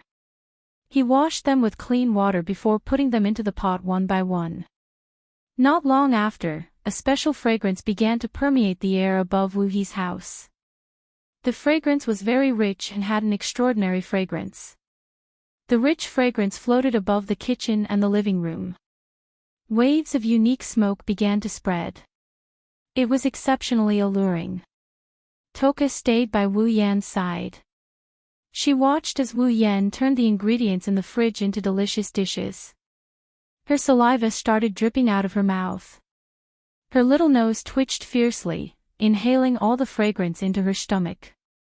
A strong sense of hunger suddenly surged into her brain, causing her to subconsciously ask, Shirdao, can you give it to me? Wait a little longer, it's almost done. Wu Yan skillfully turned the pot and said without looking back. Toka could only look at the food in the pot with tears in her eyes. It smells so good. A clear voice came from the other side. Coterie came out of a door and looked at the kitchen. She cried out in surprise, it smells so good, it looks delicious. Toka tensed up and she stood in front of Wu Yan. She yelled at him. No way. I haven't eaten yet. Okay, wait at the table, there's food. It didn't take long for the table to be filled with dishes. Coterie, Toka, and Shirori, who were sitting at the table, couldn't help but exclaim at the same time. It was as if they could see stars shining above the dishes, making them exclaim at the same time. However, in the next second, these exclamations turned into the sound of saliva being swallowed. Shido. Toka sucked in a mouthful of saliva. She, Coterie, and Shirori looked at Wu Yan. Wu Yan couldn't help but laugh. What are you waiting for? Eat. As soon as he finished speaking, 3 pairs of chopsticks began to fly across the dining table at an astonishing speed. After the first bite, the chopsticks moved even faster, leaving behind afterimages. The dishes on the table were reduced at a speed visible to the naked eye.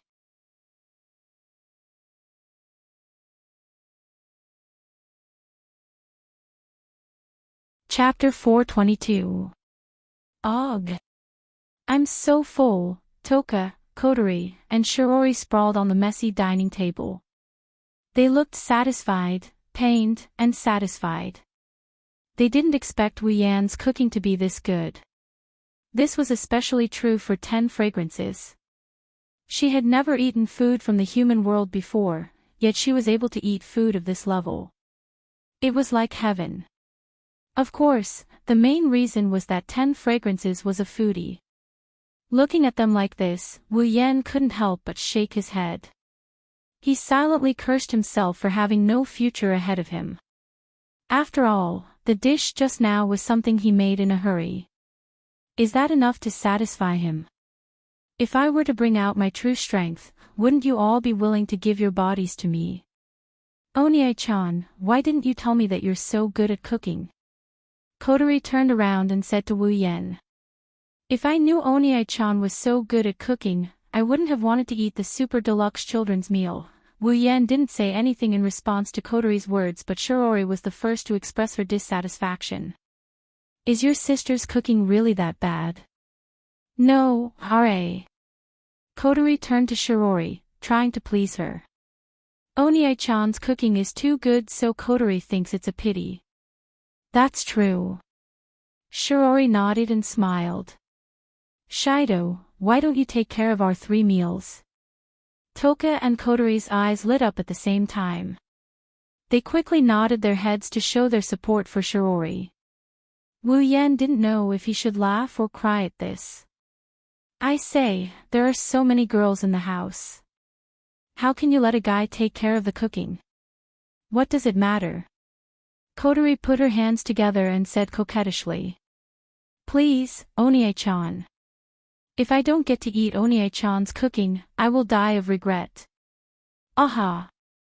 Toka raised her hands and stared at Wu Yan with her big beautiful eyes. Wu Yan felt a bit embarrassed by her stare. Shido, I'm counting on you. Toka and Kotori's sweet voice made Wu Yan shiver. He felt refreshed and goosebumps. He said helplessly. I can take care of lunch and afternoon. I can also make supper at night. But don't expect me to cook in the morning. I can't get enough sleep. Seriously, how can a boy be so lazy? Shirori scolded. Wu Yan replied calmly. Please call it a surname. That means we can eat Shido's cooking in the afternoon, and evening. 10 Fragrance was laughing so hard that her eyes couldn't be seen. She wanted to jump up and cheer, but her stomach was too full. She immediately fell down with a pained expression. Ahaha! Kotori and Shirori giggled. Wu Yan rolled his eyes at them. They didn't know what's going on. What they didn't know is that Wu Yan spent a lot of time feeding Toka until she's full. In the end, he almost couldn't keep up with Toka's eating speed. If Toka didn't slow down towards the end, Wu Yan probably wouldn't have been able to finish his meal. Okay, since Shido is the one who made the dinner, let me clean up the bowls.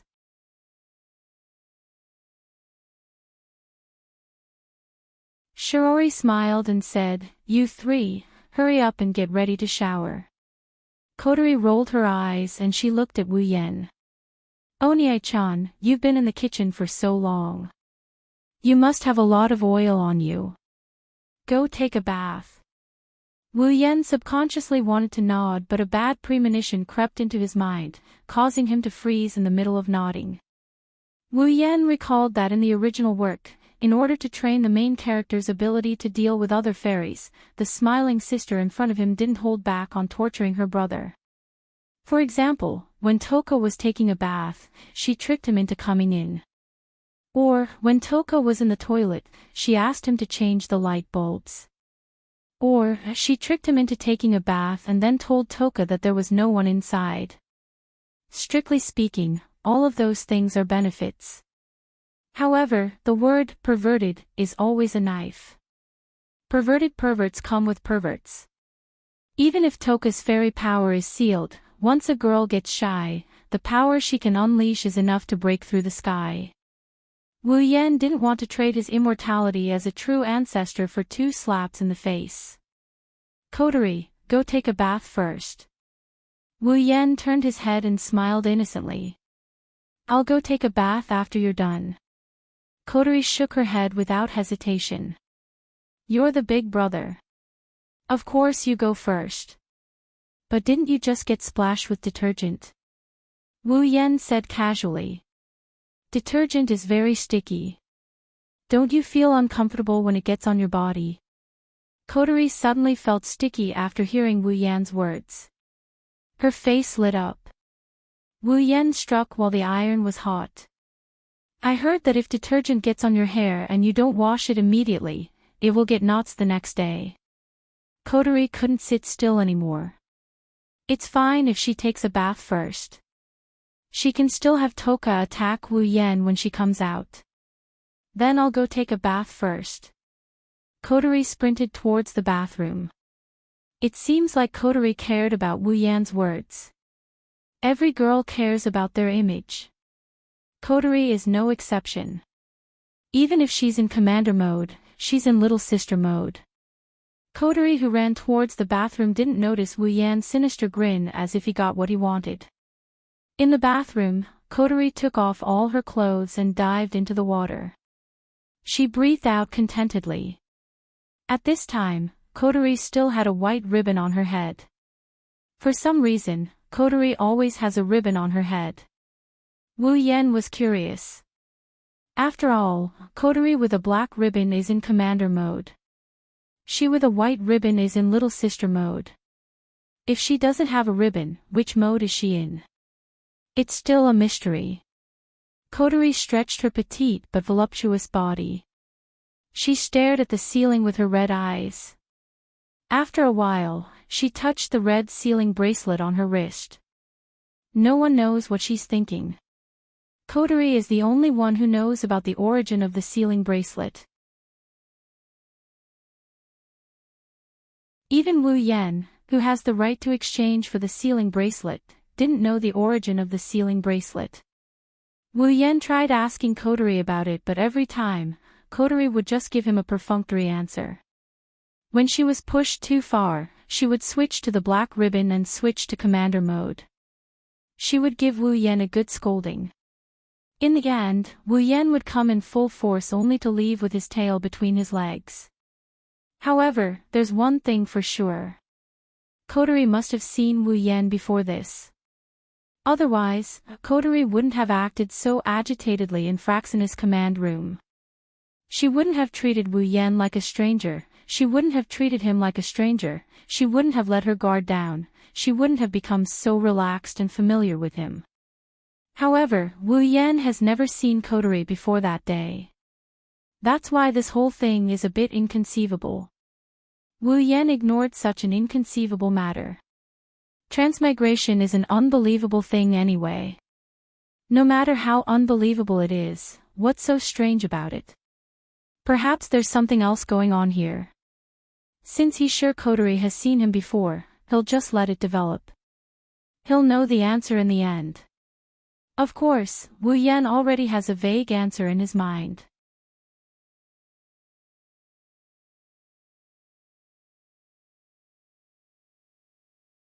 Chapter 423. After an unknown amount of time, Kotori finally got out of the bathtub willingly. She shook off the water droplets on her head and her 2 ponytails swayed in the air. They looked like 2 rays of red light in the bright bathroom. Kotori pushed open the bathroom door and was about to go outside to put on her clothes. However, as soon as she pushed the door open, the scene that appeared before her caused her face to stiffen. She was dumbfounded. Kotori, you took a long time to take a bath. On the other side of the door, less than 20 centimeters in front of Kotori, stood a figure much taller than her. He leaned against the wall and greeted Kotori as if nothing had happened. Wu Yan scanned Kotori from top to bottom with his wine-red eyes. Wu Yan scanned Kotori's body from top to bottom with a panoramic view. His eyes roamed around Kotori's body before stopping at Kotori's chest. Oh. Kotori, I didn't expect you to have such a great body at 14 years old. Wu Yan praised. He clicked his tongue in wonder as if he was appraising a rare treasure. However, anyone who knew about this scene would scold Wu Yan for being shameless. He came here to peep and commented so confidently. What else could he be if not shameless? Wu Yan's infuriating actions brought Kotori back to her senses. Kotori looked at Wu Yan, who kept looking at her body. She blushed from her neck all the way up to her face. Then, her head exploded into a puff of white smoke. Bro. Bro. Bro. Kotori's mouth trembled like a broken machine. Her red face swayed back and forth against the smoke above her head. Her pupils turned into two circles and her head swayed up and down. She looked like she was about to faint. After a long time, Kotori finally opened her mouth under Wu Yan's intense gaze. She's going to scream in the house. Wu Yan had expected this. He looked at Kotori, whose mouth is slowly opening wide. Wu Yan continued with a calm and collected look on his face. Shirori is still at home. What he meant was, now that you're screaming, our sibling relationship will be suspected. After all, no brother would peek at his sister when she's bathing, except for certain perverts. Kotori swallowed back her scream, she almost choked to death. She looked at Wu Yan with tears in her eyes.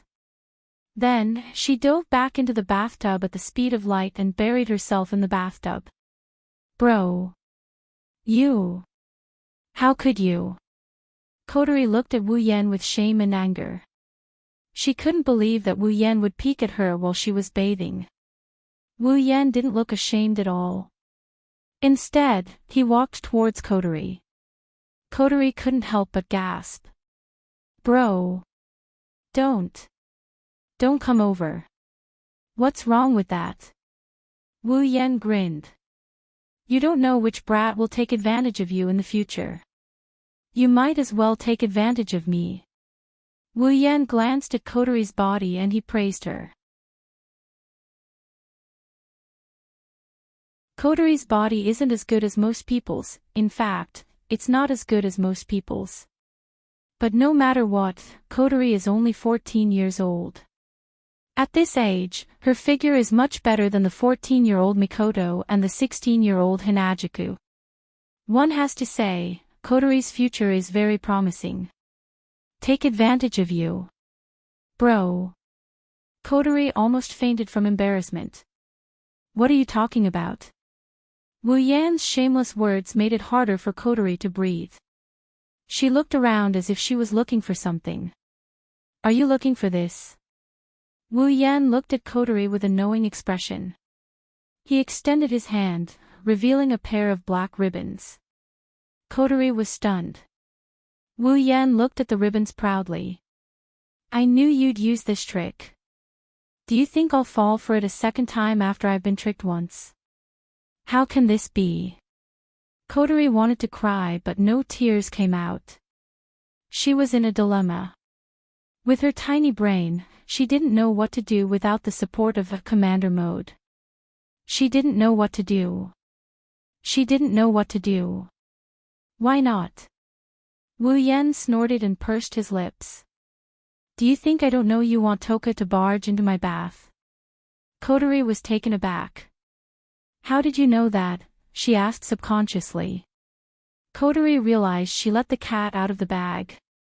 She glanced at Wu Yan's half-smile and wanted to bury her head in the water. Kotori sobbed and begged for mercy with tears in her eyes. Sob, Kotori knows she's wrong. Brother, please forgive me. You know you're wrong. Wu Yan glared at Kotori. I'm afraid you'll continue to frame me like this. Kotori said timidly. But it's for brother's sake.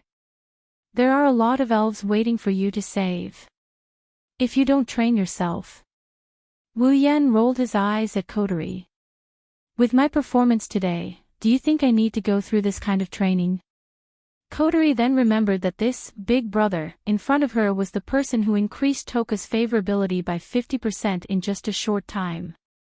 Thinking of this, Kotori lowered her head dejectedly and muttered softly.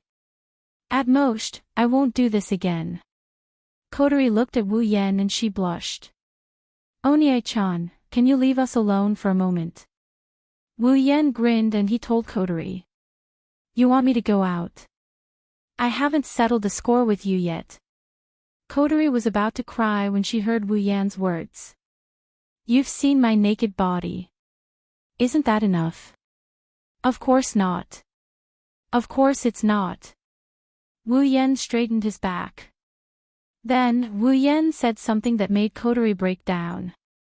Unless you say, Kotori wants to marry brother, I'll leave. How about that? Whoa. Kotori stared at the shameless wolf in front of her. Even though she's in sister mode, Kotori still wanted to give Wu Yen a good scolding. Brother, you're taking advantage of me. Wu Yen tilted his head nonchalantly. Victory was in his grasp. You don't have to say it. Kotori bit her lips and began to struggle internally. In the end, her shame won out. Kotori murmured in a voice that was louder than even a mosquito's buzzing. Kotori. Kotori. Louder. Wu Yen guffawed. Kotori was so embarrassed that she decided to throw caution to the wind. Kotori. I want to marry brother. That's more like it. Wu Yen shrugged, he let Kotori go. He waved goodbye to Kotori as he walked out the door. Remember what you said today, Kotori isn't someone who goes back on her words, right? Kotori pursed her lips when she saw Wu Yen walk out of the bathroom. She wanted to cry but no tears came out. Brother. You're a bad guy. After Wu Yen left the bathroom, Kotori carefully got out of the bathtub. She picked up the black ribbon and she put it on her head. That scum.